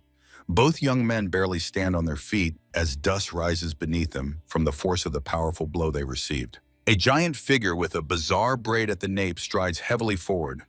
Zhang Sanche confidently closes the distance, holding an axe ready for the final reckoning. Mujin and Jusang once again take battle stances. Their bodies are enveloped in radiant energy, swirling around like a whirlwind, preparing the boys for the final desperate charge. The pirate's face turns into a mask of pure madness. With an inhuman smile, he holds out a massive double-sided axe before him, confident in his easy victory. In the flickering torchlight, Jusang clutches his chest, trying to quell the pain. Mujin does not take his eyes off the enemy, who is inevitably approaching them in the darkness. Mujin's face blazes with anger, and drops of sweat cloud his eyes. Gripping the sword hilt, he feverishly thinks that the strength of this giant is immense, though he is still far from the mastery of the old teacher. In the boy's memory, the majestic image of Yuchun with a battle stick in his hands appears. His focused, barely noticeable smile radiates unwavering confidence, which his students so desperately need now in this dark cave. Mujin freezes in a low fighting stance, preparing for the decisive lunge. He clearly recalls the teacher's instruction. With a short weapon, one must get as close to the enemy as possible and finish everything with one swift strike. Mujin's gaze becomes sharp as the blade of his sword, despite the fatigue and sweat running down his cheeks. He hears the pirate's hoarse voice, who ferociously admits that he hasn't had this much fun in a fight for a very long time. The enemy's gazes cross like blades in tense silence. The pirate leader contemptuously suggests the boys attack again, while Mujin realizes that defeating such a monster with a simple attack is impossible. A giant figure of a pirate with a heavy axe towers over Mujin, resembling an indomitable rock. His eyes blaze with wildfire as a young man with a sword prepares for the next, possibly final confrontation. Mujin momentarily falters at the enemy's audacity when he breaks the silence with a sinister laugh. "If you don't come to me, I will come for your head myself," the giant growls, stepping forward. In the torchlight, the pirate's face appears crimson with rage and thirst for blood. He lunges into attack, madly promising to be slow so the young men can feel every moment of their approach to death. Mujin reacts instantly, making a lightning-fast strike towards the enraged enemy. His sword cuts through the air, becoming an extension of his arm in this deadly dance among the cold stones of the corridor. Enveloped by a turbulent stream of inner energy, Mujin fiercely parries the devastating axe strike. Every muscle in his body is tense to the limit as steel clashes with the raw strength of the burly pirate. The frenzied Mujin barely keeps up with the enemy's movements, struck by his incredible speed. The wind pressure from the axe literally tears the skin off, and the giant's chaotic blows are impossible to predict by any logic. The pirate with a funny kitty on the nape turns into a real whirlwind of destruction. He spins a massive axe around himself with incredible ease, creating an impenetrable wall of deadly steel. Mujin focusedly parries every attack, feeling the weight of each clash with the axe. He stubbornly repeats to himself that this bandit is only a shadow of true power, and he can never match the greatness of the old man. In the narrow corridor of the cave, a fierce battle unfolds between Mujin and the pirate chief. Suddenly, from the darkness, Jusong comes to help, whose battle staff whistles through the air alongside his friend's sword. The figures of the youths merge in a swift movement, trying to surround the enemy. Jusong, shouting, "Snake style, 4 strikes!" flies into the fight, making Mujin think about the incredible fearlessness of his partner. The pirate jumps high up, preparing a devastating strike from above, meant to crush Jusong, but the boy skillfully holds out a stick, taking the full weight of the attack under the flickering flames. While Jusong holds back the giant's onslaught, Mujin rapidly closes the distance, keeping his sword ready. He knows that every second of hesitation could cost his friend his life under the blows of that cursed axe. The tense face of Mujin reflects deep concentration during another attack. He suddenly realizes a terrible truth. This bastard is not just fighting, he is openly playing with them like a predator with prey. The giant, with a contemptuous smile on his face, swings the axe with only one hand, demonstrating complete superiority. His beastly gaze is fixed on Mujin and Jusong, who are struggling to breathe before his might. In the midst of a fierce clash, Jusong fails to react to the enemy's quick maneuver. A powerful knee strike hits him right in the chest, knocking the air out of his lungs and throwing the boy onto the cold floor. In Mujin's imagination, a giant black cat appears, playing with a small white mouse. He understands that now they are only toys, but toys raised by a real tiger, who will still show their sharp fangs. Before his eyes again appears the stern image of Yuchun, whose eyes shine with wisdom and strength. This memory gives Mujin the determination not to give up and to continue the fight even in the darkest moment of the duel. Mujin grips his sword tighter, once again taking a battle stance with an unwavering gaze. In his mind pulses only one thought: he will definitely find a way to defeat this monster, no matter the Kito. Sweat floods his eyes, but Mujin only focuses more intensely on the target. He is ready to improvise and literally to bite his way to victory if ordinary techniques cannot stop this raging mountain of muscle.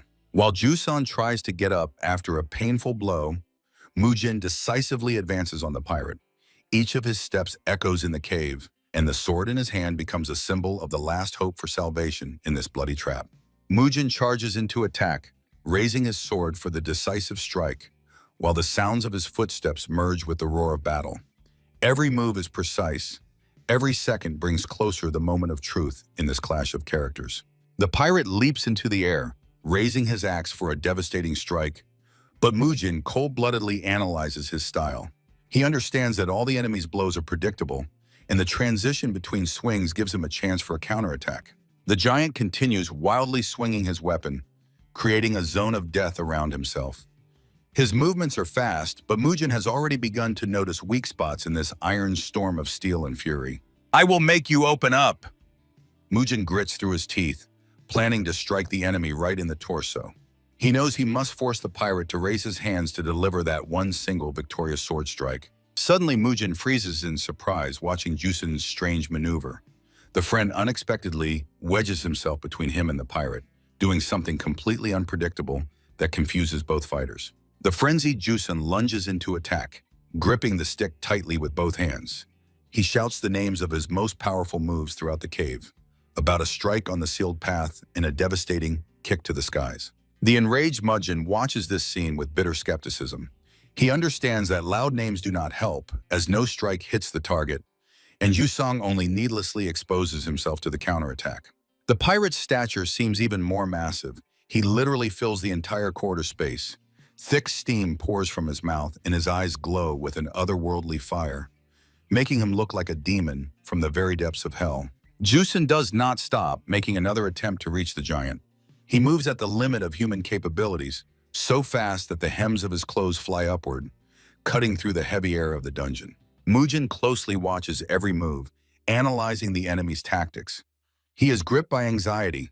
This huge pirate blocks all attacks with incredible ease, leaving the boys no chance of success. In response to Jusin's attack, the giant delivers a lightning-fast series of blows, shattering part of the battle staff into splinters. Behind, clutching his sword, Mujin rushes forward, trying to save his partner. Another attack by Jusun ends in complete failure. He receives a devastating counterattack from the pirate and helplessly flies back, barely managing to regroup to avoid crashing into the sharp stones of the cave walls. Muzin rushes headlong into the attack, seizing the initiative while the enemy is distracted.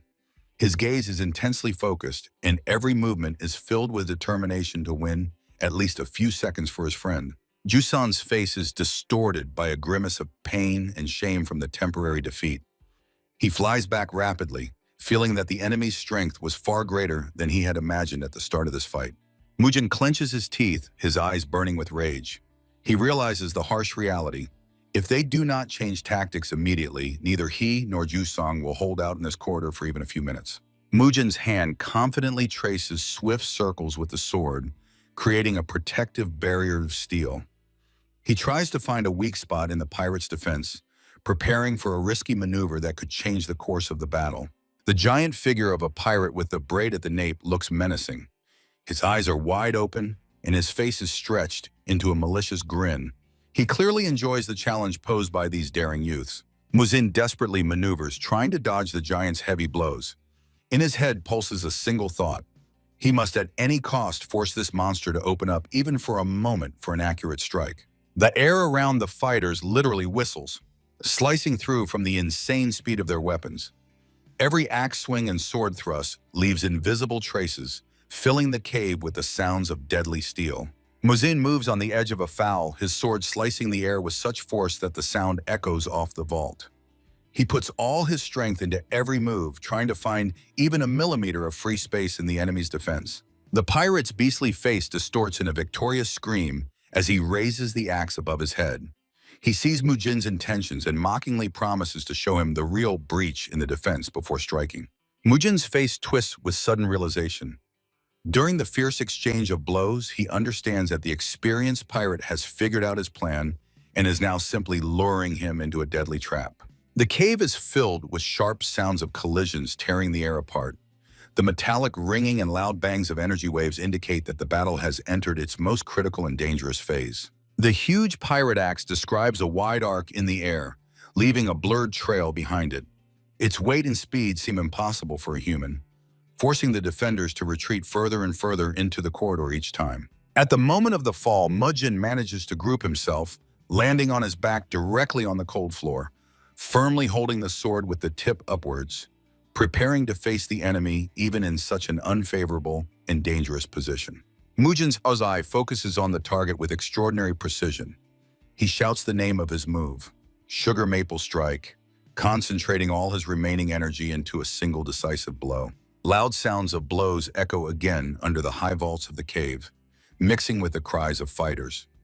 Each next move becomes harder than the previous one, and the cost of a mistake grows with every second of this duel. The pirate leader leaps up like an enraged bull and rushes toward the wounded Jusun, swinging his axe, intent on finishing off one of his opponents with a devastating charge once and for all. Jusun, with his last strength, makes a high jump, catching the stick with both hands. With a desperate scream, he tries to deliver a vertical strike from above, hoping to stop the enraged giant. Mujin, positioned below, watches tensely as Jusun flies through the dim corridor. He understands this moment is their only chance and is ready to support his friend's attack with his weapon. Frightened, Mujin holds his breath, watching his friend's desperate attack. He sees Jusun flying straight into the beast's jaws, disregarding any defense for the single chance to strike.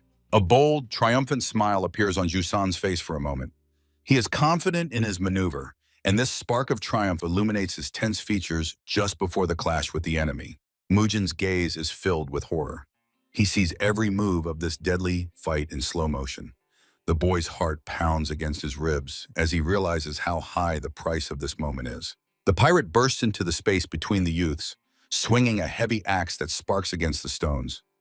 Above him, Jusun raises a stick in a high jump, and Mujin is already flying to help. Jusun's fingers dig into the smooth wood of the battle club, Every vein in his hand is tense, conveying all the youth's rage and strength in this decisive swing above the monster's head. Jusun's weapon whistles through the heavy, damp cave air, turning into a blurred streak. This flight of the stick seems inevitable, like a verdict about to fall on the pirate's head. Jusun's face twists into a grimace of wild scream as he loses his weapon. Without stopping, he flies at the enemy with bare hands, ready to grab the pirate's throat with sheer fury. On the back of the stocky pirate's head, a rough scar is clearly visible, crossing the skin near a stubby braid. He cold-bloodedly watches the approach of Jusun, not even flinching at his scream. Two opponents face each other. The pirate wildly shouts the battle cry, "Machongai!" In response, Mujin, with a defiant look, echoes the shout, accepting the death challenge. At the moment when Jusun almost touches the enemy, the pirate sharply kicks his leg upward. A powerful strike with the sole hits the boy directly in the chin, stopping his flight with a brutal crunch. Jusun's head jerks sharply backward from the terrible blow, and hot blood spurts from his broken nose. His gaze momentarily clouds, but his body continues moving forward by inertia. The boy's face distorts from a mixture of burning pain and uncontrollable rage. Sweat mixes with blood, running down his cheeks, and in his eyes flashes a true beastly fury that knows no fear. Despite the pain, the enraged Jusun tries to kick the pirate's leg in the next jump. His movements become fast and chaotic. He desperately fights for every second of initiative. The giant stands firmly on one leg, while the wounded youth tries to block the raised leg meant for a strike. The scar on his shaved nape seems even more noticeable in the flickering torchlight. Mujin leaps into the air, drawing a gleaming arc with his sword above the pirate's head. He uses the moment when the enemy is distracted by Jusun to deliver a devastating strike from above, putting all his hope into it. Jusun clings with a death grip with both hands to the giant's right forearm. He hangs on the pirate's arm with all his weight, trying to bind his movements and prevent him from swinging the axe again. The pirate bursts into loud, evil laughter, staring wide-eyed at the audacious young man. So the poor guy from the hemp field is actually capable of something. He chuckles, enjoying the thrill of the deadly duel, while Jusun is forcefully pulling his hand with the axe downwards, blocking the swing. He shouts an order to Mujin to attack. This is his chance, his breach in the monster's defense, for which too high a price has been paid.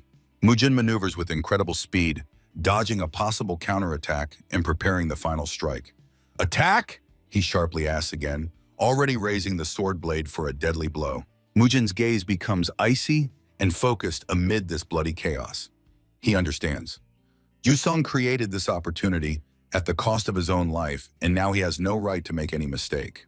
Muzina's boot firmly presses against the uneven stones of the cave, preparing for the final push. This movement must be faster than thought to transform the accumulated energy into a devastating attack force. The boy's hand with the sword moves so fast that the blade seems transparent. "Even if I die, I will not stop," pulses in his head as he rushes into the epicenter of danger. Jusun continues desperately holding the pirate's hand, giving him no chance to swing the axe. Opposite them, Mujin makes a swift lunge, directing the sword's tip straight into the enemy's heart. Mujin's concentration reaches its peak. He bets everything on the Golge technique. Every nerve in his body is taut like a string, awaiting the moment when the steel finally finds its target. In the torchlight glow, the final scene unfolds. Jusong swings the axe down, binding the giant, while Mujin delivers a lightning strike. This moment freezes in time, filled with the scent of blood and ozone. The pirate's face is illuminated in the last second by an ominous red reflection. His slanted eyes narrow, and his beastly features distort as he realizes the impending danger. Focused, Mujin flies into the whirl of battle, hot drops of blood scattering around. Steel against steel, the youth's sword clashes with the pirate's heavy axe in bloody splashes. The giant's face flew upward convulsively, frozen in a malicious and grotesque grimace. Beside him rages Jusun, his fists cutting through the air amid the red fog of the fight. The severed head of the burly pirate falls heavily, describing the last arc in the air. The cave corridor shuddered as the leader's head rolled right to the feet of the one-eyed pirate. The severed head froze on the dirty earthen floor as a silent reproach to the survivors. The one-eyed pirate panics, cold sweat flooding his eyes at the thought of escape. The warriors stand in battle stances, their shadows reflecting on the walls in the torchlight. "Will you really give the treasures to these kids?" the pirate shouts, trying to rally the remnants of the gang. The figure of Mujin is tense. He understands that the pirates are also exhausted to the limit. "Grab them!" The desperate cry of the one-eyed pirate echoes through the darkness of the cave. Even at the limit of his strength, Mujin will stand until his last breath. The crack of wood. Yusong instantly opens the box and sticks a bunch of needles into the potion. Surprised, Mujin watches as his partner rushes at the enemy with poisonous weapons in hand. Yusong's hand is tightly clenched into a fist, and deadly steel gleams fiercely between his fingers. "Thousand needle technique!" the boy roars, scattering poison stings with a wu-needing militant motion. Mujin is simply shocked. Is it possible to invent names for non-existent techniques on the fly like this? A cloud of needles flies into the air, although it does not resemble real combat skill at all. Sharp tips pierce the bodies of confused pirates, bringing them instant paralysis. Jusun shines with pride while the enraged Mujin calls him an idiot.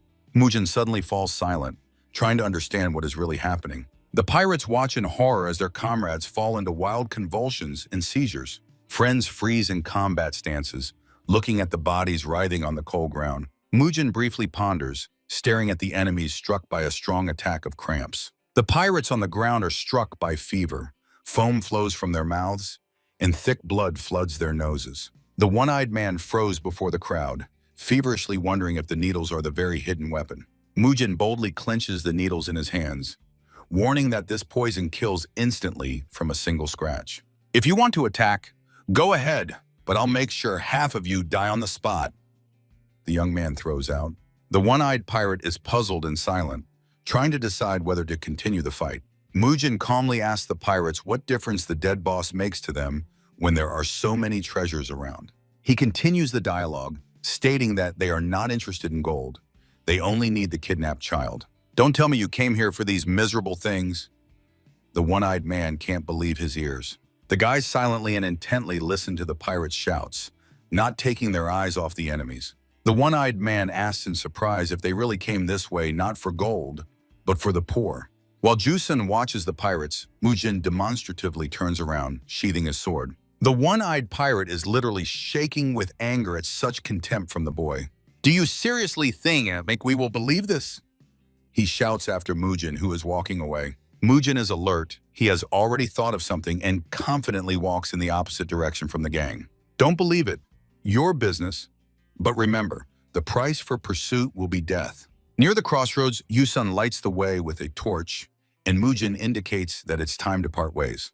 A band of pirates led by the one-eyed man froze, watching the boys with gloomy looks. "I will kill anyone who follows me," Mujin throws over his shoulder. "So choose wisely." The frightened pirates huddled together, staring into the darkness of the tunnel where the heroes had gone. The one-eyed man and his men stood still, not daring to take even a step toward the youths. They are scared and confused, yet continue to stand as if rooted to the spot.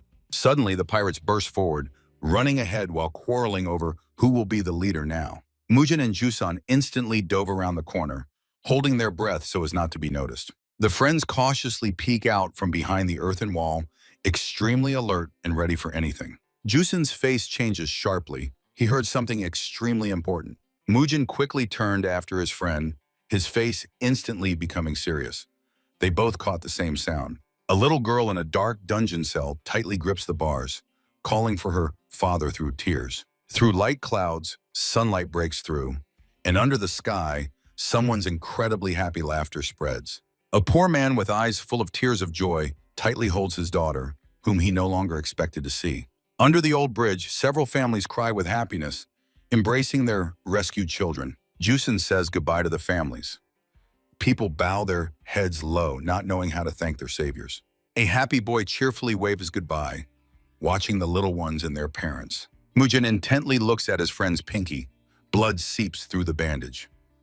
The price of Jusun stopping the axe with his bare hands. Jusun's injured finger, wrapped in a bloodied rag, became a silent reminder of their desperate move. Passers-by turn to the bloodied and torn youths, while Mujin thinks, "What a trick with the axe.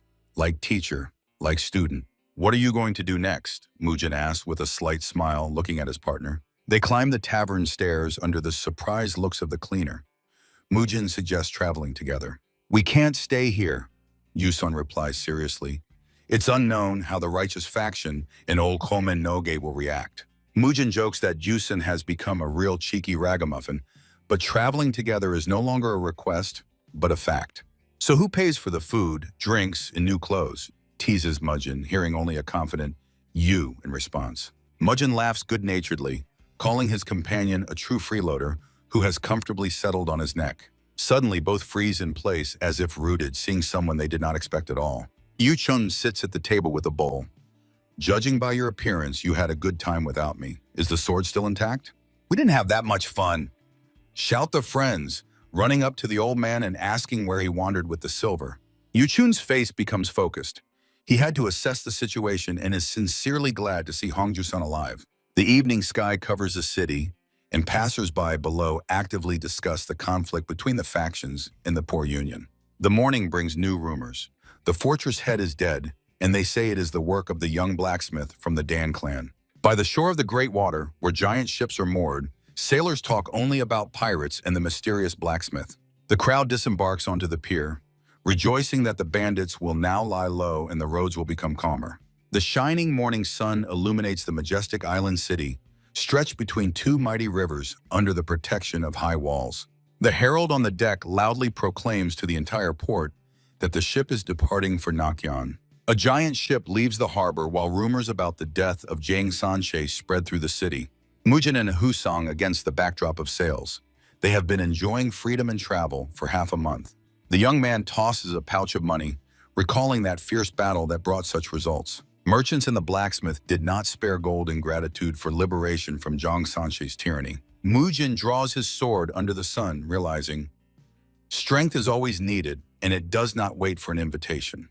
If he had even for a moment abandoned the black peony technique, he would have lost even to ordinary pirates. Under the endless starry sky, Mujin cuts through the night chill, honing the skill of one of the techniques. Yu Song watches the training, pondering how to maintain balance during the rocking on the way to Nakyan. The ship sails through the night, and Mujin does not sleep. 11 sparrings after Jung Yefan have made him stronger. Each sword stroke under the stars brings him closer to the goal, to become one with the weapon. Sunlight floods the deck as the young man makes another sharp strike in his daily training. Suddenly, Mujin freezes. Amid the noise of the waves, he clearly heard someone's rhythmic claps. Unknown male hands confidently clap, breaking the silence of the sea night. With hands folded in greeting, a young man stands on the deck, seemingly just stepping out to admire the moon. The man looks around in surprise at the stranger who introduces himself as Nam Gunmen and requests a duel. The handsome young man, Nam Gunmen, the eldest son of a great family, returns home on the ship as a martial arts master. He gazes at the city's outlines, scolding himself for a weak debut in a world where he has only defeated minor bandits. Suddenly, the boy notices a familiar silhouette and recalls a woman whose gaze did not weigh on him with the burden of family expectations. Before his eyes appears a beauty with a fan wrapped in magical light, who looks indifferently and majestically somewhere into the distance. Enchanted, Namgun understands. She was special, and to melt this ice, he had to give his whole self. A white bowl on red silk, in which a lonely flower petal unexpectedly froze in the shape of a delicate heart. He literally flew in the air, scattering cherry blossom petals before the girl who calmly sat at the lavish table. Giving a blooming branch, he felt absolute freedom from the chains of family until he appeared on the horizon. The beautiful stranger with a fan freezes against the backdrop of a sprawling cherry tree, like an exquisite painting from ancient legends. The idol is shattered by Mujin. With wild eyes, he begs to give the branch as medicine for the man who was poisoned by food. Namgun helplessly watches as the audacious invader tries to lure the precious gift from his beloved. The young man's face is distorted by rage, and in his thoughts he has already branded the insolent petitioner as a mad flower child. Now on the deck, he hides his anger behind a polite mask, coldly offering Mujin to engage in an honest duel. Mujin freezes in embarrassment, not understanding why this noble gentleman suddenly so strongly desires a fight. Namgun's gaze becomes icy. He does not just want to fight, he craves revenge and the complete ruin of his enemy. Mujin's fingers tightly grip the hilt of true steel, preparing for an unexpected clash on the ship. The night sky is reflected in the eyes of the girl who, with a fan in her hands, watches the silence before the storm. In contrast to the enemy, Namgun's hand confidently raises only a wooden training sword for the upcoming reckoning. Mujin doubts the fairness of the fight, but Namgun insists that he himself chose such uneven weapons for himself. Namgun makes a swift lunge, mocking the doctor who got a chance to become only a bright decoration of his finale. Yuchun and Jusung listen puzzled to the beauty, who for the first time asks about Mr. Namgun men, whom they do not know. Swords converge under the night stars, and Mujin says that from now on his fate is completely in the hands of his opponent. The boy realizes he is in trouble because the legendary heir is simply trying to impress the woman with his blood. Mujin sees an ominous gleam in the stranger's eyes, exactly the same as in the most problematic patients of his hospital. Preparing the strike, he decides to fight only at half strength, to lose with dignity and not provoke the madman any further. A swift dance unfolds on the deck. Mujin and Namgun exchange lunges, slicing the air with steel and wood. Mujin moves incredibly fast, his body becoming almost elusive, and his gaze focuses only on the blade. Namgun stands firm, calmly watching every swing of the real sword tracing arcs before his face. He mentally assesses his opponent as an amateur, whose predictable lunge to the shoulder evokes nothing but boredom in him. Namgun firmly plants his boot on the deck, deciding to teach the boy a lesson so that he can at least fend off the mountain bandits. The noble warrior's fingers confidently grip the wooden hilt, preparing a refined and devastating counterattack. Crossing weapons, Namgun plans to use the softness technique Endless Sky to elegantly tame Mujin's brute force. The tips of both swords meet in dangerous proximity. Namgun is just waiting for the moment to yield to the enemy's movement and strike. Swords merge in a furious motion, where every millimeter of the trajectory is calculated by the experienced mind of the elder son. Namgun prepares the final pass, confident that his wooden weapon will easily change the direction of the real blade of the doctor. Suddenly, the air is split by a crackle. The severed tip of the wood flies aside, and Namgun realizes in shock the strike was too powerful. The wooden sword shatters into pieces, unable to withstand direct contact with the cold steel in the hands of the novice. The steel blade passes dangerously close to the body. Namgun understands that the next moment it will pierce his shoulder through. Cold sweat blinds Namgun's eyes and a panicked thought pulses in his head. Does this freak even know how to stop a sword? Mujin continues his relentless movement, like a force of nature that can no longer be returned to a calm state. Mujin's sword, with a dull sound, plunges into the deckboards, cutting a piece of Namgun's expensive clothing on the way. Mujin's eyes are filled with fear and regret. He sincerely did not want to injure his opponent, only tried to maintain balance. The picture of defeat, Mujin froze with his blade lowered, and Namgun, losing control, clumsily fell near the railing. Mujin approaches the fallen opponent, hiding his weapon and apologizing fervently for the fight becoming so risky. To everyone's surprise, Namgun sharply raises his palm, silently stopping the flow of excuses from his unexpected aggressor. Balancing on one hand in a stance, Namgun calmly says that such things happen in his family and the wooden sword was simply rotten. Easily pushing off the deck, he stands up while Mujin continues to scold himself for the old training weapon. Mujin suggests stopping this madness, but Namgun, as if in a trance, admires the sharpness of the other's sword and longs for continuation. Now in Namgun's hands shines real metal. He demands another round, refusing the chance for a dignified retreat. On the guard of his new sword glimmers a special peacock mark, a symbol of high status and deadly threat. Mujin looks at the sharp steel in Namgun's hands with obvious fear, asking again if he really desires a true duel. Clenching the hilt, Namgun assures that he will not use internal energy, although in his mind he prefers at all costs not to become a laughingstock. In his imagination, the beauty is already mockingly hiding behind a fan, and this fear of shame pushes the warrior to a desperate step. The young man makes swift thrusts, preparing to show the famous Sambon technique and the true advantage of his clan. His face is tense to the edge. He almost begs for this fight to restore his own pride in his own eyes. Impressed by such pressure and Namgun's fanatical devotion to his feelings, Mujin finally agrees to the duel. Under the deep blue sky, two blades rise up, marking the beginning of a serious clash on the deck amid the sea. Mujin is maximally focused. He instantly calculates the trajectory of the enemy's blade to timely raise a block. Namgun is also making complex calculations, but his goal is much sharper. He strives for total triumph over the opponent. The swords finally cross, sparking sparks that momentarily blind both martial arts masters. The steel blades press against each other with force, creating tension that makes the very air around tremble. Suddenly, the incredible happens. Mujin's blade, like a hard diamond, literally begins to shatter Namgun's exquisite weapon. The noble warrior freezes in shock, looking at the mangled metal and exclaiming indignantly over the ruined expensive sword. In uncontrolled rage, Namgun stomps his boot on the deck with force, unable to accept such a shameful defeat.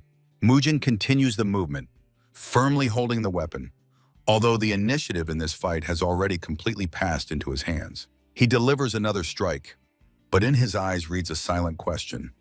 How could this have happened to the master's sword? Suddenly, Namgun's figure is enveloped in clouds of blue energy, contradicting all previous promises of fair play. A brief fright flashed in the youth's eyes. He himself did not notice how he broke his word, succumbing to emotions. A powerful wave of inner strength spreads across the deck, knocking Mujin off his feet and throwing him far back. After catching his breath, Mujin bitterly reminds the great warrior that he swore not to use secret energy techniques. Lowering his weapon, Namgun awkwardly apologizes, blaming his rudeness on the family habit of fighting to the last breath. Irritated, Mujin cuts in that a promise has weight, and only a miracle saved them both from bloody consequences. He decisively sheathes the steel, finally calling to put an end to this senseless and dangerous spectacle. Namgun stands still, finally agreeing that for today he has had enough duels and shame. To himself he counts. 3 times tonight he made a fool of himself, and even hid behind the family's honor to save his own face. Mujin, meanwhile, reflects that he endured these whims only because of the opponent's status, but in the end only ruined the sword. Namgun looks at the chipped blade in horror, realizing if his father sees this, an inevitable punishment awaits him. Before his eyes appears the image of a stern father, a burly man with fiery eyes and thick eyebrows. The heir of the family leans over the mangled sword, barely whispering into the void, "Father will definitely kill me." Mujin, already preparing to leave, turns around in surprise, hearing this cry full of true despair. Namgun's face expresses genuine horror. He begs for mercy, feverishly wondering if he has encountered a truly divine blade. Cold sweat runs down the young man's forehead as he gazes enchanted at the mysterious weapon that so easily overcame the steel of his clan. Namgun's gaze is fixed on the sword in Mujin's hands, which against the backdrop of the night deck now seems to him something supernatural. Mujin calms his opponent, noting that the fight was strange, but the conditions from the very beginning only favored the noble warrior. Holding the sword in its sheath, the boy suggests simply forgetting about this incident and considering everything that happened a senseless accident. The sailing ship slowly cuts through the dark waters under the starry dome, leaving 2 warriors alone on the deck with their thoughts. The silence is broken by an unexpected proposal. Namgun, holding his breath, asks if Mujin would agree to sell his priceless sword. Mujin only shakes his head, explaining that this weapon is too special to him to have any monetary value. Namgun bows his head low in respect, thanks for the duel, and wishing good night, turns to leave. Mujin watches the beauty walking arm in arm with Namgun and decides to stay as far away as possible from this strange man. Left on the deserted deck, Mujin triumphantly raises the sword up, enjoying the moment of his unexpected advantage. Namgun goes to the cabin with a gloomy face. A sinister plan is already maturing in his mind, promising nothing good. A week passes, and under the clear blue sky, the ship finally arrives at the port, preparing to disembark the passengers. A peaceful morning in the harbor is shattered by a desperate scream. Mujin discovers that his faithful companion, the sword, has vanished without a trace. Yuchun and Jusun run to the scream, their faces expressing complete incomprehension of what could have happened in the cabin overnight. Mujin kneels, his body trembling with rage, and only one curse escapes his lips, directed at the treacherous Namgun. The boy's furious gaze becomes almost beastly. He feels how the audacious betrayal of the guest burns his soul from within. Meanwhile, the real sword, carefully wrapped in old rags, is securely hidden from prying eyes and foreign hands. Namgun gallops away from the pier at full speed, his horse's hooves pounding the earth and raising clouds of dust. The kidnapper's face shines with brazen joy.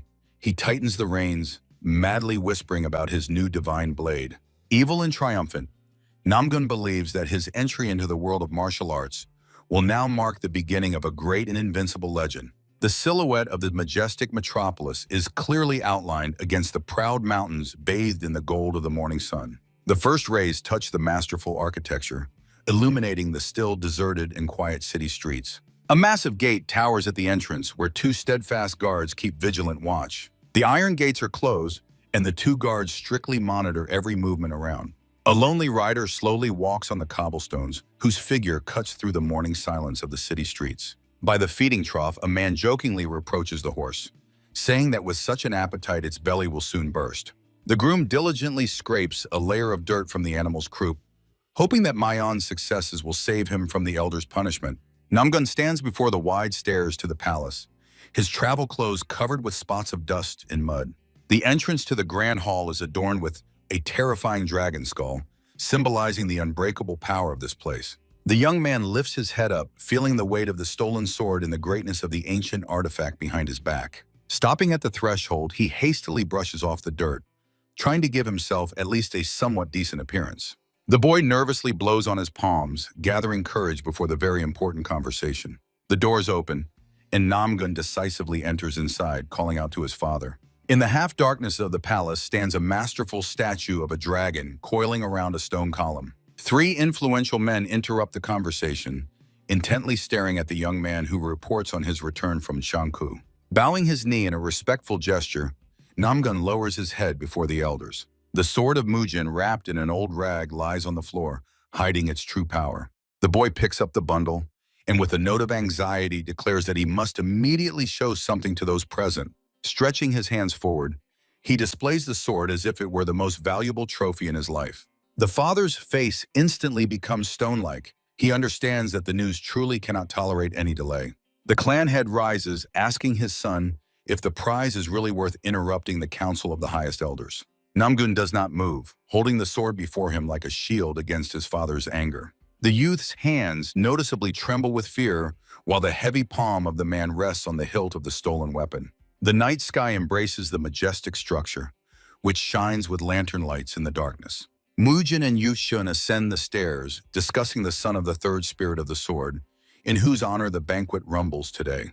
The figure of Jusun slowly climbs the stairs, holding slightly behind Mujin and Yuchun. The friends approach the gates behind which a grand celebration of Namgun's success continues in the square. The figures of Yuchun and Jusan emerge before the entrance to the square, filled with a noisy crowd. Mujin rages when the doctor reminds him that this boy simply brazenly stole his sword. The square shines with multicolored fabrics, immersed in the atmosphere of a great national festivity. Namgun, in festive attire, confidently stands among the people, enjoying the attention of the guests. The Trinity enters the square, watching with contempt as the thief boasts about the theft. While Jusan studies something, Yuchun assumes that the boy simply lied to his father about this sword. Yuchun notes, such a crowded celebration is a great chance to publicly catch the thief red-handed. The focused doctor asks if they have enough strength to go against the elite master Muramu. The wary Mujin suggests taking the weapon later so as not to spoil the festive evening for the people.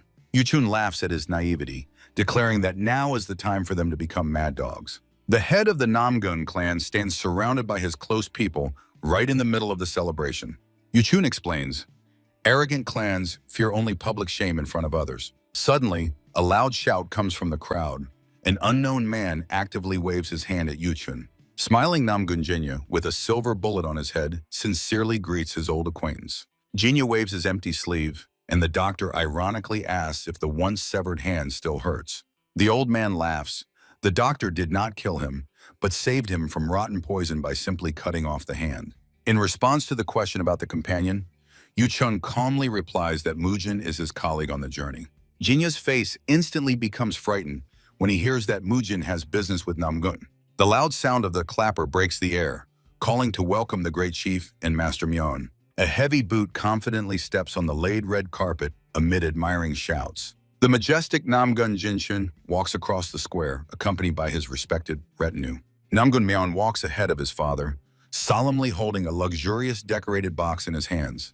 The crowd of festively dressed people filled the entire square, gathered for a grand celebration. The clan head stands on the podium before a large box, thanking everyone for participating in the festival in honor of his son. The divine sword in its sheath is displayed for public viewing, gleaming steel in the rays of light. The crowd listens to the clan leader's story about the luck of the inexperienced Namgun, who found this artifact on his first journey. Young Namgun, with an embarrassed face, listens to his father's speech while he calls the guests to celebrate. A crowd of joyful men raises heavy glasses filled with strong drink, accompanied by loud laughter. Jinshin raises his cup, urging every guest to help him today glorify the greatness of the clan. People in the square wildly shout slogans, praising the young master as a true fighter for justice. The clan leader stands next to his son, who is preparing to drink his portion of the ceremonial beverage. Young Namgun, with a glass in hand, notices Jinyu, who is tensely talking about something with Yuchun and Mujin. Yuchun and Mujin carefully watch Jinyu, who begins to noticeably tremble from the lie he heard. Embarrassed, Jinyu barely audibly repeats that he cannot believe such a vile and terrible lie from his own nephew.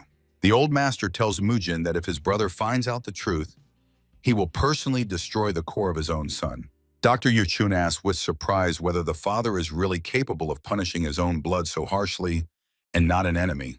Yuchun explains, for the Namgun clan, honor is above all, and the leader will not close his eyes to a crime even for the sake of his son. The stern faces of the father and son Namguns froze in the rays of festive lights, symbolizing the steadfastness of traditions.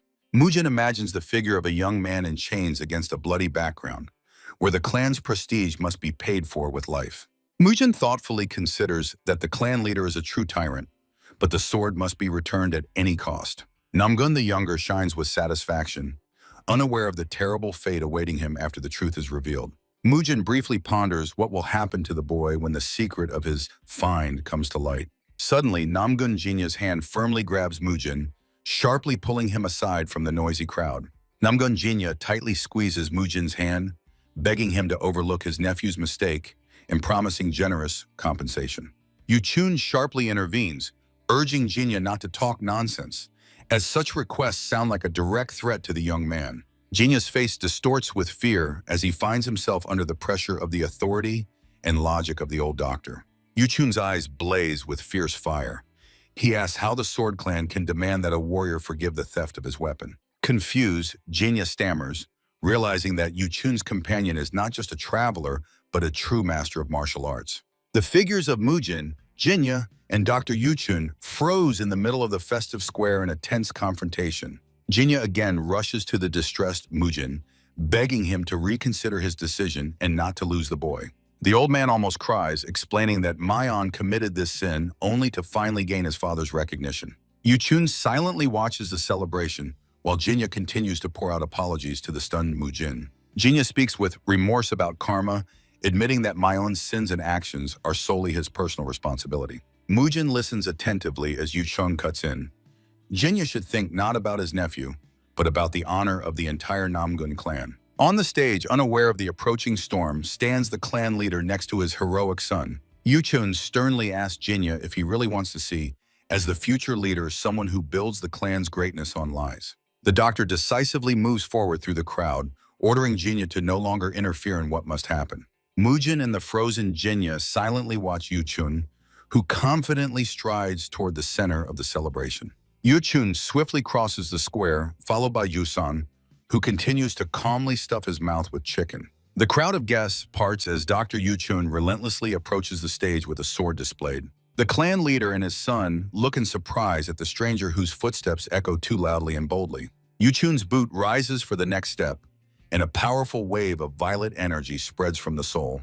The doctor is in a trance, his eyes glowing, and each heavy step makes the ground tremble with supernatural force. Mujin, with wide-open eyes, watches the incredible display of power from his companion. Namgun Jinya lowers his head, realizing that disaster is already inevitable, and the truth will now explode before everyone's eyes. Yuchun's next step strikes the cobblestone like a hammer, forcing the air around to vibrate with tension. The festival guests are horrified, not understanding who this mighty master is, whose gait suppresses the will of everyone present. The crowd scatters in all directions, opening a path for Yuchun, who walks to the stage surrounded by the glow of destructive energy. Jinshin's face becomes anxious. He feels a power equal in magnitude to the best masters of the celestial realm.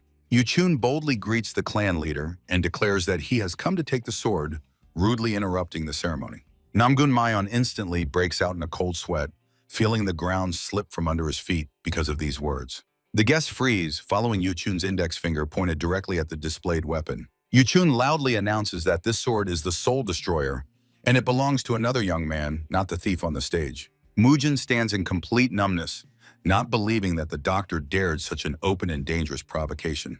Mujin shouts in despair that Yuchun has completely lost his mind, daring such a brazen prank. Clan leader Namgun Jinshan tells Yuchun that he truly justifies the title of eccentric doctor. The leader's face burns with rage and concentration. What the hell is going on here? Namgun seems frozen. His body shakes with a slight tremor from inevitable horror. Namgun Jinya towers like a wall, while Mujin desperately rushes forward. Yuchun grins with a defiant smile. It's time to reveal the cards before everyone present. The doctor begins the story. Our dear Namgun Mayan obtained this sword during his first journey. Mujin suddenly interrupts the doctor's speech, jumping right in front of the great leader Namgun. Folding his hands in a respectful gesture, the young man declares he is ready to explain everything personally. The clan leader looks down coldly, preparing to listen to every word of Mujin. The younger Namgun looks miserable. He is drenched in cold sweat.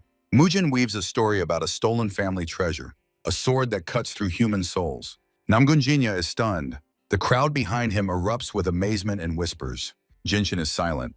His gaze becomes sharp as a blade as he analyzes the story. Mujin begs for help to protect the lost relic of the famous Tang family. Tension reigns on the stage, the confused Mayan at the table and Mujin demanding his sword. Mayan is on the verge of a nervous breakdown. Why is this boy covering up his shameful lie? The boy does not take his eyes off his father. Now the clan leader's reaction will decide his future fate. The leader slowly descends from the stage, heading towards the doctor and Mujin. The air thickens. A mighty hand rests on the sword's hilt. Jinshin decisively draws the weapon from the chest. The metal whistles through the air. The blade leaves the sheath. The blade passes just millimeters from Yuchun's and Mujin's faces. Mujin freezes in surprise. A wild primal fear is frozen on his face. With a sharp movement, the clan leader throws the sword right at the men's feet. The weapon clangs as it strikes the stone, getting stuck between the square's tiles. Yuchun just smiles. What fun! The clan leader himself has joined the celebration. Mujin and Yuchun are surprised by the leader's question. Can the boy prove that the sword belongs to his family? Jinshin is furious. If there is no proof, Mujin will bear severe responsibility for his lie. The young man feels the piercing gaze of the leader and understands. Without proof, he is simply dead. The steel sword stands motionless between the stone tiles of the square. Mujin feverishly thinks about what his teacher would do now, observing the reaction of Dr. Yuchun. He hopes that Yuchun will suggest a way out, but the doctor seems to want Mujin to manage on his own. The young man looks at the weapon. He has already lied about the relic, so he needs to create an identical sword. Suddenly, Mujin's face brightens with a sudden and very important thought. Clan leader Namgun continues to look boldly at the boy, waiting for an answer. Yuchun is stunned. Mujin claims that the sword has a secret Tun technique that works in fire. The clan leader squints at what he hears, not believing his own ears. Mujin seriously explains, his sword is pregnant and must give birth to a child within 5 days. Silence reigns in the square. The crowd, the doctor, and the clan leader are frozen by this news. Suddenly, the festive square erupts. People begin to laugh loudly at this story. Mujin hears the laughter and realizes that the story about the sword's child was clearly unnecessary. The crowd and heroes suddenly fall silent, freezing in anticipation of Jinshan's response. The clan leader asks Yuchun if he acts as a guarantor and confirms Mujin's words. The face of clan leader Namgun becomes truly grim and tense. Yuchun calmly stands next to the boy and confidently states that he confirms his speech. The doctor boldly adds he can joke but never stoops to lying. Clan leader Namgun barely hides his pride after Yuchun's statement. Glances mixed. Crushed Mayan, surprised Mujin, and pensive Namgun Jinya. The chief announces, go to the forge, but without the sword child, in 5 days you will both lose your heads. The night forge breathes fire under the dark sky, while Yuchun calmly rests nearby. Mujin drags firewood under the reproaches of the doctor, saying the story about the pregnant sword was a mistake. Dr. Yuchun, against the backdrop of the night sky, says the story could have been anything, even about feeding the sword soy milk. Mujin carries firewood, replying that it is better to be a mad dog than a fool, and the doctor teaches to make others pay. The glowing mouth of the furnace in the forge breathes fiery heat. The anvil in the forge, to which various tools are attached. Dr. Yuchun continues to instruct Mujin, directly calling him an absolute fool. Mujin says he is a generous person and the principle an eye for an eye does not suit him. Yuchun explains to the stunned boy, you cannot repay evil with good, but you also cannot pay good for evil. The face of Dr. Yuchun against the purple sky. He irritably continues the lecture. Mujin naively says that Namgun Jinya and Mian might be grateful to him. Imaginary forest. Yuchun explains that by responding to evil with good, Mujin will only get hyenas behind his back. Imaginary image of an angry hyena with fiery eyes and bared fangs ready to attack. Imaginary pack of wolves around a slain kin. Yuchun says that foolish intentions in this world end with steel and blood. Picture of a smithy near the forest, and from the darkness behind it watches a beast's face with a fang-filled jaw. Surprised look of Mujin as Dr. Yuchun sharply pokes him in the chest with his index finger. Angry Yuchun pokes Mujin's forehead with his knuckles, forbidding him to risk his back for imaginary kindness. Mujin stands before the entrance, and the doctor settles on a chair and warns about a series of disorderly affairs. Stern face of Yuchun. Good or evil must be returned so as not to become the one who regrets. Imaginary picture of a slain wolf bleeding. Smithy under the night sky. Dr. Yuchun sits nearby, and Mujin has already started working inside. Large crowd of surprised men 5 days after the festival. Sword with a peacock-shaped stamp in the hand of the head of the Namgun clan. A severed piece of the sword of the head of the Namgun clan falls to the ground with a clang. The second severed piece of the sword of the head of the Namgun clan flies after it. The embarrassed face of the head of the Namgun clan. The hand of the head of the Namgun clan holding the family sword. A surprised crowd watches as the severed tip of the Namgun sword strikes the floor. A surprised crowd of men repeats that the sword of the three peaks was cut. The head of the Namgun clan and Namgun Jr. watch the duel. 2 men from the Namgun clan entrusted with checking the swords. A man's hand holds the intact Mujin sword, and another's hand holds the Namgun clan sword, severed by a third. In the square opposite at the podium, a man from the clan says that both swords are divine and both are genuine. The surprised face of Namgun Myeon. He thinks one sword must be fake, but this one seems truly born. The clan master says that the sharpness and balance are perfect, and these swords are twins forged by one master. Mujin with a proud and satisfied expression on his face. The face of the clan head Namgun, who is gathering his thoughts while Myeon watches his father.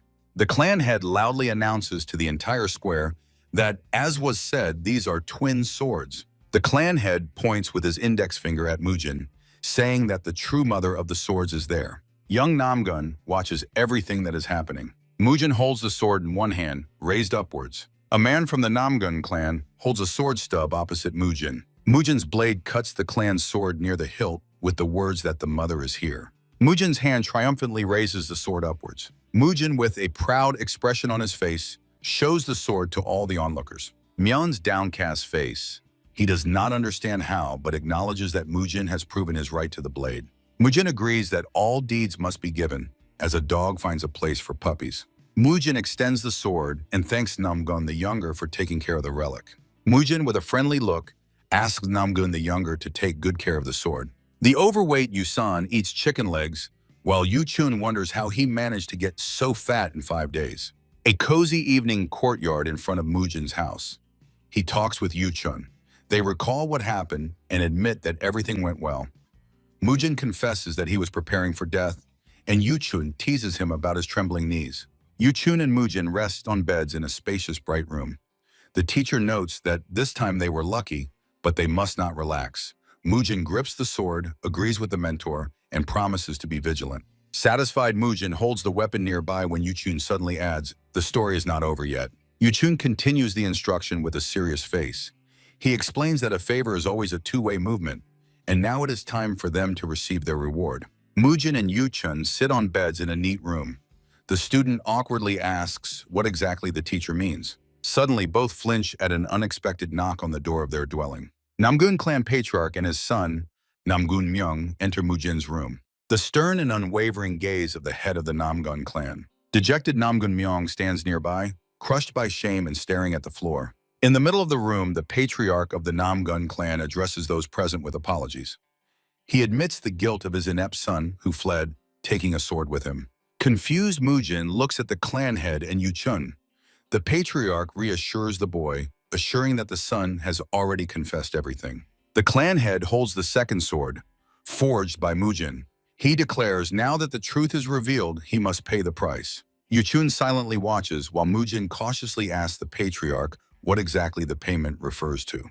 Mujin freezes in anticipation as the clan head asks his son if he remembers the fate of the servant woman who stole a silver ring 2 years ago. In the tense silence, Namgun Jr. quietly replies, "That woman had her hands cut off." Namgun Myeong stands by his father in Mujin's room, completely oppressed and broken.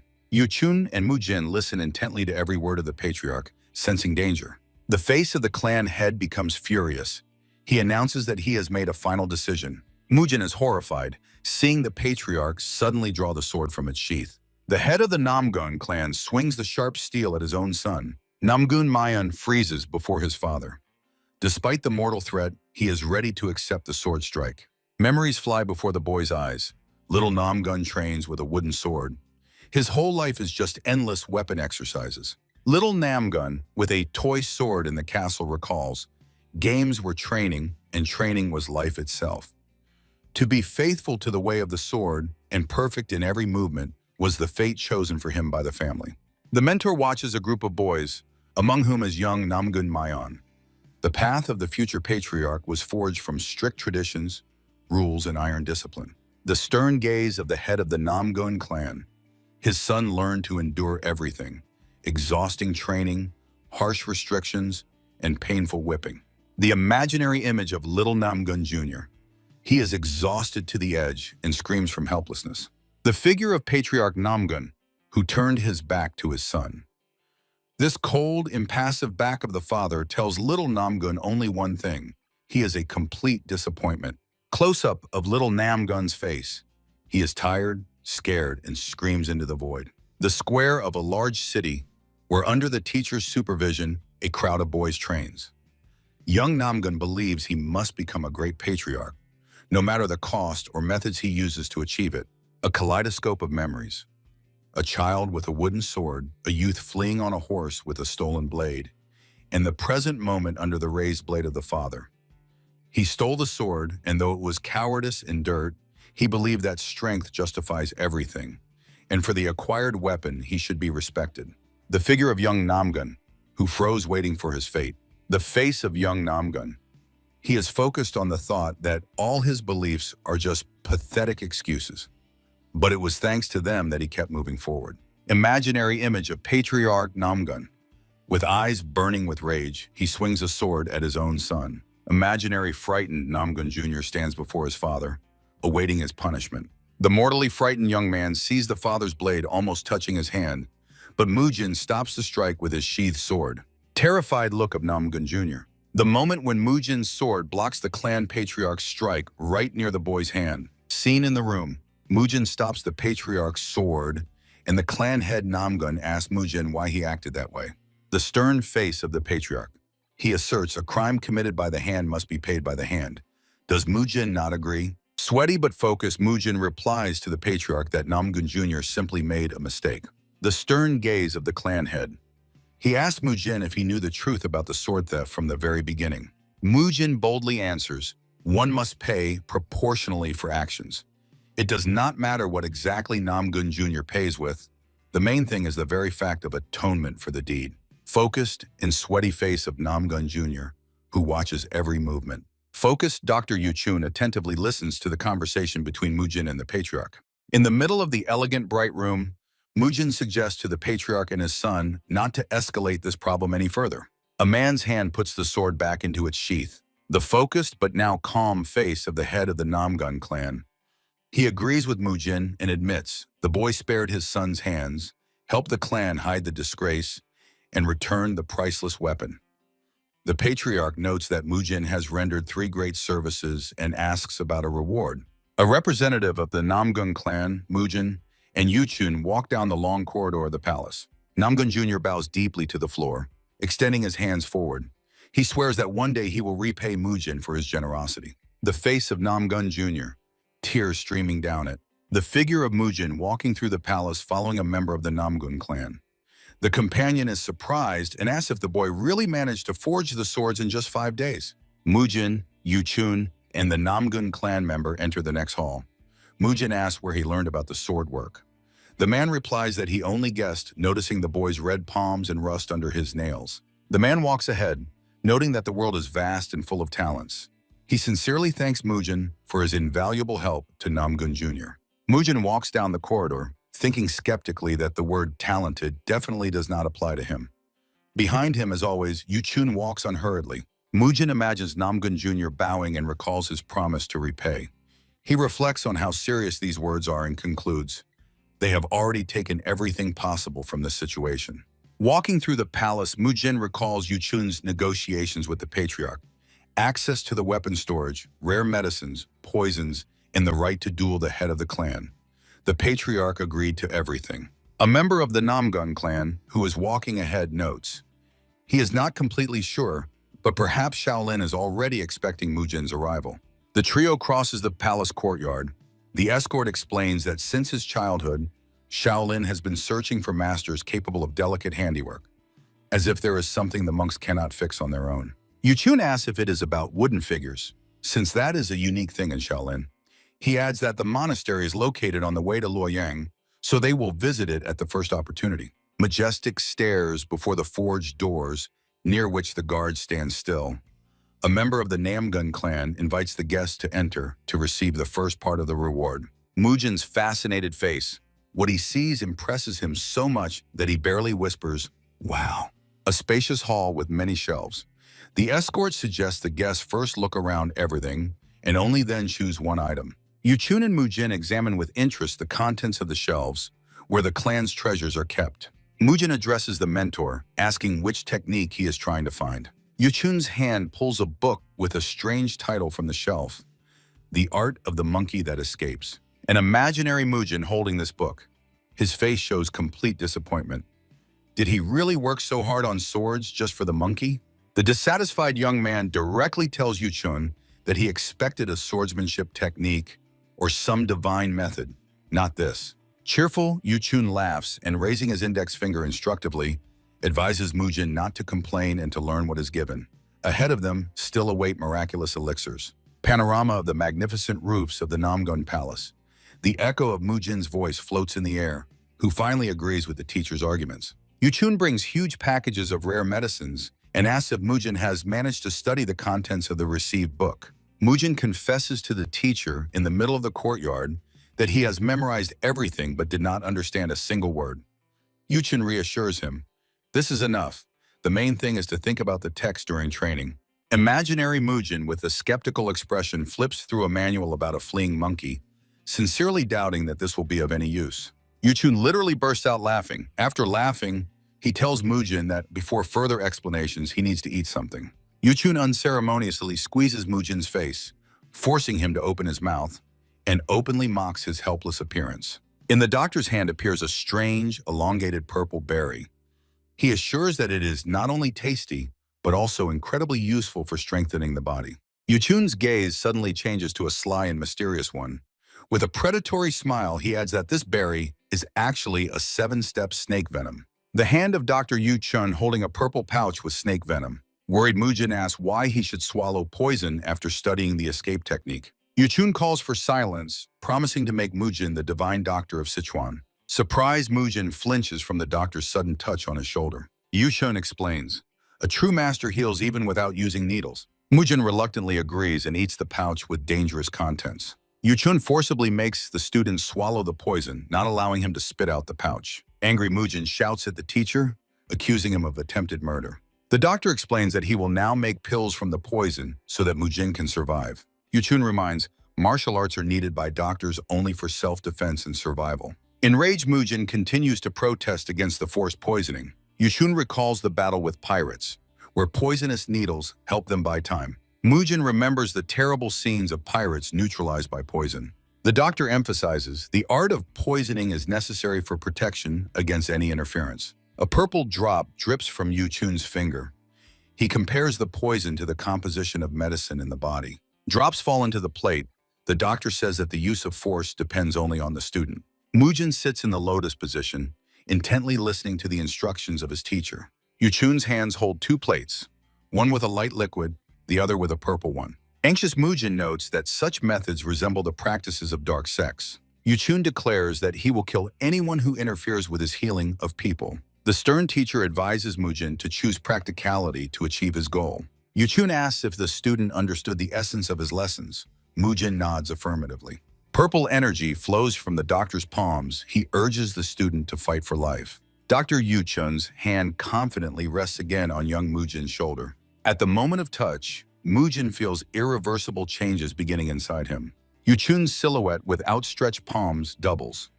The doctor orders Mujin to focus on the center of energy, a round island with the yin-yang symbol amid transparent water.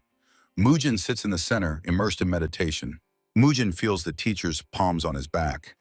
Yuchen whispers, "Freeze, even if the poison burns your blood." Panorama of islands and consciousness. The place where Mujin just sat is now completely empty. Mujin under the starry sky. Yuchun's voice, "The stronger the poison's effect, the stronger the pill. Suppress it with strength." Above Mujin opens the jaws of a giant snake with fangs, the embodiment of the deadly effect of poison. On Mujin's back shine the palm prints of the doctor. Energy butterflies fly out from the student's body. A huge eye of a purple cobra in close-up, watching every movement of the inner energy. Mujin again on the island. A powerful wave of pure light radiates from him in all directions. Exhausted Mujin hears the instruction, "Expel the remnants of poison in the dantian until everything calms down." The snake's jaws sink into bright energy, vainly trying to catch the butterflies flying through it. Mujin on the island, chained to the purple glow. Blue butterflies emerge from him.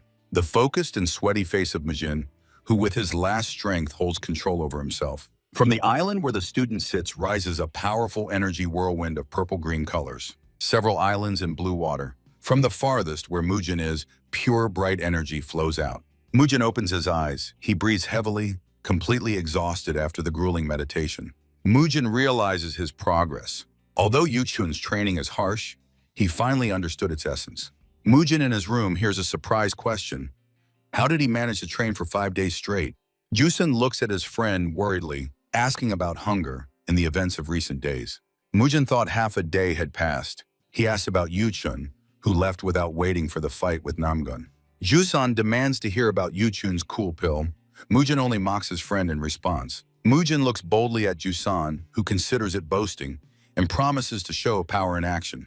Mujin raises his index finger, warning his friend, now he will see the real chasm between them. Surprised, Jusan holds his breath, watching every movement of Mujin's hand closely. Jusan watches in amazement as purple poison begins to spray from Mujin's fingertip. Mujin, with a bold look, extends his hand, holding his index finger right above the table in front of Jusan. Stunned, Jusan stares at the pool of poison. Mujin mocks, "Did you see that, poor guy? This is our difference." Jusan peers at the purple liquid, recognizing by smell and texture the effect of the poisonous pill. Yuchun watches them at the door while Jusan greets Mujin on the fact that diarrhea now flows from his hands. Majestic gates at the entrance to the great city. Carts travel along the forest road. Mujin and Yuchun walk behind, discussing rest in Luoyang and the treacherous snake. They walk along the road and tease each other. Yuchun notes that orthodox sects often die in vain. Yuchun walks alongside the disciple, explaining that the status of a prestigious sect is not always good. The doctor promises to take care of the disciple if he follows his path, but Mujin doubts others' ways. Mujin with a black eye after a slap. Yuchun assures that living experience and survival are more important than frameworks. Dr. Yuchun sternly asks Mujin if he understood everything as a disciple. The companion next to Yuchun shouts that this is the last village on their way. Stop in the village. Jusan dreams of dumplings in the tavern, and Mujin complains about the lack of money. The carts have stopped. Yuchun, Mujin, and Jusan sit at a tavern table right on the street. Exhausted sick man with trembling hands and disheveled hair asks the drovers about the goods. The drover agrees to leave 3 sacks while the sick man runs after the promised drink. The heroes watch the man who promises to quickly return for the sacks. Mujin sits near Yuchun at a table and suspiciously watches a strange local resident. Mujin analyzes the symptoms: paleness, sweat, shortness of breath. He suspects the man has heat stroke. The figure of the sick man barely standing on his feet under Mujin's watchful gaze. Mujin wants to warn the teacher but notices Yuchun's hand trembling with chopsticks. Close up. Mujin's face is intensely focused and tense. Dr. Yuchun is feverish. His gaze has changed. Mujin is horrified. These are signs of Osoksan disease. Wooden building with a sign, residence of the Nam family. Gloomy settlement in the evening twilight with closely spaced buildings. A group of people in a dark room, wrapped in rags like mummies, intently sorting something at a long table. On the table stands a sack with multicolored ingredients, and nearby lie packets in piles of unknown substances. A bandaged hand, covered with blisters, crushes unknown ingredients in a mortar. Around are scattered mixtures of different textures. A gloomy, almost lightless room where wrapped figures work in tight quarters. Sun rays break into the workshop where mummy-like people continue tirelessly crushing powders and mortars. One of the workers suddenly falls to the floor, clutching his stomach. Others momentarily stop working. Amid the work noise, only the wheezing of a man helplessly lying on the boards is heard. Through the gaps in the cloth on the unfortunate man's face, terrible blisters and bloodless eyes with dark veins are visible. A burly stranger confidently enters the room from the street. The bandaged hand on the floor twitches weakly to the sounds of a death rattle. A man with long mustaches indifferently orders the workers to throw the body into a pit and burn it. They obediently agree. Last shot, a motionless hand on the floor covered with painful blisters. Multicolored minerals against the backdrop of a dark sky. These are the ingredients of the 5 minerals powder, which gives the rich an illusion of happiness and warmth. A pill on a bloody red background. Constant use leads to body decay, madness, and death. This is a deadly poison. Mujin's focused face. He finally realized what exactly is at stake. Yu-chun, Mujin, and Jusan in front of the building. This is the base of those who manufacture this dangerous powder. A building with a sign. Jusan tells Yu-chun, the settlement thrives thanks to the Nam family. Is it worth intervening if everyone around is satisfied? Yu-chun explains, this powder sucks out life and festers the flesh. Those who distribute it are as worthless as Dr. Yem. Jusan's angry face. The mention of Dr. Yem ignites rage in him. An enraged Yu-chun with burning eyes. His goal is to destroy the scoundrels, and he doesn't care that they saved this worthless place. Heavy doors open. The determined trio on the threshold. Yu-chun adds that he seems to already know the main culprit of this incident. A burly bald man with a scar. He says they were recommended by the merchant Yang and invites them to the master's inner chambers. The bald man leads the heroes through a neat courtyard. Other people are visible around. Yu-chun, Jusan, and Mujin walk through the territory of the residence. Mujin is maximally focused. He noticed something very important. Figures of strangers with hostile, unfriendly looks. Mujin understands. All the servants are martial arts masters, and Jusan is glad that a bag of gold opened the door for them so quickly. Mujin asks Yu-chun about the plan. He suspects that the owner of the residence is in cahoots with the Black Path, which Dr. Yem mentioned. Calm Yu-chun replies, they are weaklings who are easy to handle, but it's not worth making a fuss prematurely. Worried Mujin listens to Yu-chun's instructions. The guy should go in first, and he will follow them. The figure of focused Yu-chun who walks behind the young men. Mujin sweats from tension. He wonders if the teacher is using them as bait against a master of the highest level. Mujin's trembling hand on the door. He hesitates. Will they attack immediately or should he greet them?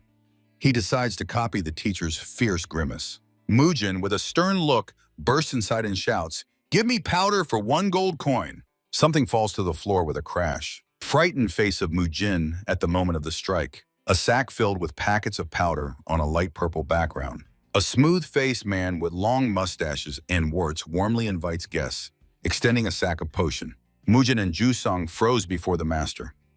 Mujin expected weapons, not goods. The master says he heard about the youths from the traitor Yan. He praises their bravery and good taste. The mustached man enthusiastically talks about the high quality of the product and adds some powder for free from the establishment. Mujin feigns thanks, examining the package while anxiously wondering where teacher Yu-chun has delayed. The master flatteringly offers long-term cooperation, assuring that he has been perfecting this formula for 5 years. The face of the mustached man, who suddenly hears a loud shout, to us, Ryombu! The figure of Dr. Yu-chun in the sunlight. His clothes flutter in the wind. He recognized the master. The enraged doctor demands to lay out all the goods, threatening to forcibly shove the poison down the master's throat. The sweaty face of the mustached man. He also recognized the doctor, and this memory horrifies him. The frightened master froze, a cold sword blade pressed against his throat. Yu-chun fiercely looms over the enemy. He promises to make a new hole in the master's neck if he tries to escape. Yu-chun holds the mustachioed man by the chest. He begs for mercy under the watchful eyes of Mujin and Jusan. A servant behind the door reports the delivery of powder. Yu-chun forces the master to order everything to be left at the entrance. 3 large packages of dangerous minerals lie on the floor near the door. Namryombu trembles on the floor. He justifies that he made the potion only to save the hungry peasants. Mujin and Jusan observe the scene. Yu-chun says that such scoundrels always find excuses. In the room, Yuchun threatens with a sword. The master must either eat it himself or immediately destroy the goods. The trembling master complains that these powders could have been sold for a whole chest of gold. Yuchun advances with the blade, asking if money is really more valuable to the master than life. The mustachioed man falls to his knees before the packages. He begs for forgiveness and promises to burn everything immediately. A flask with a combustible mixture.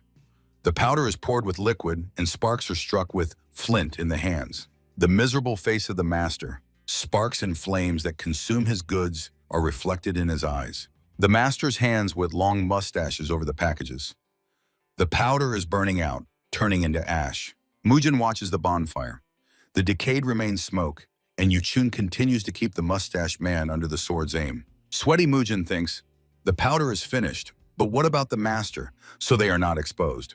Will the teacher want to act secretly? Close-up of the sword in a strong man's hand. Mujin and Yuchun interrogate the master. Who else knows the secret of making powder from 5 minerals? The mustached man desperately shakes his head, swearing that the secret is known only to him. Would he lie under the sword? Mujin, Jusung, and Yuchun stand over the fallen master in his luxurious room. Angry Jusung shouts, "Who will believe this inhuman scoundrel? The teacher will never let live anyone who profits from deaths." The master's trembling hands pressed against the floor. He begs for mercy. Gesi sebesi ayber mercy, gasping with fear. Yuchun looks at the prisoner and suddenly agrees. He tells the master to get out. The master of the residence froze on the floor, not believing his ears, and looks confusedly at the men.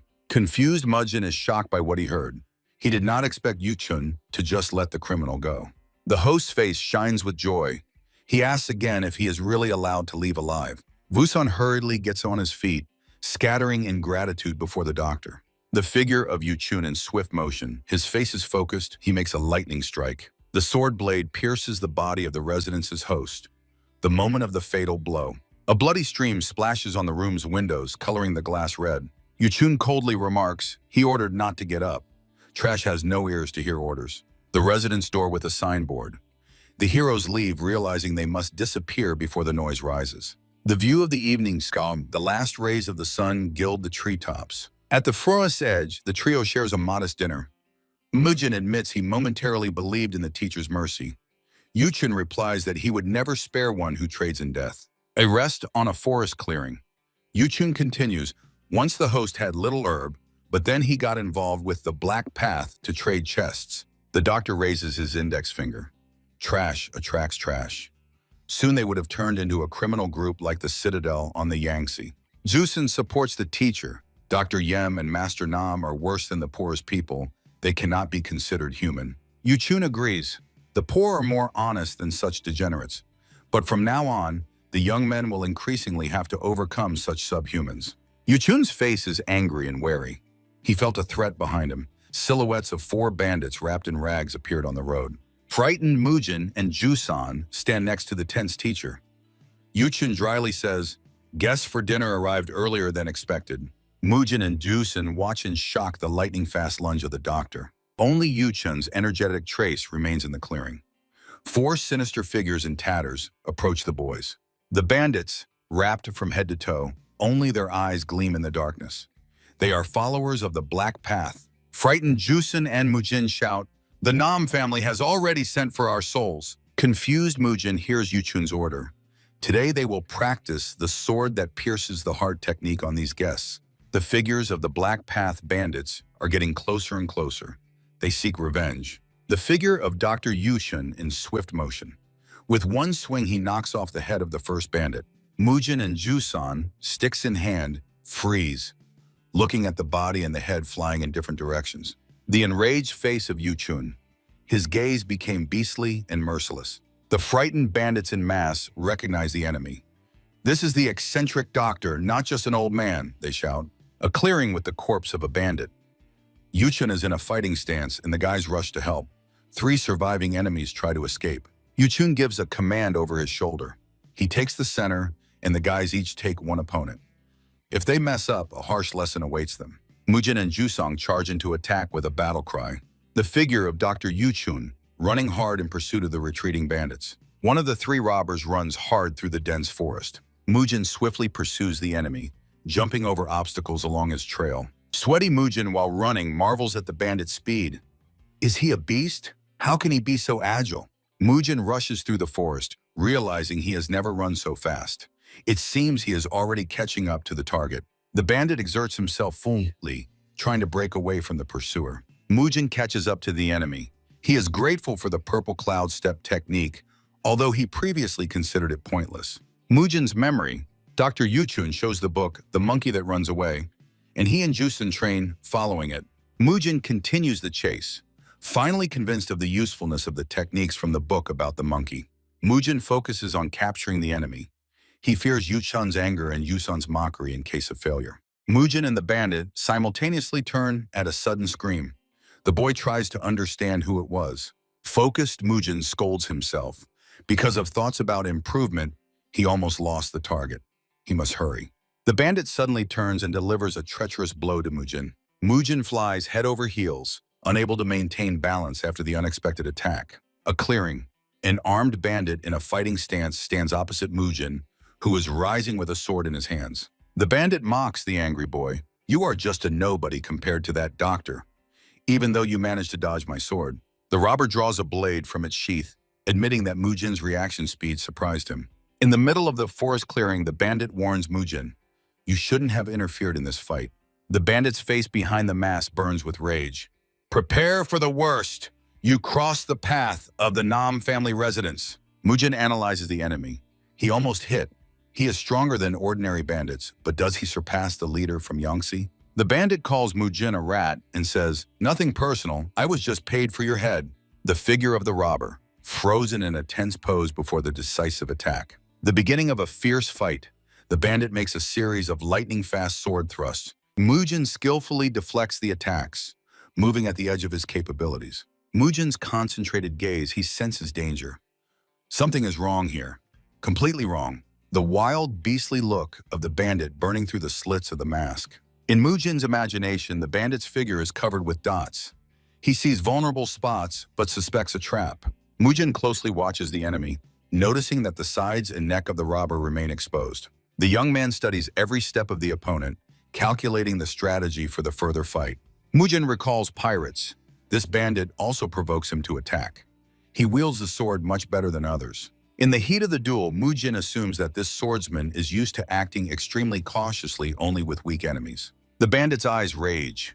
Mujin asks if he only knows how to run away from the doctor, to which the robber laughs boldly. Mujin, in a defensive stance, understands. The enemy's laughter is too confident, and it will not be possible to avoid attacks forever. A fierce clash. The bandit makes a low lunge, trying to cut Mujin's legs. Mujin leaps into the air, skillfully parrying the robber's sword strikes mid-jump. The great plan, the blades of two swords clash, sparking sparks. Mujin instantly launches a counterattack, responding to the bandit's aggression with his technique. The beastly gaze of the enemy meets the swift movement of the blade in Mujin's hands. A series of lightning strikes. The forest fills with the ringing of steel and the noise of fierce battle. Mujin's fingers grip the handle tightly as he performs a cascade of incredibly fast movements. The tip of Mujin's sword whistles as it slices through the air to right above the opponent's head. The frightened bandit barely manages to tilt his head away, avoiding a deadly sword strike. The bandit makes a lunge, but Mujin gracefully evades the strike with a swift turn. The bandit, through the mask, hisses words, "And you swing that iron quite well, brat," hiding his own anxiety. Mujin realizes his advantage. The enemy did not feign weakness. Mujin's own skill has grown beyond recognition. The boy's focused gaze. While he is confused, I must act and finish this fight. Suddenly, something sharp cuts through the air at a furious speed toward Mujin. Mujin notices flying daggers. He dodges, but one knife still grazes his side, leaving a wound. Mujin's gaze instantly changes from sharp pain and the realization of the enemy's treachery. The bandit prepares a new knife, and Mujin is thrown into a fever. You knew a few tricks, but the poison in your side is already working, the enemy grins. A close-up of Mujin's wounded side where a sinister dark stain begins to spread around the cut. Mujin's face at the moment of terrible realization. The daggers were poisoned, and everything before his eyes starts to blur. The bandit in the mask with a sword in hand mocks. This is salamander poison. In 15 minutes you won't move. I promise it won't hurt. The robber swings for the decisive blow, but Mujin grits his teeth and hisses, I wish you would die before then. The bandit throws a new batch of poisonous daggers. Mujin understands. The enemy is forcing him to move so the poison spreads faster through his body. Deadly steel flies straight at Mujin. The boy thinks, whatever. After the poison of the seven-step snake, this is just child's play. Mujin's appearance changes. His eyes become beastly, and his whole body turns into a battlefield of toxins. Imaginary image. A poisonous salamander against the backdrop of an endless black starry sky. A host of imaginary salamanders rushes through the violet cosmos toward a distant planet. Hundreds of poisonous creatures circle in space, tightening a ring around the planet. A huge eye filled with a mystical light of the seven-step snake appears from the darkness. The giant mouth of the snake opens, instantly swallowing all the poisonous salamanders. Mujin's pupil becomes vertical, like a reptile's. His vision returns. The boy sees everything clearly again. The bandit in the mask, beside himself with rage, attacks Mujin again with a sword. The robber's face is twisted with surprise. Did you swallow the bizarre pearl? Why are you still standing? Mujin's hand grips the sword hilt with a death grip, preparing for the final thrust. Are you curious how I do it? Mujin asks and swiftly goes on the offensive. The bandit jumps up, trying to strike Mujin from above. Mujin sees the enemy's upside-down face. Inside me is the core of a seven-step snake. Your lizards don't even tickle me. Mujin's altered, coldly determined gaze at the moment his sword pierces the bandit. The wounded robber falls to the ground, raising a cloud of dry leaves. The bandit's leg freezes motionless next to a puddle of his own blood, quickly spreading. A clearing. Falling, the bandit throws his last knife, but Mujin calmly watches the enemy's agony. Mujin stands over the defeated, his gaze still otherworldly and dangerous. The bandit's hand feverishly grips the poisoned dagger. He does not believe he lost to the wretch, and he raves in unconsciousness. Overcome with despair and pain, the bandit stabs the poisoned blade into his own body, choosing death. Mujin watches the fallen bandit, who shouts curses and stabs himself with the poisoned blade. Mujin freezes in a defensive stance, tightly gripping his sword and not taking his eyes off the enemy. Mujin's questioning gaze, trying to comprehend the logic of the opponent's actions. The wounded bandit struggles in a fever on the ground, clutching a dagger in his hand. The tired Mujin assumes that the bandit wanted to soothe the pain with salamander poison, but his death is already inevitable. Mujin's thoughtful and deep gaze focused on the dying enemy, the face of the bandit in a mask, begging for mercy due to unbearable torment. The fever-ridden bandit prays for help, but Mujin silently turns to walk away. Mujin suddenly stops, hearing something extremely important. Faces of saved people emerge in Mujin's memory, mixed with bloody scenes of retribution against pirates. Mujin recalls the fierce battle on the river and the tragic moment of Hongyun's death. The bandit takes his last heavy breaths while his entire life flashes before his eyes. A kaleidoscope of visions, joyful poor people, the stern doctor Yu Chun, and a pirate killed by poisonous needles. Next in Mujin's memory appears the image of the powerful pirate leader Zhang Sanche. The dying bandit groans again in the clearing, and Mujin finally turns toward him. Threatening with a sword, Mujin approaches the enemy, who is trembling violently. Mujin's hand slowly lowers onto the bandit's wound. The boy's palm covers the injury, emitting a powerful purple energy. The bandit's body is covered with dark veins.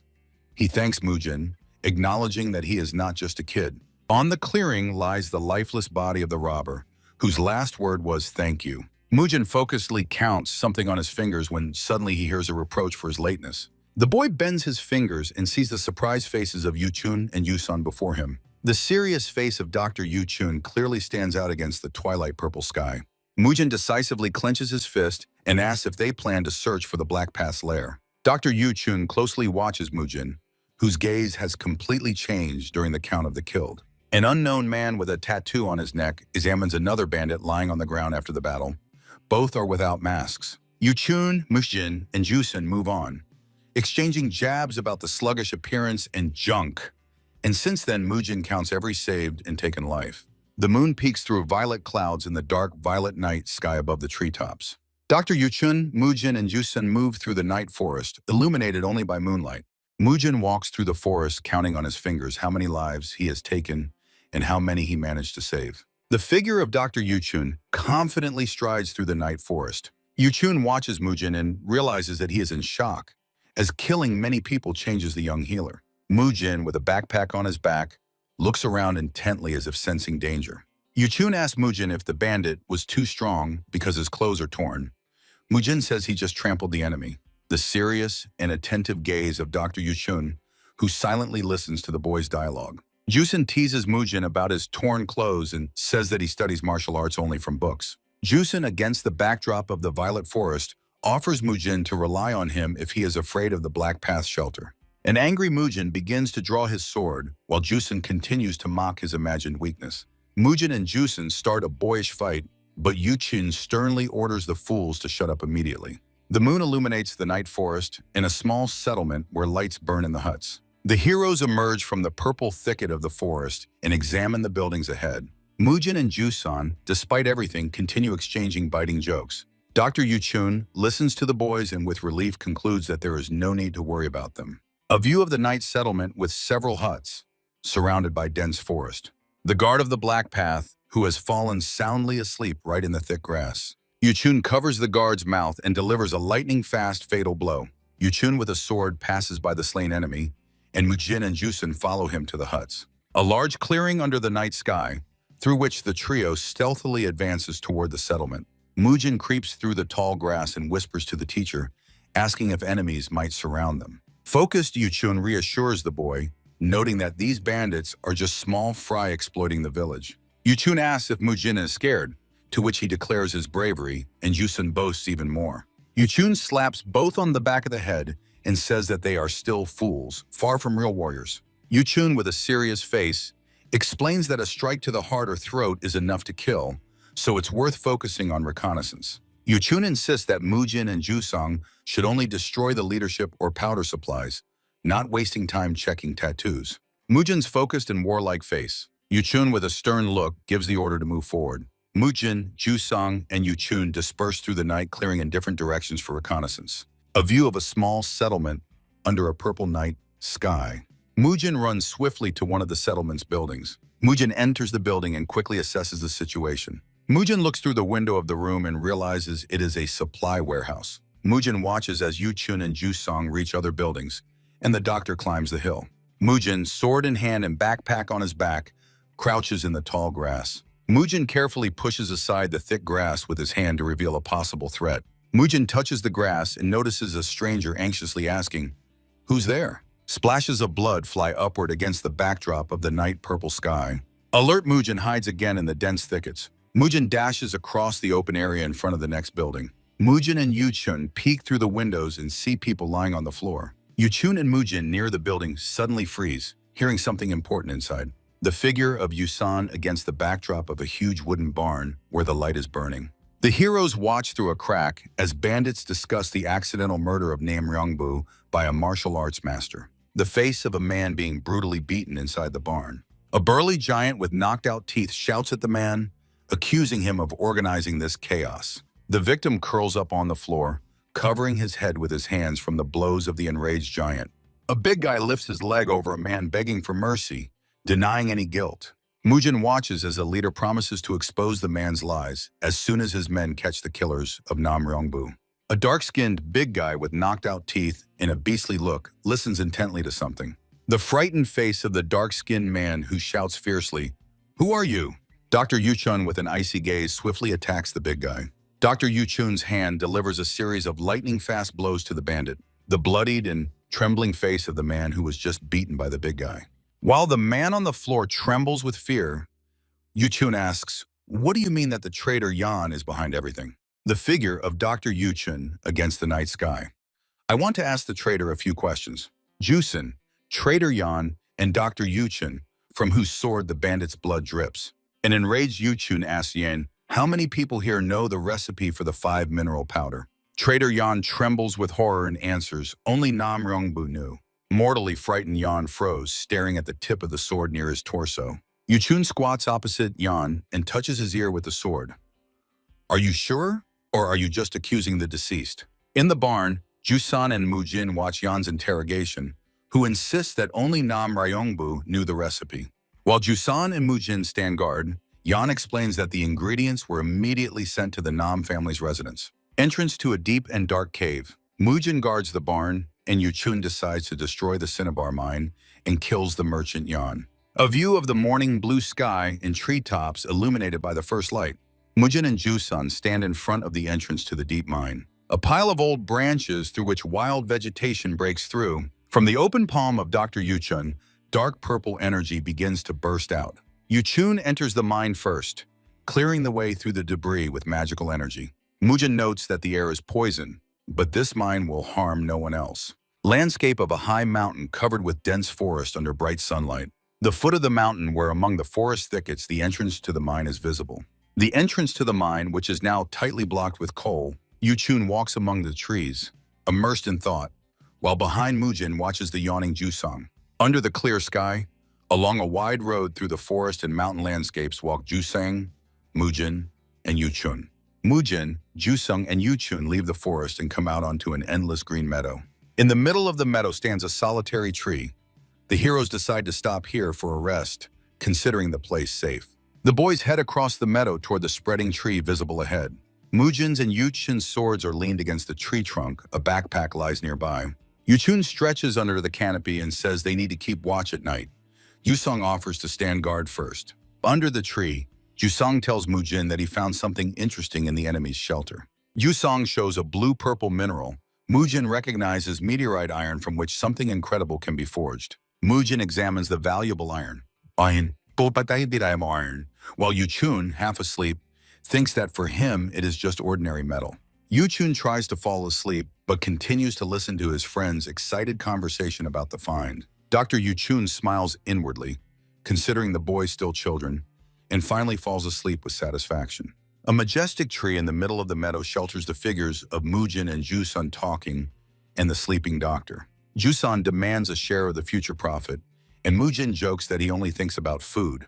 Mujin and Jusun shudder in fear because Yuchun suddenly jumps up with a worried look. The figure of Dr. Yuchun instantly rises. He is already ready to grab the sword behind his back. Mujin and Jusun watch tensely every movement of their mentor. Yuchun's hands confidently draw the sword from the sheath fixed behind his back. Yuchun is focused on the danger, while Mujin and Jusun freeze with a silent question in their eyes. Mujin asks what happened, but Yuchun orders silence, sensing someone's approach. The doctor's hands grip the sword hilt tighter, preparing for the inevitable confrontation. Mujin and Husong watch the teacher warily as he gives the order to prepare for battle. In the middle of the foggy meadow under a tree, Yusong and Mujin sit on the grass, while Yuchun freezes in a fighting stance. Strange legs and boots with a leopard pattern appear in front of the tree, stopping opposite the trio.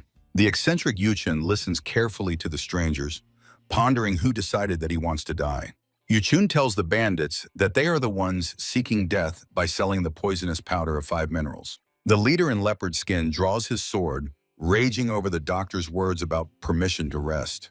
The bandit declares that he doesn't care about murders and trade as long as he is paid for protection. Mujin and Jusanta take a stance while Yuchun wonders how the leader got fat on others' leftovers. Dr. Yuchun calmly advises the bandit not to lose his head over such trifles. The bandit swings an axe, shouting that Yuchun's death will allow him to raise the price for services. The scarred leader's face distorts with uncontrollable rage. Yuchun attacks swiftly, mocking that even old beasts are smarter than this fool without a core. A fierce fight begins, flashes of energy and lightning-fast clashes between the doctor and the leader. 2 young armed accomplices rush to aid their leader. Mujin prepares for battle, struck by the power of the enemies whom the teacher has ordered to be taken seriously for the first time. Mujin's face is covered with sweat from tension and rage during the enemy's offensive. A young bandit in striped leather starts a series of lightning-fast circular axe strikes. Mujin fiercely repels the heavy attack of the opponent, barely holding back the pressure. Mujin's gaze becomes intensely focused, despite the momentary fear from the enemy's power. A stream of strong energy throws Mujin backward, forcing him to fly several meters. The bandit in striped leather attacks with magical streams, not giving the boy a moment to rest. Mujin finally touches the ground with his feet, trying to regain balance after the flight. The boy realizes that even the repelled blow threw him so far because of the colossal power. Mujin sees the enemy's beastly snarl and understands that he is stronger than the leader Yangzi.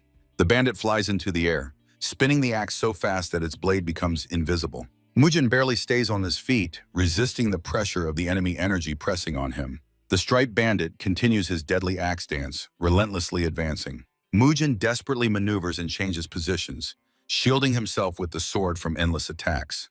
Mujin analyzes the enemy's style, Quick lunges and powerful bursts are characteristic of a first-class warrior. The striped bandit attacks Mujin again with a swift strike. Mujin continues his assessment. Despite the huge blade, the enemy's defense remains flawless. Mujin realizes the opponent's weak spot and sharply pushes off the ground. The bandit in striped skin makes the next lightning-fast strike. Mujin goes on the counterattack, sensing a real chance for victory. Mujin's hand confidently grips the sword hilt. The bandit's face distorts with a fierce beastly glare. Mujin makes a decisive step towards the enemy with a bare blade. Mujin changes stance, preparing to strike from bottom to top. The bandit with an axe in his hands freezes in a combat position opposite Mujin. Mujin boldly introduces himself as Mujin Tong, although his hand trembles from the colossal difference in their chi. Bandit Yakun with a cat-like gaze asks Mujin about his military rank. In the meadow, Mujin teases Yakun about his coldness, while simultaneously noting the enemy's incredible speed. The striped bandit intently spins the axe, preparing for the final blow. Mujin assesses the enemy.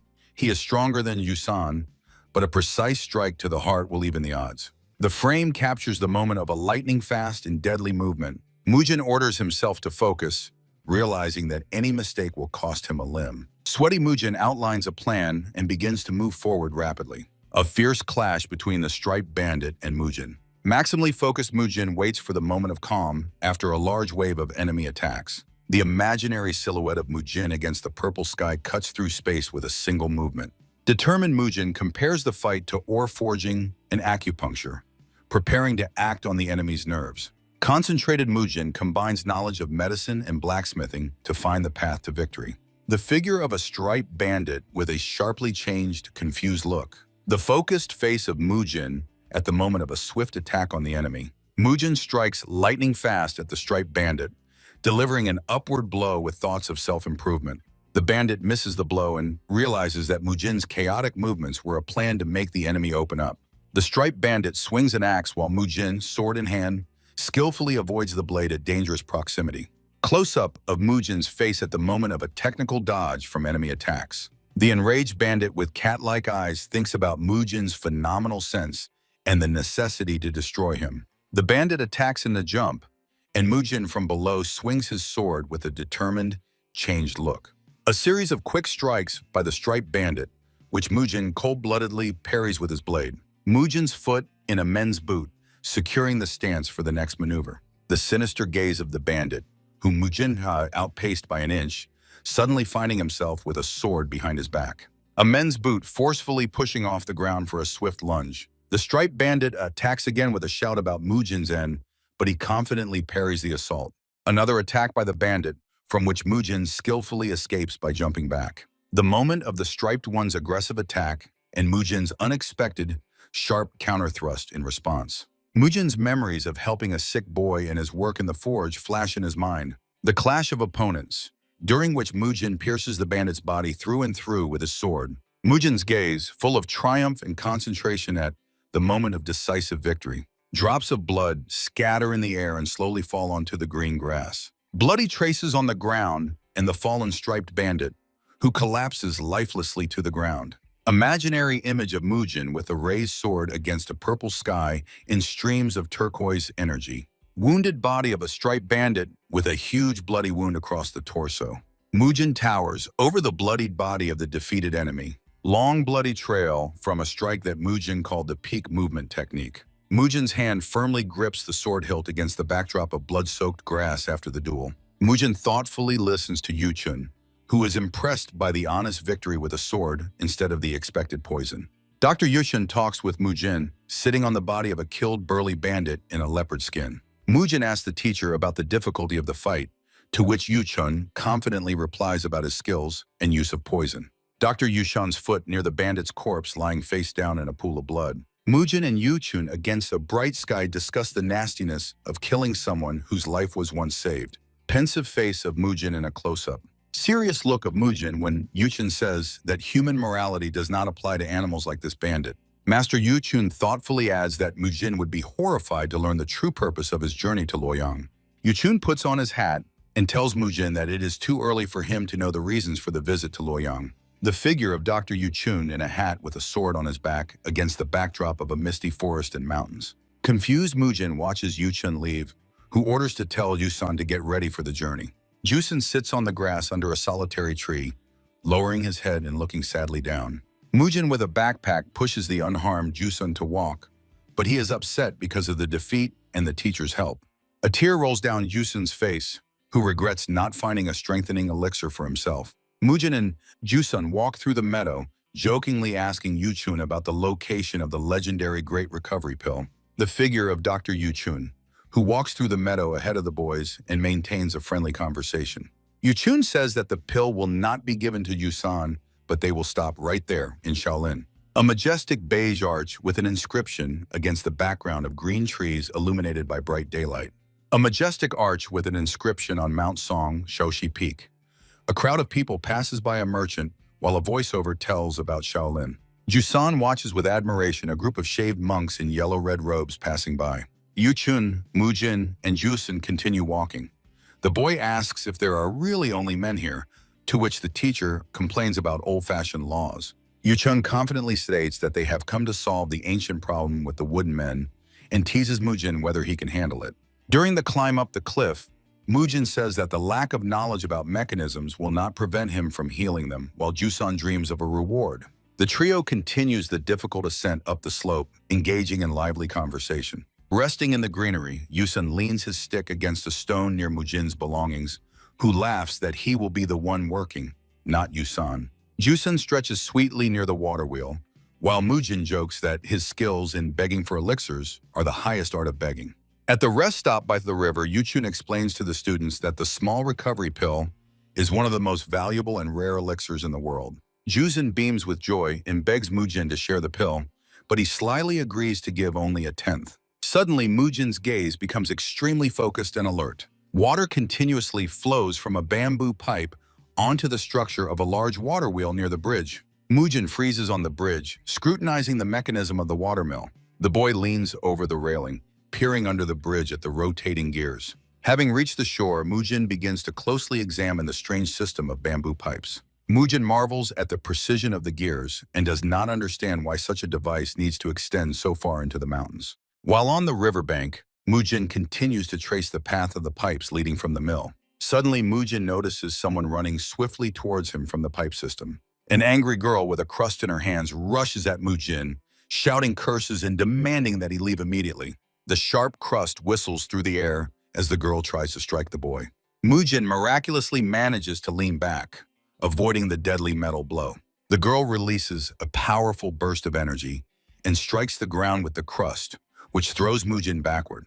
Tripping over a stone, Mujin's foot slips and he loses his balance. Yuchun and Jusong on the opposite bank watch the scuffle with surprise. Mujin flies headfirst into the river, while the attacker stands angrily at the very edge of the shore. Emerging from the water, Wet Mujin shouts angrily, trying to understand the reason for such fury. Mujin freezes. Right in front of his face appears the sharp tip of a pickaxe.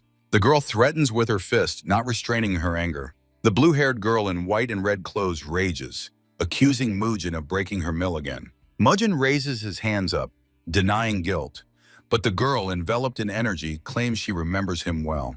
Yuchun and Jusong barely hold back laughter, watching Mujin's failures. Mujin stands up and wrings his wet hair, excusing the complexity of the local mechanisms. The girl with the pickaxe on her shoulder shouts angrily for the boy to get lost and not waste her time. Leaning on the shore, Mujin watches the girl who threatens him with retribution if he returns. The girl, angrily clutching the pickaxe, walks away with wide steps. While Yuchun and Jusung get ready, Mujin climbs onto the shore amid the comrades' mockery of his failures with women. Dr. Yuchun calls to stop the quarrels, and the bold Jusung reluctantly agrees. Wet Mujin rages because of Yusan's mockery, who only continues to laugh. Irritated Mujin throws the backpack over his shoulder, preparing to leave. Against the backdrop of the blue sky, a water wheel turns. Yuchun urges the boys to set off. Sunlight floods the wide stone stairs and the majestic gates of the Shaolin Monastery. Monk Chang'ok greets the guests with a welcoming pose, jokingly offering Yuchun to atone for his sins. Mujin reflects on the greatness and spiritual power of the monk, considering him worthy of the highest level of mastery. Mujin is impressed that Yuchun has such an influential friend among martial arts masters. The youths introduce themselves to Chang'ok. Mujin assumes that the monk's power is reflected in his strong physique. Yuchun friendly places his hand on the monk's shoulder, replying that it is already too late for him to repent.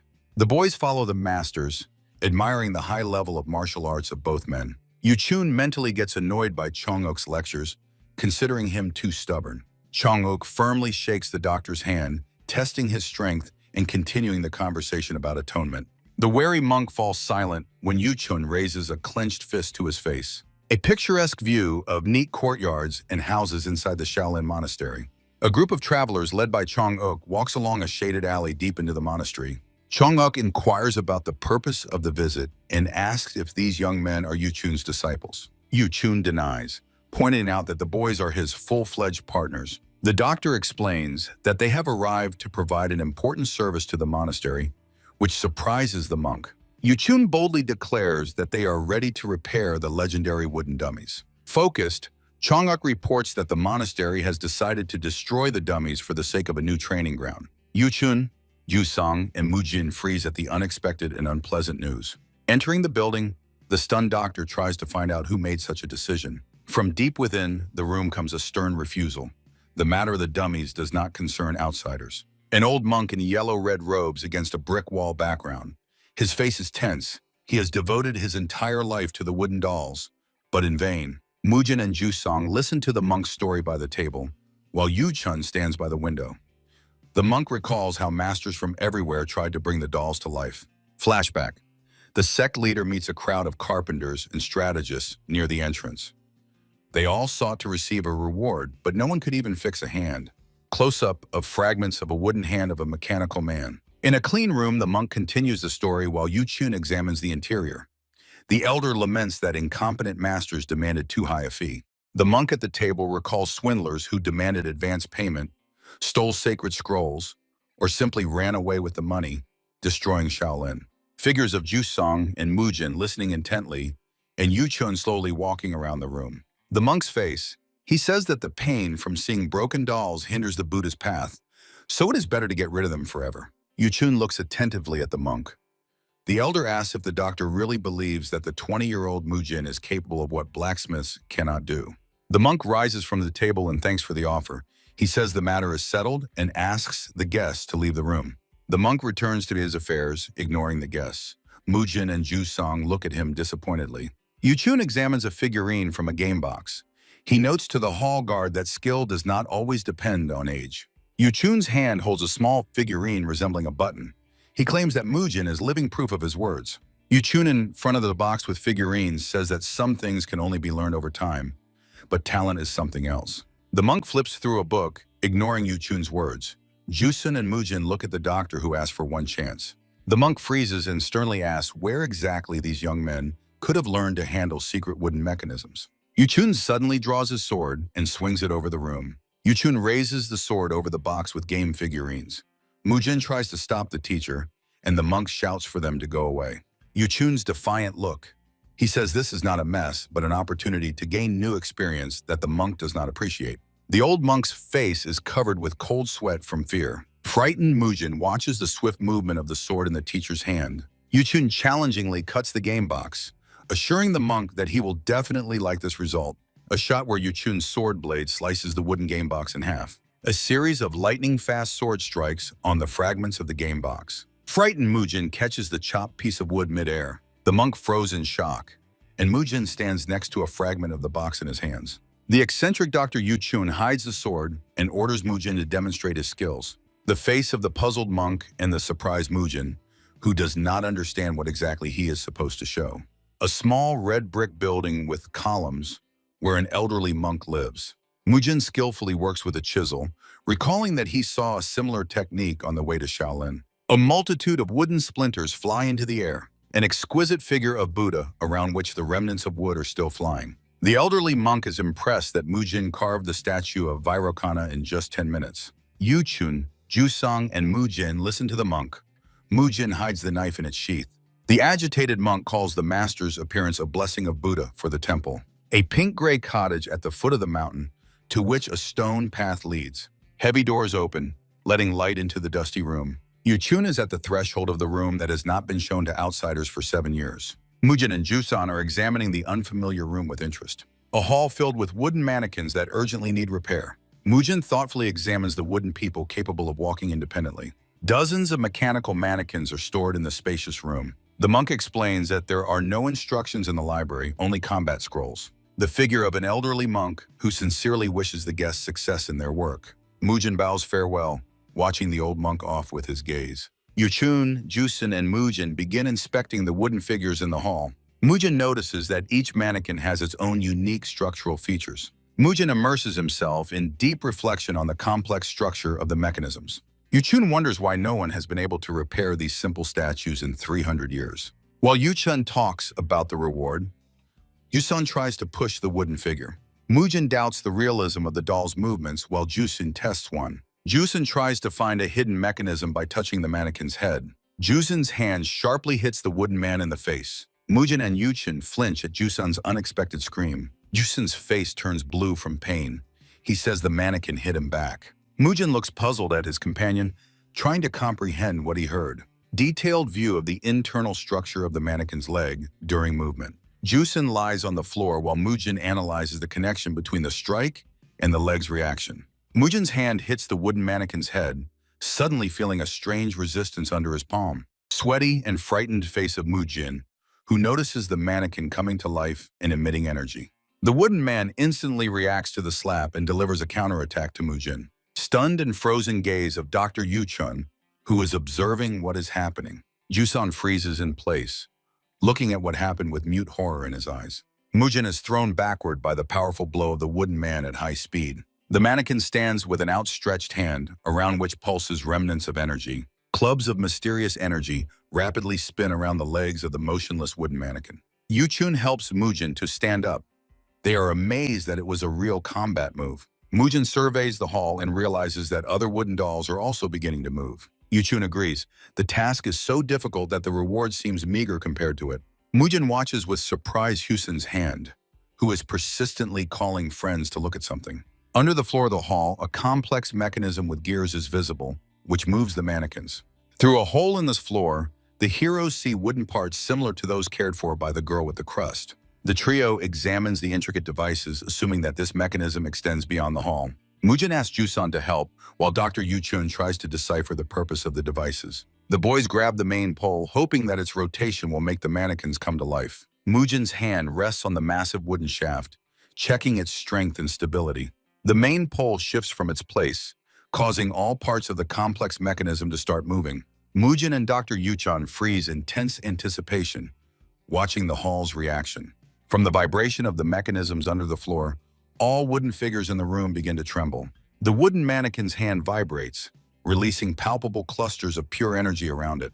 The wooden doll's limb sharply thrusts forward, repeating a combat move. One of the mannequins slowly raises its hand, following the trajectory set by the mechanism. Jusan and Yuchun are stunned, and the excited Mujin exclaims that the device finally worked. The wooden hand's joint creaks as it rotates, demonstrating the operation of hidden hinges. Suddenly, the worn-out hands of the mannequin fall off and crash onto the floor with a dull thud. Mujin gloomily looks at the fragments, understanding that these dolls are a living record of Shaolin technique. Standing in the hall, Mujin imagines the energetic silhouettes of masters from the past performing exercises. He thinks, if he had seen these movements 300 years ago, he would definitely know how to repair them. Mujin carefully examines the wooden figure, trying to understand its internal structure. Mujin studies the wooden mannequin, looking at the complex construction from another angle. Jusin and Yuchun watch their friend.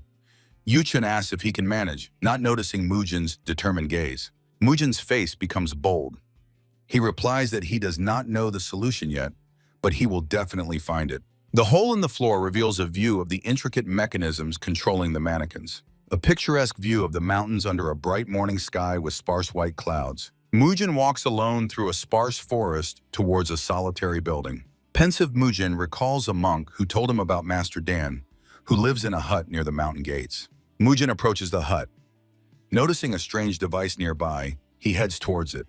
The young man is surprised by the find. He understands that this device resembles a mechanism that animates mannequins. Mujin studies the device with admiration. He thinks the clues are nearby because the device looks incredible. A close-up of a complex system of levers and parts of a wooden mechanism. Satisfied Mujin with a block and a knife in his hands, he decides to replace the gear teeth to appease the owners. Mujin flinches at an unexpected shout. Someone accuses him of lying and invading again. An angry girl with a crust radiates powerful energy. With a fiery look, she swings at the boy. Frightened Mujin retreats with the block in his hand. The girl shouts that he is a scoundrel and lied to her again. The angry girl rushes in to attack. She fiercely orders Mujin to leave immediately. The frightened face of Mujin, who finally recognizes the girl with the crust. Mujin runs away with tools in his hands. He shouts that she is mistaken and he only wants to ask a question. Mujin explains while running that he is looking for Master Dan on the advice of the hall's guardian. Chips fly around from the blows. The girl attacks again. She fiercely shouts that mentioning the guardian of the Hall of Prophecies will not save him. Dodging the blows of the hatchet, Mujin continues to focusedly work the wood with a knife. The girl pauses for a moment with a surprised face. She asks again if the guardian really gave him permission. The chase continues. Mujin runs with all his might, carpenters on the go, and the girl rushes after him at great speed.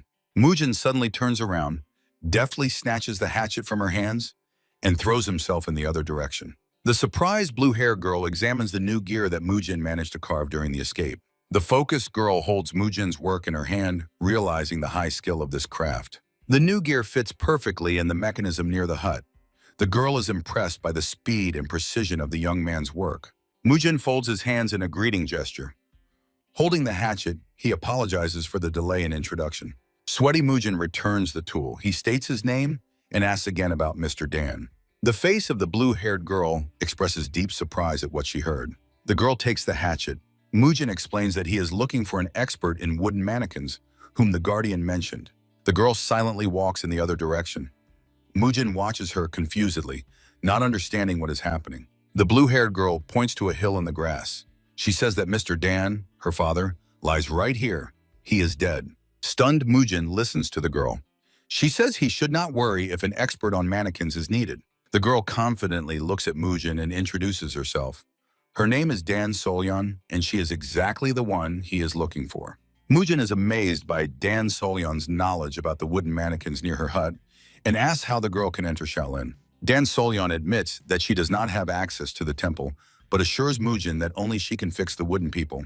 In the clearing near the house, the girl offers Mujin to exchange secrets in response to his interesting story. Solyan invites the stunned Mujin to visit a special secret place. Mujin looks around with admiration and asks the girl what these amazing things are. On the walls hang intricate drawings and detailed blueprints of the internal mechanisms of wooden men. Solyan leads the guests through the workshop with devices, suggesting the peer communicate informally and relax.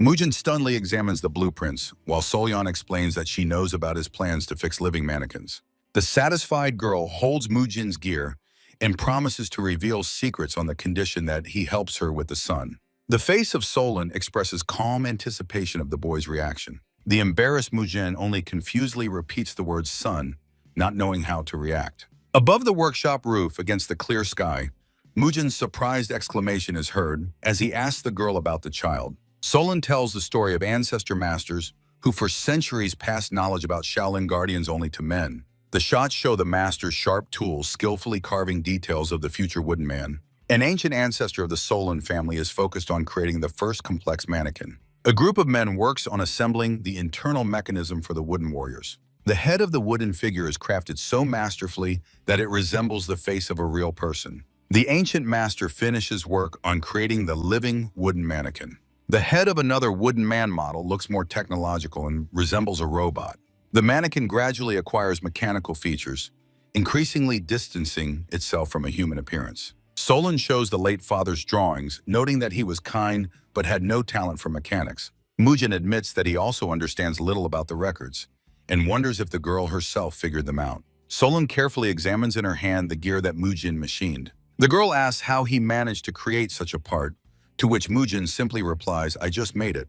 Solon apologizes for the rudeness, explaining that she often met fraudsters before, and acknowledges Mujin as a smart person. Mujin returns to the conversation about the son, trying to understand what the sad Solon meant. Both continue the conversation in the workshop cluttered with devices and drawings. Solon gathers a stack of papers and explains.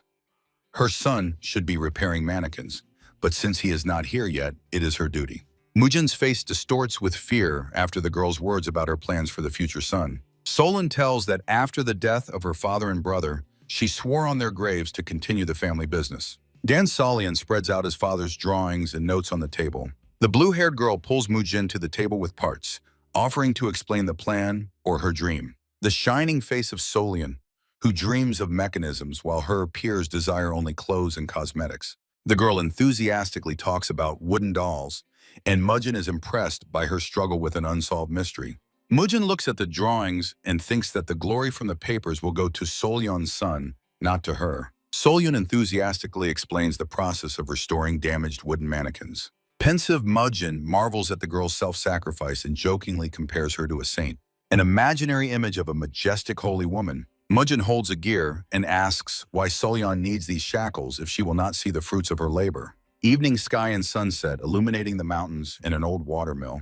Mujin in the workshop asks Solyeon if she will regret the wasted time in her old age. A small wooden gear cracks in half. Frightened Mujin looks at the fragments of the gear that fell apart in his hands. Mujin cautiously watches the girl, fearing that she noticed his scared expression. The blue-haired girl laughs sincerely and loudly at the boy's reaction. Solyeon pats Mujin on the shoulder, recalling how she once considered her father a weirdo because of these toys. The figure of the father, who bowed his head before the superior glances of the villagers and the silent monks. Little Solyeon stands next to her father, images of the majestic and impassive Shaolin monks. Little Solyeon cries, realizing that her children and grandchildren might be doomed to the same fate. On the desk next to the drawings stands a miniature copy of a Shaolin mannequin. The girl takes the doll copy and resolutely declares that she will bring these mechanisms to life with her own hands. Solyeon squeezes the hand so hard that the small figure shatters into pieces. Confident Solyeon says that the Dan family will become benefactors, not dependents of Shaolin. Stunned Mujin listens to the girl's words that she does not care about others' opinions. Solyeon goes out into the yard, leaving the confused Mujin alone in the workshop. Mujin stands on the threshold, trying to comprehend what he has heard. The boy examines the details and is fascinated by the readiness of this strange girl to dedicate her life to her goal. Mujin almost cries with delight, considering her path the greatest story of family honor. Mujin folds his hands in a prayer gesture, vowing to help the heroic Solyeon in her cause. The enlightened face of Mujin, who has made a fateful decision. Surprised, Mujin accepts a cup of wine from Solyeon, who offers to drink to a good mood. Solyeon holds a cup in one hand and a large vat of wine on the other shoulder. Pensive Mujin looks at the cup. Solyeon promises to explain the essence of things with each sip. The girl with blue hair cheerfully suggests raising the cups. Mujin's enchanted gaze fixed on the image of Solyeon. The hands of Solyeon and Mujin clink cups after the toast. The sun sets over the evening forest. From the hut comes Solyeon's voice about the details of Shaolin's inner walls. A night landscape with a gray-green sky through which the light of the full moon breaks. The hut and Solyeon's workshop in the night silence. A light burns in the windows. The workshop walls are densely covered with drawings and calculations of Shaolin wooden mannequins. Sleepy Mujin is avoided after drinking. A note is stuck to his forehead. The floor is covered with formulas. Mujin, hungover, tries to remember at least something. Mujin, among scrolls and diagrams, exhales with relief, convinced he has not done anything foolish. Mujin gradually comes to his senses and assesses his condition. The young man rises from the floor, looking around in search of Solyeon. Being in the workshop, Mujin attentively listens to the sounds of the night. Under the starry sky and the full moon, singing spreads in the night air. Mujin goes outside and sees the silhouette of a girl singing near the watermill. Splashes of water on the mill wheel mix with Solyeon's melodious voice. Solyeon sits by the river near the water wheel, singing with a cup of wine nearby. A girl with blue hair sings inspiredly, looking into the night distance. Moonlight floods the mountains and the bridge, on the edge of which Solyeon sits with her song. Mujin quietly approaches the riverbank, where the girl's voice echoes. Solyeon sings with closed eyes, fully immersed in the melody. A lonely figure of the girl on the edge of the bridge under the night sky. Solyeon's face with a blush on her cheeks and peacefully closed eyes. To the sounds of the song, Mujin returns to the illuminated workshop. Mujin lies down in the workshop, trying to finally fall asleep. A drunken young man reflects on the fact that Solyeon was not born a hero either. Mujin recalls his father's words in the hospital yard that he can leave. Mujin imagines Solyeon's father's grave, thinking about her freedom after repairing the mannequins. The gates of the Dan clinic, illuminated by the morning sun from Mujin's blurred dreams. Little Mujin with a black eye cries and tells his father that he does not want to crawl before the Shinshin sect. Mujin's father cools a spoon in a bowl of water, explaining that this restriction helps them study medicine. A childhood familiar yard that appears in Mujin's dream. A young father in a clinic applies a cold spoon to his son's eye and says that patients with Xinshan are their practice. Frightened Mujin holds a spoon near his eye while his father suddenly lifts him up in his arms. The son sits on his father's shoulders, who compares their family to a tree that grows higher to the sky with each generation. The smiling father says that he himself will not become a divine doctor and asks Mujin to raise his hands up. The father walks through the yard holding his son on his shoulders while little Mujin stretches his palms to the heavens with all his might. The child and father together raise their hands up. The father urges his son to become the best doctor to save people. Mujin on his father's shoulders imagines lifting his adult self even higher for the sake of saving lives. The image of adult Mujin standing on the small palms of his childhood self. Little Mujin on his father's shoulders carefully examines his face and eyes. A young father, shining with happiness, asks his son if the Qinshan sex still seems so important to him. Mujin's face in the present tense. He wakes up and recovers from vivid dreams. Mujin sits on a mat in the middle of Solyon's workshop, trying to gather his thoughts. An open window of the workshop, through which bright morning sunlight pours. Solyon works intently with a scraper under the clear morning sky. Mujin watches from the workshop the girl's diligent work. Mujin's enchanted gaze directed at Solyon. Sunny mountains in misty forest around Shaolin. Mujin has finally returned to the monastery. Angry Jusang and mocking Yuchun meet Mujin, asking about his night adventures. Mujin tells that he learned a lot of new things from Lady Dan, while friends jokingly accuse him of selfishness. Outraged Mujin asks not to twist the facts, since he and Solyon were only studying wooden mannequins. Mujin trembles with rage because of the rude jokes of friends that offend Lady Dan's honor. Sweaty Mujin confirms to Yuchun that he did not waste the night and found important clues. Inspired Mujin assures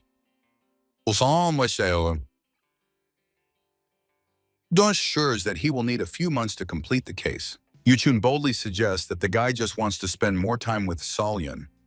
Mujin mentally curses the old man.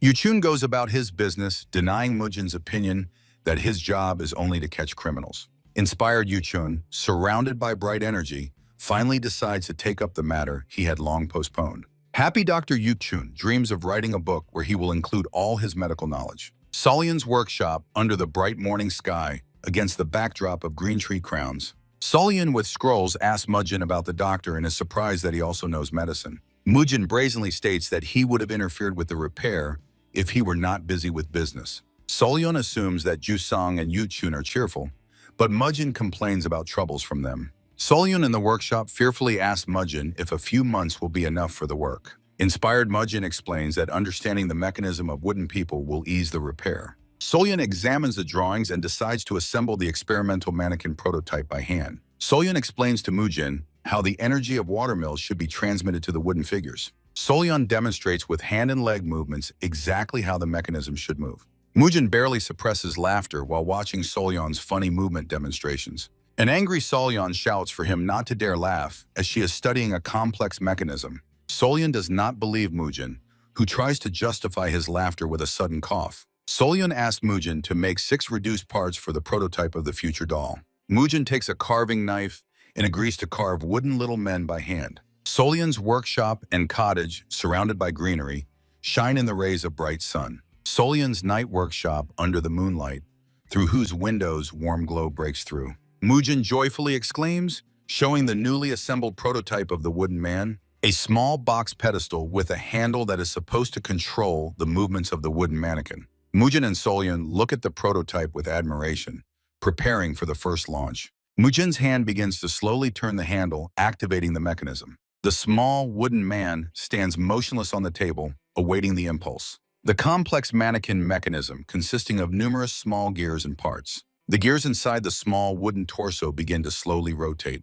A detailed view of the internal mechanism of the wooden man before the start of movement. Solyon watches the doll prototype tensely, which is still standing motionless. Surprised Mujin and Solyon notice the first signs of the wooden device working. The small wooden prototype finally comes to life and begins to make its first movements. Inspired Mujin shouts that the doll moves exactly as Solyon predicted. Solyon's hand carefully reaches out to the wooden doll that has started its movement. Solyon excitedly holds the moving wooden figure, a tiny copy of a human. A small prototype of a Shaolin mannequin moves its arms and legs briskly. Solyan looks at the wooden doll that came to life with inspiration and wonder. Mujin watches with pleasure the fruits of their joint labor. A few days after creating the prototype, the monks in the temple discuss rumors about repairing mannequins. Monks in yellow-red robes say that a boy has appeared, perfect for such work. Mentor Chongbok wonders why Mujin changed his mind and whether they will lose the mannequins this winter. Chongbok imagines himself as an observer of the sun and asks if the master was really brought by the eccentric doctor. Chongbok is outraged by the doctor's interference, who at any moment could be declared an enemy of Marim. Chongbok reacts displeased to the remark that Yushun sounds like a serial killer of innocence. Chonguk, with 6 dots on his forehead, defends the doctor, reminding that he only punished criminals. Chongbok boldly leans back in his chair, recalling the doctor's severed hands in the theft of scrolls. 5 monks hold a tense discussion at a long table in the main hall of the temple. Jongyuk asks if there is even one clan not indebted to Yuchun for his free treatment of the poor. Jongbok contemptuously says that the gods judge differently, and the doctor's apprentice is just as much a sinner. Janguk denies that Mujin is the doctor's apprentice, but Jongbok believes they are two of a kind. The monks sharply turn at the commanding shout, "Enough!" that sounded near the entrance. Guard Zhongyul declares that creating a mannequin outside Shaolin is theft of martial arts. The stern face of Zhongyul, who loudly lectures the other monks about following the rules. Zhongyul's hands manipulate prayer beads under the watchful and wary gaze of Jongbok. An elderly monk stands up and asks not to consider it theft, but to continue the repairs. Zhongyul agrees, but insists that further work be done only within the walls of Shaolin. Solian with drawings warns Mujin that they should avoid accusations of breaking the vow.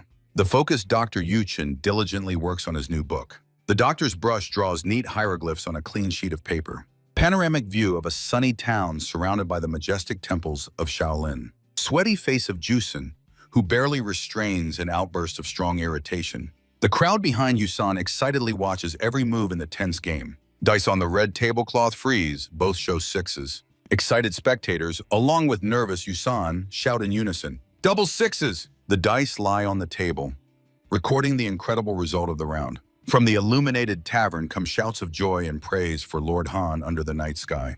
The building of Solion's workshop under the morning sun, where the girl asks if Mujin will really stop his daily visits.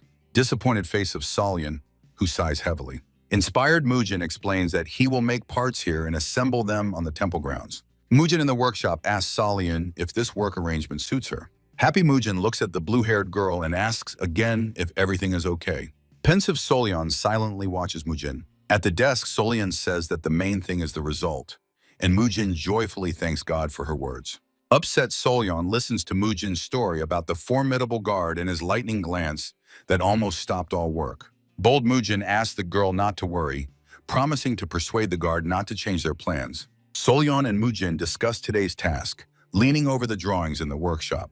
Mujin's face shines with joy and sincere happiness. Shy Solion only quietly sighs in response. Under the bright sky, Solion urges Mujin not to rush and to focus on the precision of machining the mechanisms.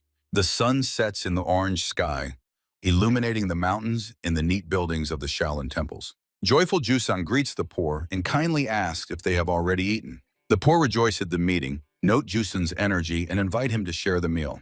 Jusan gratefully declines the food and says goodbye to the poor people. On Jusan Street, Jusan entertains children by demonstrating skillful combat techniques using a stick. Jusan continues to play cheerfully and casually with the children. Surprised, Jusan hears that because of his popularity, people might mistake him for the head of the Denfen branch. The figure of Wang Bon with a strange hairstyle, who greets Jusan with words about today's great success. Happy Jusan thinks about how this settlement is always noisy and cheerful, unlike the strict Shaolin. A 2-story tavern whose light falls on a cozy courtyard under the evening sky.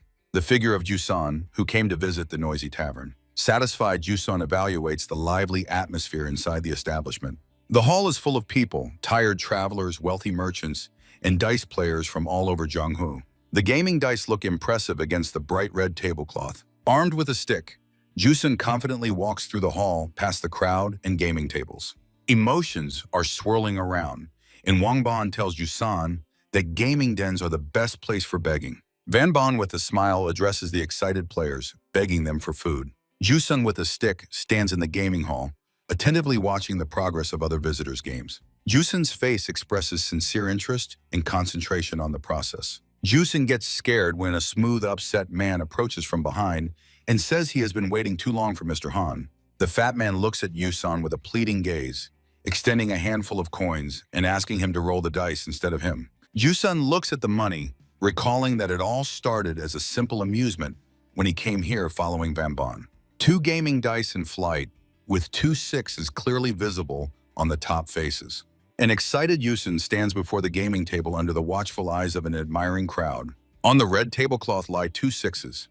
Yusun thinks that his incredible luck made people see him as a deity of gambling. A grateful man emotionally hugs the confused Yusun for the successful throw. A sweaty fat man holding his breath watches every move on the gaming field. Yusun focusedly throws the dice, worried because now he is the center of everyone's attention. A long gaming table cluttered with money, at the head of which sits an elderly man with an eye patch. Nervous Yusun recalls the rules. If the sum on the dice is 7 or less, the gaming house takes the bet for itself. Imaginary images of greedy players with predatory looks, seeking easy profit. Sweaty Yusun reflects that only a result over 10 points allows the player to take half the pot. A man's hand throws the dice. Yusun knows that an 8 or 9 leaves 70% of the sum to the gaming establishment. A pile of money near the elderly man at one end of the table and the thrown dice at the other, 12 points grant the right to 90% of the pot.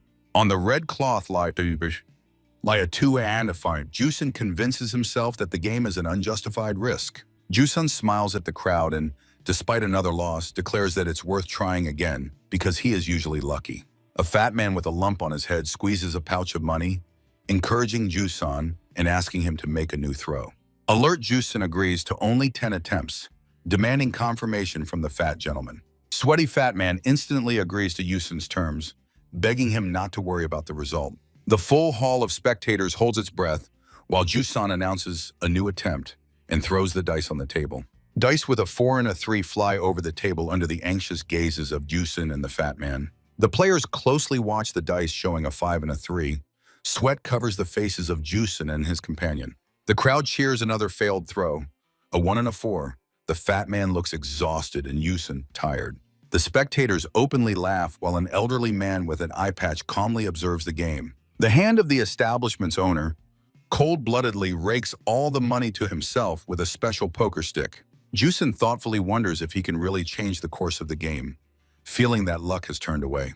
The trembling fat man realizes that his pouch of coins has become almost empty. Worried, Yusun sits at the table and does not dare to ask the trembling fat man about the state of his nearly empty pouch. Yusun angrily throws the dice, convincing himself that the man is to blame and that he has no guilt in losing other people's money. The anxious face of the fat man, who is trembling with tension. Imaginary faces of spectators with shining, gambling eyes and dice flying onto the gaming table. In the gaming hall, the dice bounce off the felt on one side of the table, while the man with the eye patch watches them from the other. Tense and anxious gaze of Yusun fixed on the game. 2 dice finally stop on the table, showing 2 sixes. The hall erupts with joyful cries. The fat man is beside himself with happiness, and everyone around is amazed by the double 6. Yusun is lifted onto the shoulders by the happy fat man and Van Bon, while the young man thinks it's time to escape from someone else's anger. Yusun, with a disappointed and angry expression, tries to refuse the crowd's demands to continue the game. The spectators applaud Yusun, and he realizes they are hypocrites for their own benefit. So it's time for the poor man to disappear in time. Under the starry sky, the tavern beckons with lights, and inside Yusun stops the game, feeling the approach of trouble.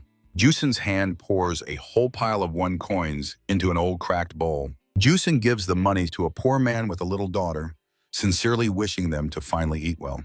While the poor rejoice over the coins, Yusun with the stick and Van Bon with 3 bumps on his head move aside. Van Bon wonders at his companion's act, asking if he didn't regret giving away the reward earned from the game. Yusun calmly replies to Van Bon that he never needed money and will not feel the need in the future. Van Bon calls Yusun a true follower of the sect and treats him to dumplings, which he specially saved for him. Yusun thanks his comrade and Van Bon goes about his business, hoping to see something interesting again tomorrow. Yusun stands in the middle of the street with a stick and dumplings, watching Van Bon leave. Juzin eagerly devours the dumplings. Surprised, Yusun stops eating when he hears someone unfamiliar calling him. Yunache! On the evening street, a plump man with a necklace and a mop on his back offers to predict Yusun's fate. The cheerful face of the stranger with a red nose, small mustache, and shining eyes. Jusun cautiously tries to guess the man's intentions, fearing that he just wants to take his dumplings. The man with the red nose introduces himself as Pen Chun, whom people call the Great Poor Harvester. Jusun, with a dumpling in hand, guesses that he is a brother in the sect and introduces himself as the Red Poor. Pen Chun curiously asks the surprised young man if he really wants to know what fate has in store for him. Smiling, Pen Chun notes that Yusan has already become quite a well-known person. Landscape of Kunlun. Once Pen Chun was a respected Taoist with the gift of seeing heavenly fate. Young Pen Chun walks through the hills. He became a poor man because such a path was destined for him. Pen Chun in middle age. Over decades, he became a guardian of the sect with 6 knots. Gray-haired Pen Chun with a smile. A new vision makes his old heart tremble with anticipation. Inspired Yusun with the dumpling. He admits he has no money to pay. Pen Chun offers Yusun to learn his fate for free. The young man agrees. Pen Chun firmly squeezes Yusun's cheeks, beginning his examination. The elder approaches the youth's face. He noticed Yusan back in the gaming house.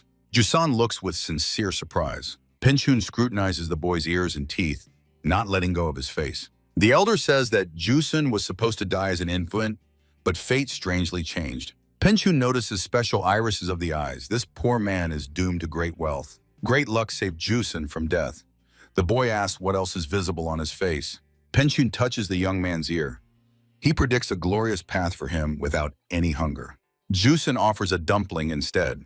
The elder asks which branch the young man with 3 knots leads. Jusun introduces himself as the head of the jewel branch. Pen Chun suspects the boy is lying. The elder wonders if this young man knows that such fabrications will bring severe punishment. Pen Chun knows.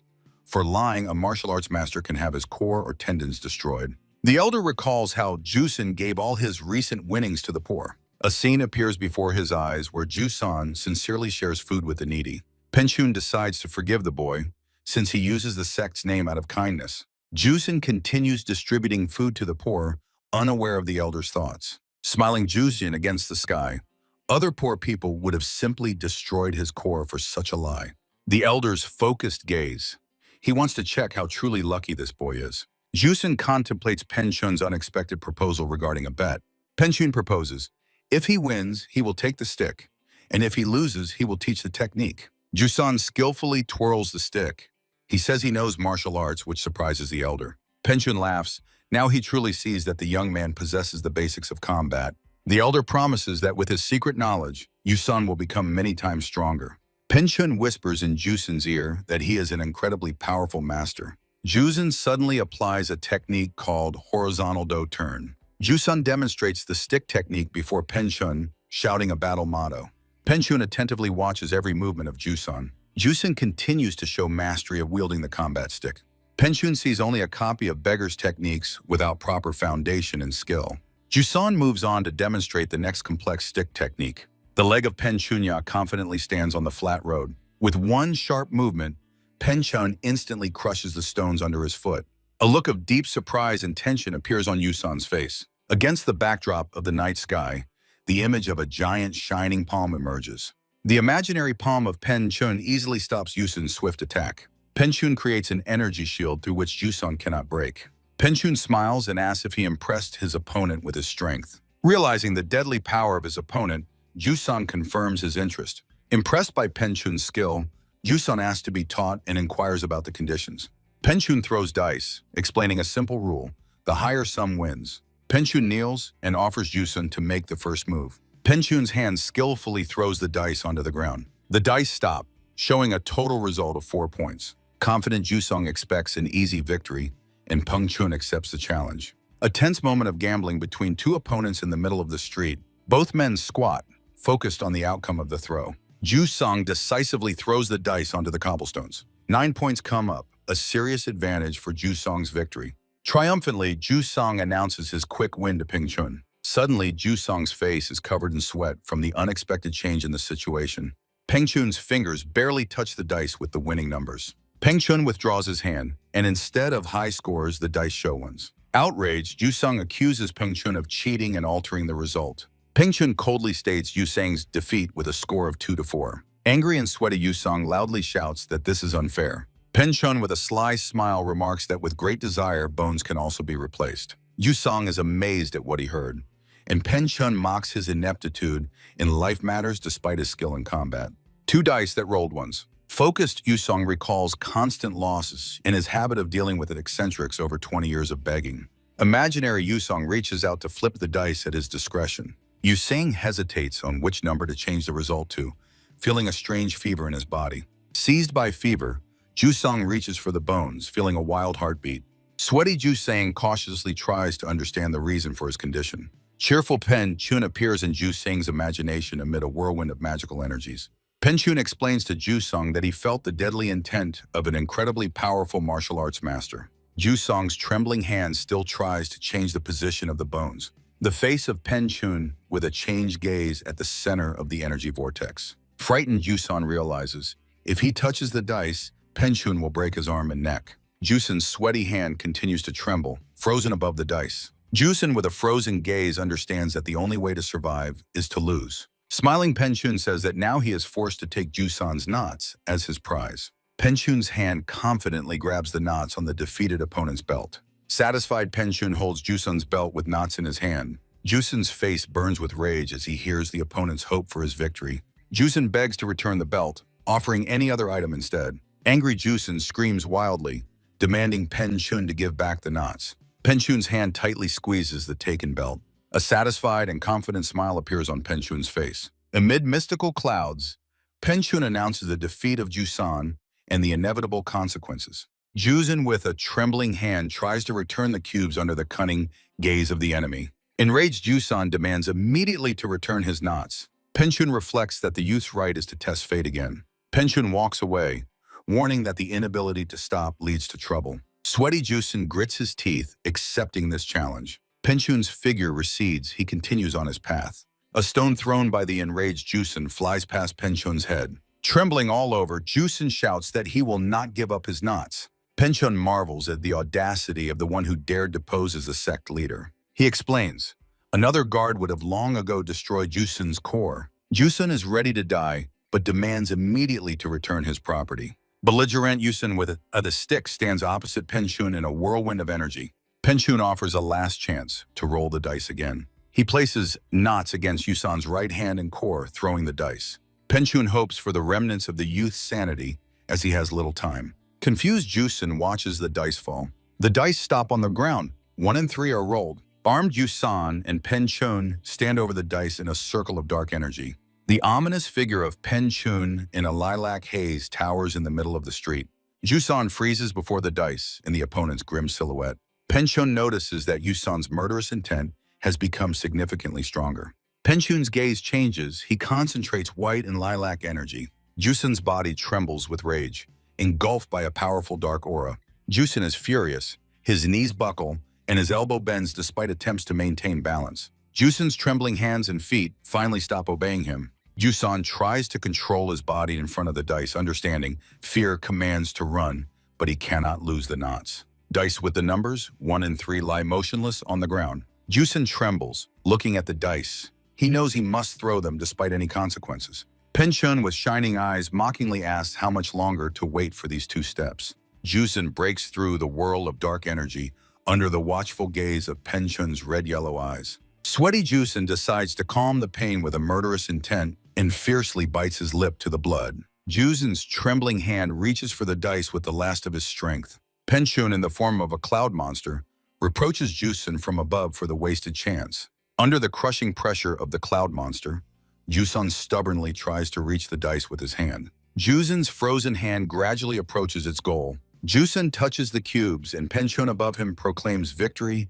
and promises to destroy the core and tear off the hand. Pengchun smiles ominously, assuring that the injury will only benefit the poor fellow.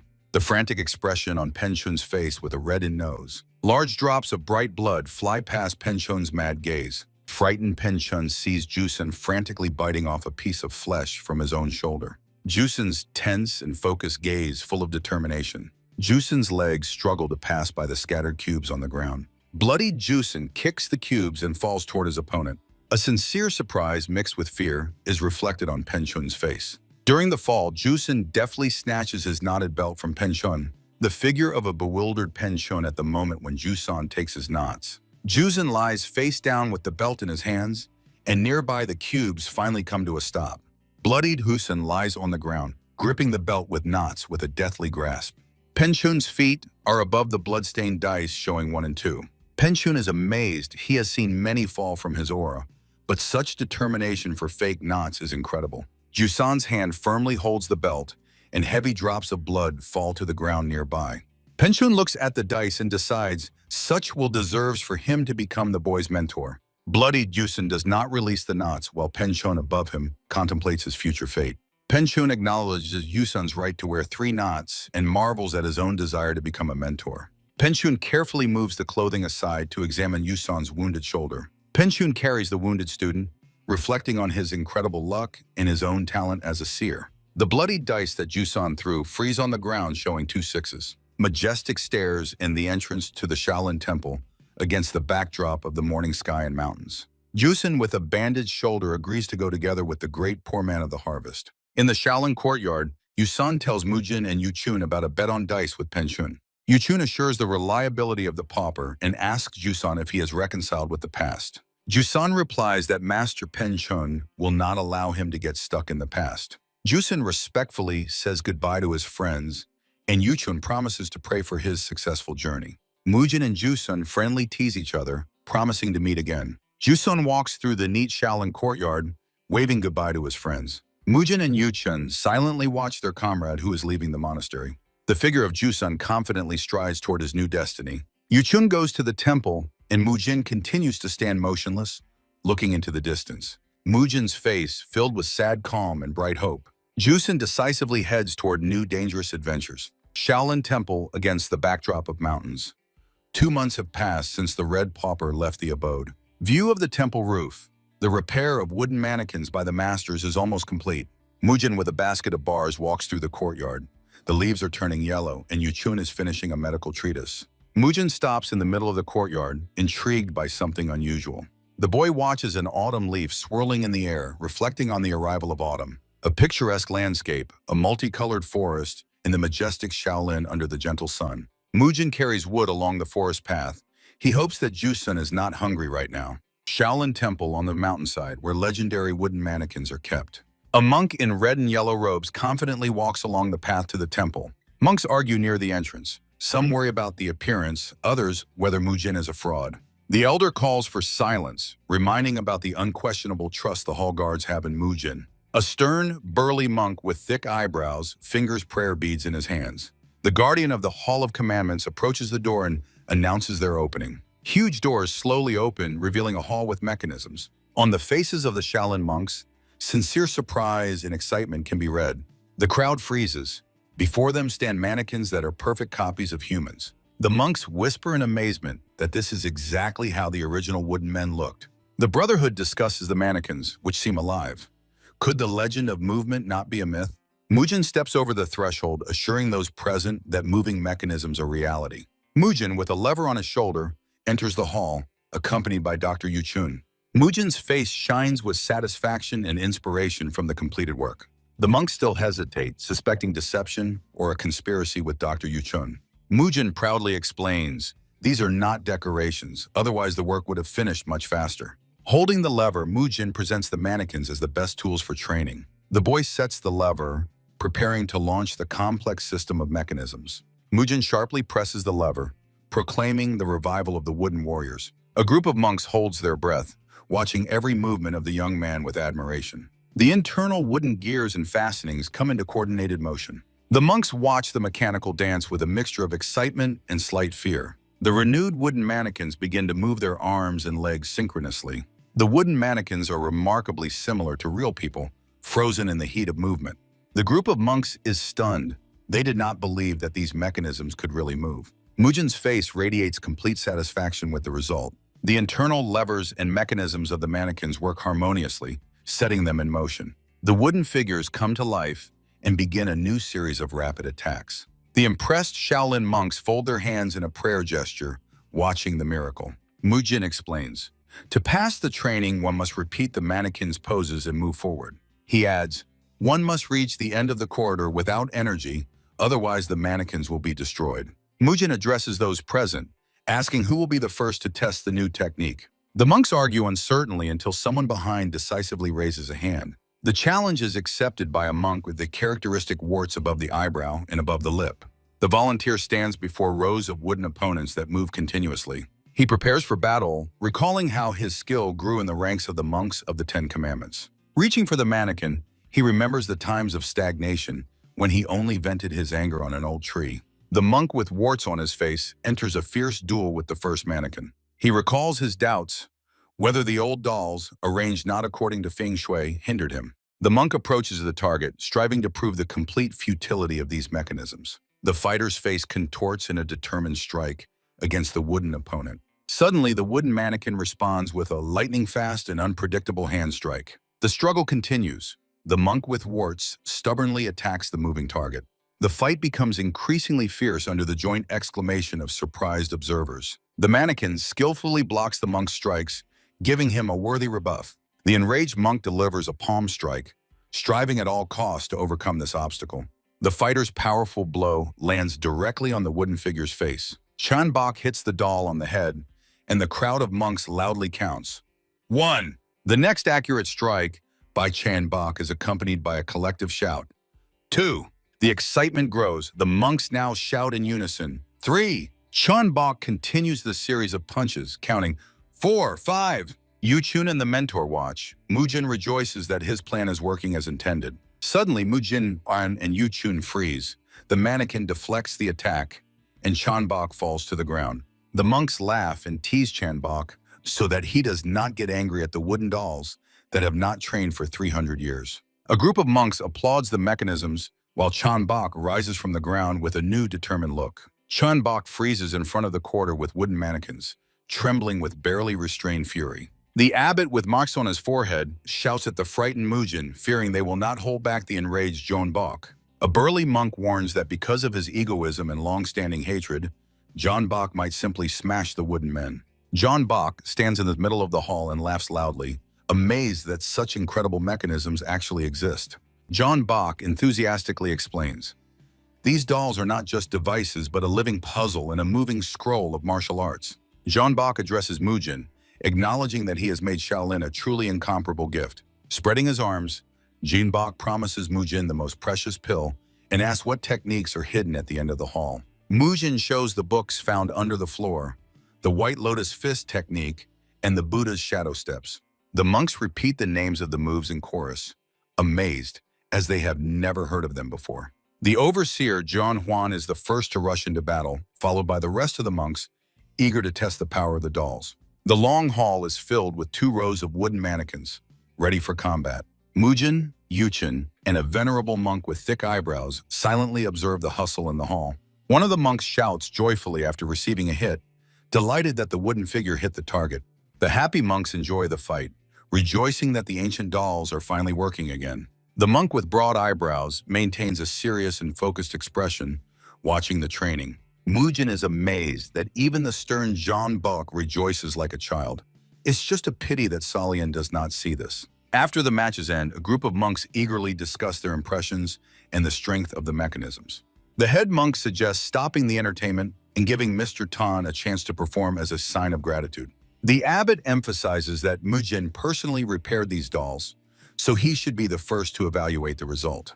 The crowd embraces the idea, urging Mujin to show his skills, and he confidently agrees. Under the watchful eyes of the Brotherhood, Mujin takes the first steps toward the corridor with the wooden figures. Mujin assumes a fighting stance, knowing that only he possesses the secrets of the records he unearthed. Inspired, Mujin prepares for battle, hoping to show off his mastery a little before the others. With the exclamation "Forward!", Mujin rushes into attack, starting a spectacular duel with the dummies. All the monks present held their breath, not taking their eyes off every movement of the young man. The gaze of the monk with big eyebrows becomes even more serious as he evaluates Mujin's technique. A group of Shaolin monks watches every move of Mujin. Mujin passes by the wooden dummies, skillfully deflecting their strikes. Mujin overcomes the corridor with wooden figures, applying martial arts techniques. Mujin's outstretched hand indicates his confident advance deep into the corridor. The monks cheer, counting the steps. 9, 10, while the stern monk with thick eyebrows watches intently. Mujin continues the duel with the mechanisms, reaching the 11th strike. The focused young man hears the count reach 12. Mujin moves through the corridor under the watchful eyes of the trial witnesses. Satisfied, Mujin stops.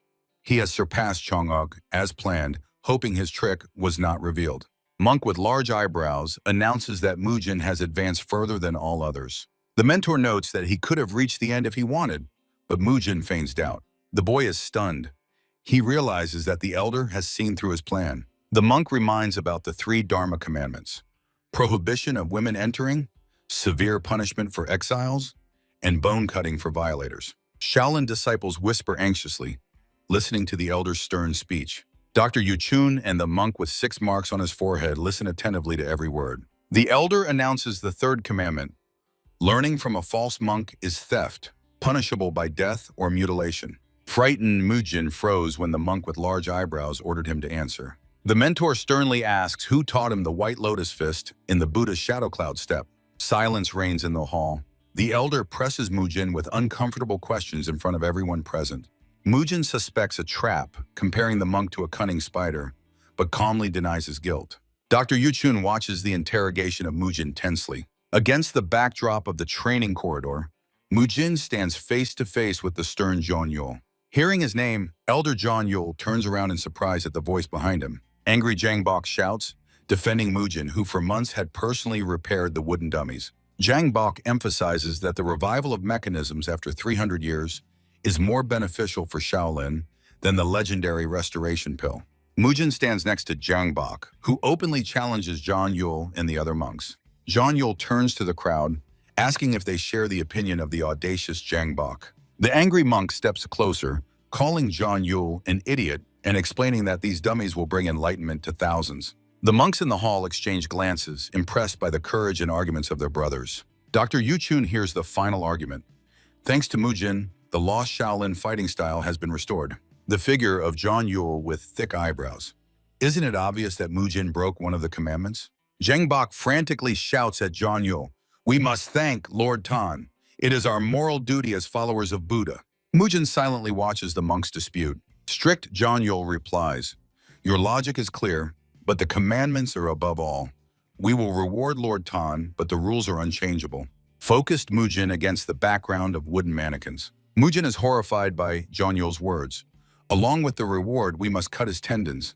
Irritated, Zhang Bok shouts, "You propose to apply both reward and punishment at the same time? That's absurd." Zhang Yul with thick eyebrows pondered deeply. Tense pause, Mujin and Zhang Yul froze, looking at each other. The burly monk steps forward. "I have known you since childhood, Zhang Yul, but I did not expect such cruelty. I am disappointed." Dr. Yuchu carefully observes the events. Mujin is alert in the middle of the hall with mannequins. Monks protest. If people find out about this, they will laugh at Shaolin as if it were a demon's lair. Monks point fingers at Zhang Yul, accusing him of injustice. Images of imaginary demonic faces fill the space. The hall doors open, and an unexpected guest appears on the threshold. An elderly monk with a staff and a long beard asks, "Why have you staged this disgraceful scene in front of the guests?"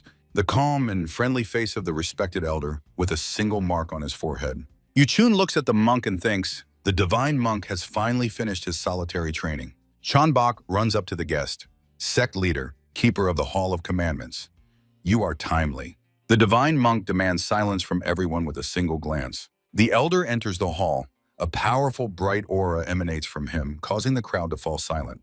The surprised face of Mujin at what he has seen. Yuchun and Mujin feel the pressure of the majestic aura of the divine monk upon them. The elder proclaims, "Punishment is the competence of the keeper of the Hall of Commandments. Others are forbidden to speak on this matter." The friendly and balanced expression on the face of the divine monk. A group of monks calms down and respectfully bows to the elder. Yuchun and Mujin observe the order that has prevailed in the hall with the mannequins. Mujin hears that the elder has the right only to suggest punishment and admires his wisdom and authority. Surprised, Mujin tries to comprehend everything that has just happened. The hands of the monk clapping loudly. The divine monk leaves the hall, and the frowning Zhang Yul announces a general meeting to discuss the events. Mujin is sincerely surprised while Yu Chun looks extremely irritated and stern. The temple with wooden mannequins majestically towers against the backdrop of a distant mountain. The river calmly carries its waters under the night sky next to the water wheel.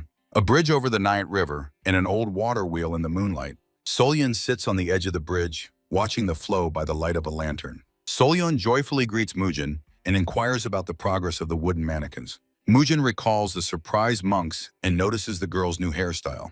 Mujin tells how the mannequins knocked down Master Jeonbok in just 6 steps. Under the night sky, Mujin emotionally shows Solyon the moves he saw in Shaolin. Solyon notes that their puzzle turned out to be too difficult even for great masters. Mujin says that the farthest 11 steps was reached by the monk of 10,000 powers. Solyon burns with curiosity and looks Mujin straight in the face. Embarrassed by such closeness, Mujin asks if she is really that interested. Solyon's face shines with admiration, as if surrounded by magical flowers. Mujin looks at Solyon and thinks how sweet she is in her curiosity. Mujin demonstrates techniques and talks about the performance of the Dharma Hall Guardian, Zhong Huan. Silhouettes of friends on the bridge near the water wheel in the silence of the night landscape. Mujin looks truly happy and inspired. Solyon's face, lit by a lantern, suddenly becomes sad. 2 bright stars swiftly fall through the dense, starry canvas. The full moon shines brightly against the backdrop of the deep blue sky. 2 lonely graves of father and brother Solyon with memorial cups of wine. The Sun Temple Shaolin in the autumn mountains. Mujin recalls Solyon.